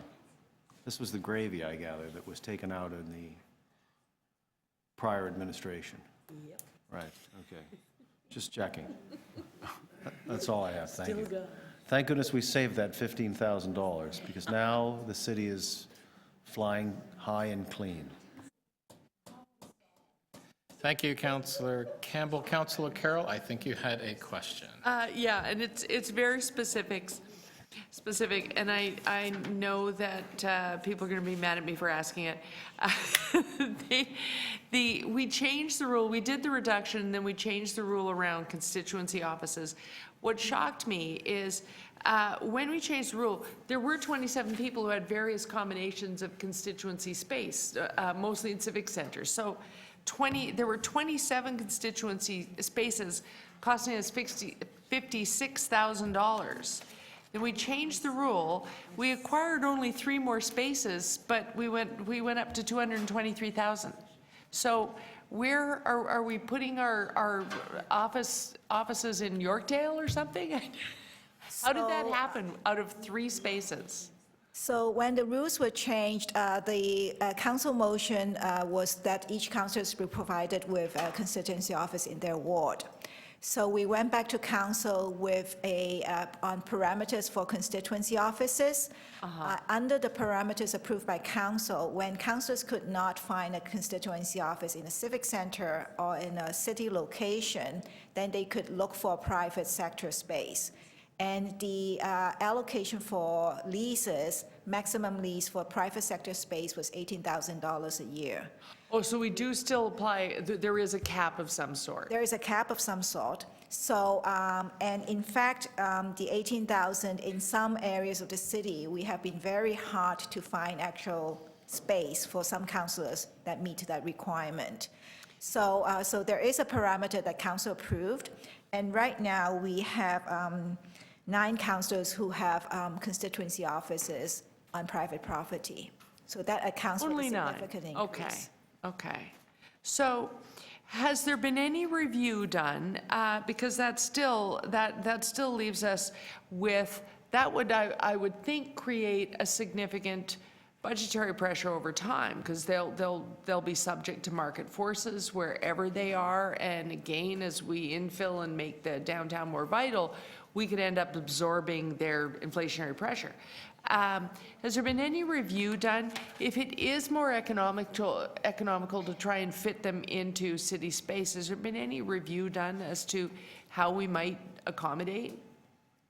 I for instance, I pay for space here because we leased out space at North York. It isn't even an option anymore because we now have Women Abuse Council using what used to be North York Councillor's Office. I love that use, but it means my option to be in North York is gone. Have we looked at accommodating all 44 within? I think the difficulty is that not all councillors' wards are very close to a civic center. So take some of the wards that are in the northwest or southeast corner of the city. Their proximity to a civic center is actually quite far still. Sure. So the council-approved parameter allowed the councillor to have the constituency office within their ward. And without a city space that's available, then the private sector space is the option. So now we're back to my one question then, because I'm one of those people. I am equidistant to City Hall, to North York Civic Center, because I'm at the easternmost point. If I sneeze, I have to cover my mouth, or I'll send cold germs to Scarborough. But here's the thing. That's why I'm asking about a review, because I remember the debate at the time was part of the reason we need this is because we can't simply say to a library or to Parks, Forestry and Recreation, I need regular space for a constituency day, and they're not consistently treating us with whatever policy exists in that division. Through the purposes of a review, there was an undertaking that we would harmonize that, so that we would get a similar answer if we just wanted to use constituency space in places other than a civic center, but close to our constituents. Has that review ever taken place? There is actually a policy on councillor use of civic space that council approved in 2012 as well. Any civic space, not In just the civic old city space. halls? So it includes space run by city divisions such as Parks, Forest, and Recreation. I think the challenge facing the city divisions and like the library or PFR in their community centers is they themselves do not have sufficient space to meet the requirements of their programming and their community organizations. So they're hard-pressed to be able to provide space on a regular basis for councillors to be using to meet with constituents. Thank you, Councillor. Okay. Councillor Davis, did you have questions? Want to ask about the one-time reserve for, or one-time expenditure for furniture. That's not just for accommodation, or was it for furniture generally? Or it's not just ergonomic furniture, was it? The main purpose of the replacement of the furniture is to meet the health and safety and ergonomic requirements. Most of the furniture for councillors' offices are from pre-amalgamation days. Yes. And they do not meet the current ergonomic requirements for workstations. So all of the new workstations that I see, they were funded. Why is it one time? Because there are some councillors who did not refurnish their offices. Is there not currently any funding available for It's actually not one time. If you look at the current council budget, it's a smaller amount. It's $40,000 for the furniture replacement program. And it was a larger amount in 2015. Okay, I know that there was a reserve fund that was dedicated to councillors' furniture. Was that what was used for that purpose? Yes, that is exactly where the money in the council budget comes from. And I didn't cash in. I actually have been trying to maintain wooden desks. Do we have the capacity to repair and wooden desks? Maybe you and I can talk about it later. That's definitely one of the things I've been struggling with. Which wards have got more than the average so that there are now 4 addition? This is in addition to those that already had additional staff? There's 4 more this year? The 4 there's includes... 3 more. Yeah, 3 more. There's 3 more wards that achieved the required threshold for population and the number of households. So we're now at wards 20, 23, 27, and 28, which are eligible for the additional resource because they meet both thresholds. We have 1 ward which has met one of the requirements but not the other. Okay. So the 4 that's in the budget is not accurate. It's 3. It's 4 in total, 3 got added just this year. So there will be 3 It looks like additional. it's an enhancement. So what happened was through the 2010 budget process, council approved to provide the additional resource to the ward whose both population and households exceed by 50%. But the council budget was never adjusted. So you've now put it in the base budget Yes, for the first time? yes. Okay, all right, that explains the 4. And that's fine, thank you. Thank you, Councillor. Seeing no other questions, I think we're done, City Council. Next and last will be Office of the Mayor.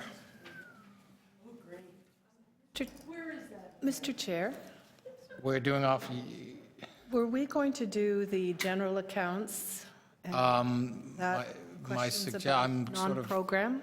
my suggestion would be, as I'm looking at the late hour, is to get to all the motions, and if there is willingness from the committee, we could ask questions afterwards, but I'm sort of watching time, and we need to make sure we get to these briefing notes. But if the committees would like to ask questions on that, then, but I would suggest we'll do the briefing notes first. I'm concerned about quorum at this late time in the day. I have no problem if the committee wants to do it. Well, is there any question? I would agree that you get to the motions. No, I know, that's what I'm, so anyway, first of all, are there any questions of Office of the Mayor? Oh, I have questions, but not that are budgetary. Okay. In that case, we're done. So why don't we go to the next item that we're going to be dealing with, which, oh.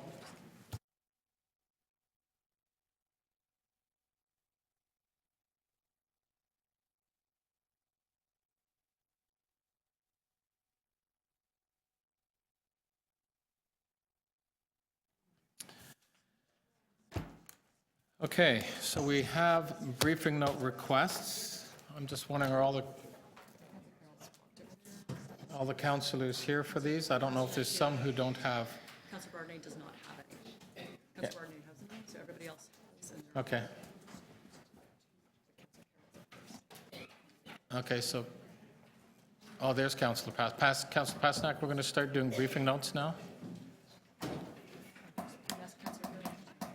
Councillor Carroll, we're going to do, we have motions for briefing notes. So what I'm, Just have the one. and yours is the first actually, so that's why I'm requesting you sit down. So what I'm going to do is we will go through them and we'll literally vote. I have a package, so when I get to mine, which is at the end, it's a package, we'll vote on them individually. Okay, so Councillor Carroll, you have the first motion, which is up on the screen, I believe. All in favor? Opposed? That's carried. Councillor Campbell is next. On progression pay. All in favor?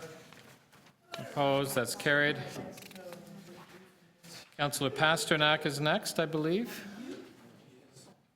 Bike lanes and off-street bike trails. All in favor? Opposed? That's carried. We also get a list of how much the bike lanes got taken. I don't recall seeing a brief note on that one, but Councillor DiCiano is next. These have all been advance circulated, so all in favor? Opposed? That's carried. Councillor Layton. There's actually 3. We can 5 if we can. If you're comfortable, do you want to take them as a package, Councillor Layton, or do you want to go individually? I'm good with them. Okay, we'll do them as a package. Okay. Now I'm going to go.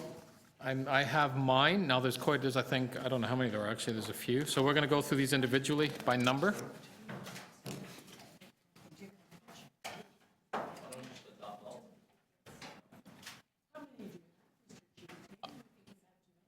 I don't know. I'm taking some motions for some other councillors, so I have 25. So affordable housing, number 1. So we'll just scroll down them. All in favor? Opposed? That's carried. Number 2, children's services. All in favor? Opposed? That's carried. City manager, number 3. All in favor? Opposed? That's carried. Number 4. All in favor? General manager, children's services. All in favor? Opposed? That's carried. Deputy City Manager and Chief Financial Officer, number 5. It's in front of you. All in favor? Opposed? That's carried. Okay, number 6, the Deputy Manager and City Financial Officer provide a budget briefing note on the tax stabilization reserve, which includes, I'd like to break this out, please, we'll do A, B, and C. So 6A, all in favor? Opposed? That loses. Sorry, which was? You gotta be quick there, Councillor. You would have lost. B, a list of each one-time draw in 2011 and the details of the use of the draw. All in favor? Opposed? That's carried. And terms of reference for the use of the reserve. All in favor? Opposed? That's carried. So number 7, A lost, yes. So number 7, that the Deputy City Manager and Chief Financial Officer provide budget briefing notes on. We'll break these all down if I can. 1, 2, 3, and 4. Actually, there's 5. So 1, all in favor? Do you want the whole thing? No, we're going to do them individually. Okay. So 1, all in favor? Opposed? That's carried. 2, all in favor? Well, I'm technically moving these, so. And we're already in voting now, so all in favor, opposed, that's carried. Number 3, all in favor, opposed, that loses.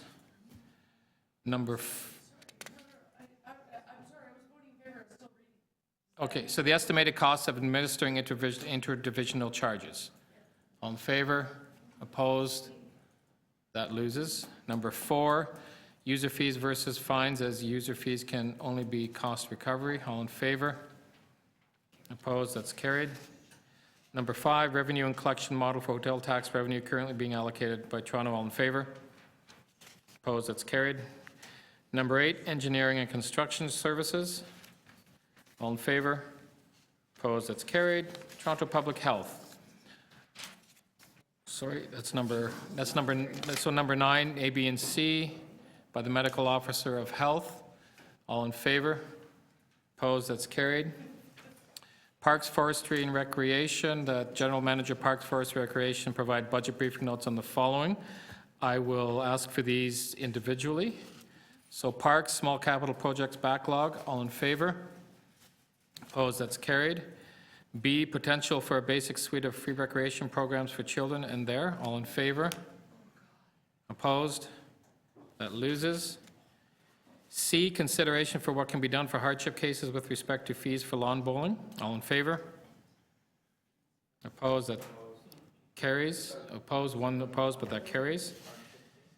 The cost for offering a basic minimum of after-school programs across the city as a support for youth, especially latchkey youth, and addressing what the cost would be to spread over a 3-year period. All in favor? Opposed? Okay, let me do that number. I couldn't see. All in favor? Opposed? Councillor Pasnak, you haven't voted. Okay. So, all in favor, please? All in... I have a recorded vote, please. Let's Thank have you. a recorded vote. I'm confused here. This is on D. Yes. On Part 10D, the cost for offering basic minimum after-school programs, et cetera, all those in favor? Councillor Berardinetti, Councillor Carroll, Councillor Layton. All those opposed? Councillor Campbell, Councillor Crawford, Councillor DeCiano, and Councillor Pasternak. Part D fails. Okay, number 11, I have an amendment to this, and it's just to say, in consultation with the DCM and CFO. That was on the advice of staff. So all in favor? Opposed? That's carried. 12, General Manager, Parks, Forestry, and Rec. I won't read it all, but it's in front of you. All in favor? Opposed? That's carried. Number 13, General Manager, Parks, Forestry, and Recreation, provide a briefing note on youth spaces. All in favor? Opposed? That's carried. 14, General Manager, Parks, Forestry, and Recreation, provide a budget briefing note on skateboard parks and other stuff. All in favor? Opposed? That's carried. Number 15, City Planning. City Planning, provide a briefing note on, and go to, so, yeah, I'll just do it all as one. All in favor? Opposed? That carries. Revenue Services, number 16. As read, all in favor? Opposed? That's carried. Social Development, Finance, and Administration, number 7. 17. So, yeah, number 17. All in favor? Opposed? That loses. Shelter Support and Housing Administration, that the General Manager, Shelter Support and Housing Administration provide a budget briefing on line by line of training conferences and office supplies. All in favor? Opposed? That's carried. 19, briefing note on reductions in the base budget for cold weather drop-ins, noon enhanced. All in favor? Opposed? That carries. So Toronto Police Services next, number 20. It's a line by line, a number of line by line items. All in favor? Opposed? That's carried. I think that's it's more detail on the number. I think we got, yeah. So number 21, that the Chair of Toronto Police Services provide budget briefing note on paid duty police work, specifically addressing the following questions. Can we break these out individually, please? So A, All in favor? Opposed? That carries. B, how much has been paid by the private sector for paid duty in the last 5 years? All in favor? Opposed? Councillor DeChano, how are you voting on that? Opposed? That loses. What is the status for the Toronto Police Service Board reviewing policies related to paid duty with respect to reducing costs? All in favor?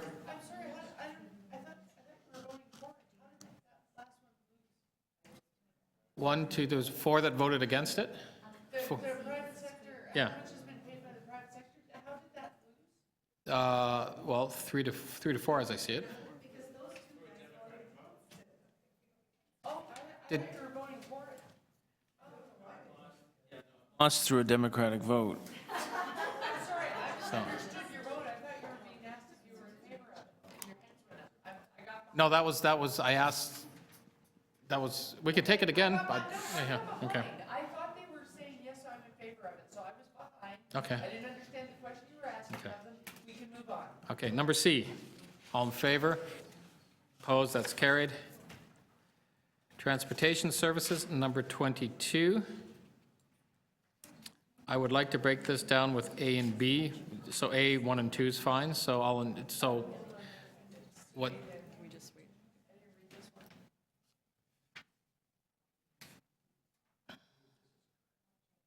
Okay, all in favor?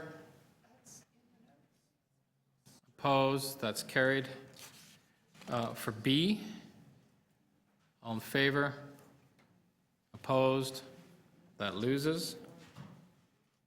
So now we're next doing TTC. You know what, to save time, I'm looking at the rest of them if we want to do them as a package. 23, 24, 25. I think that's it, is that it? Yeah, so these are all, I think, line by lines. All in favor? Opposed, that's carried. Yeah, it's 23, 24, and 25. So accountability offices in Toronto Community Housing Corporation from this morning. And to members of the committee, did you want to entertain questions of non-program? Can I see there's been a request to ask questions of non-program, but it's really up to the committee. Can I see of non-program? It's 4 o'clock now. I'm just looking at the time. We need non-program. I'll move a motion to look at, to do questions on non-program as it. Okay, well, first of all, as it's not on the agenda, we have to add it to the agenda, so I will move a motion to put non-program questions on. All in favor? Opposed? That loses.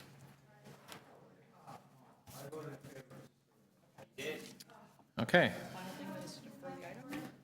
We have one more. That concludes everything. So you defer the item to the. Okay, so what we have done, we have finished everything, so I'm moving a motion now, which is up on the screen. That consideration of the item be deferred until January 18th, 2016 meeting of the Budget Committee. All in favor? Opposed? That's carried.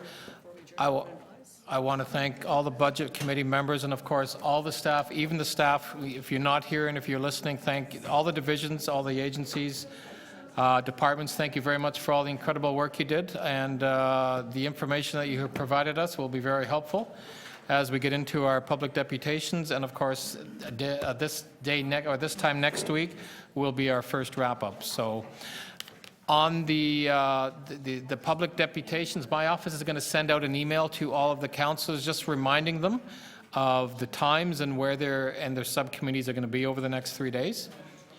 And I wish you luck in your public presentations and deputations. Thank you. We're adjourned.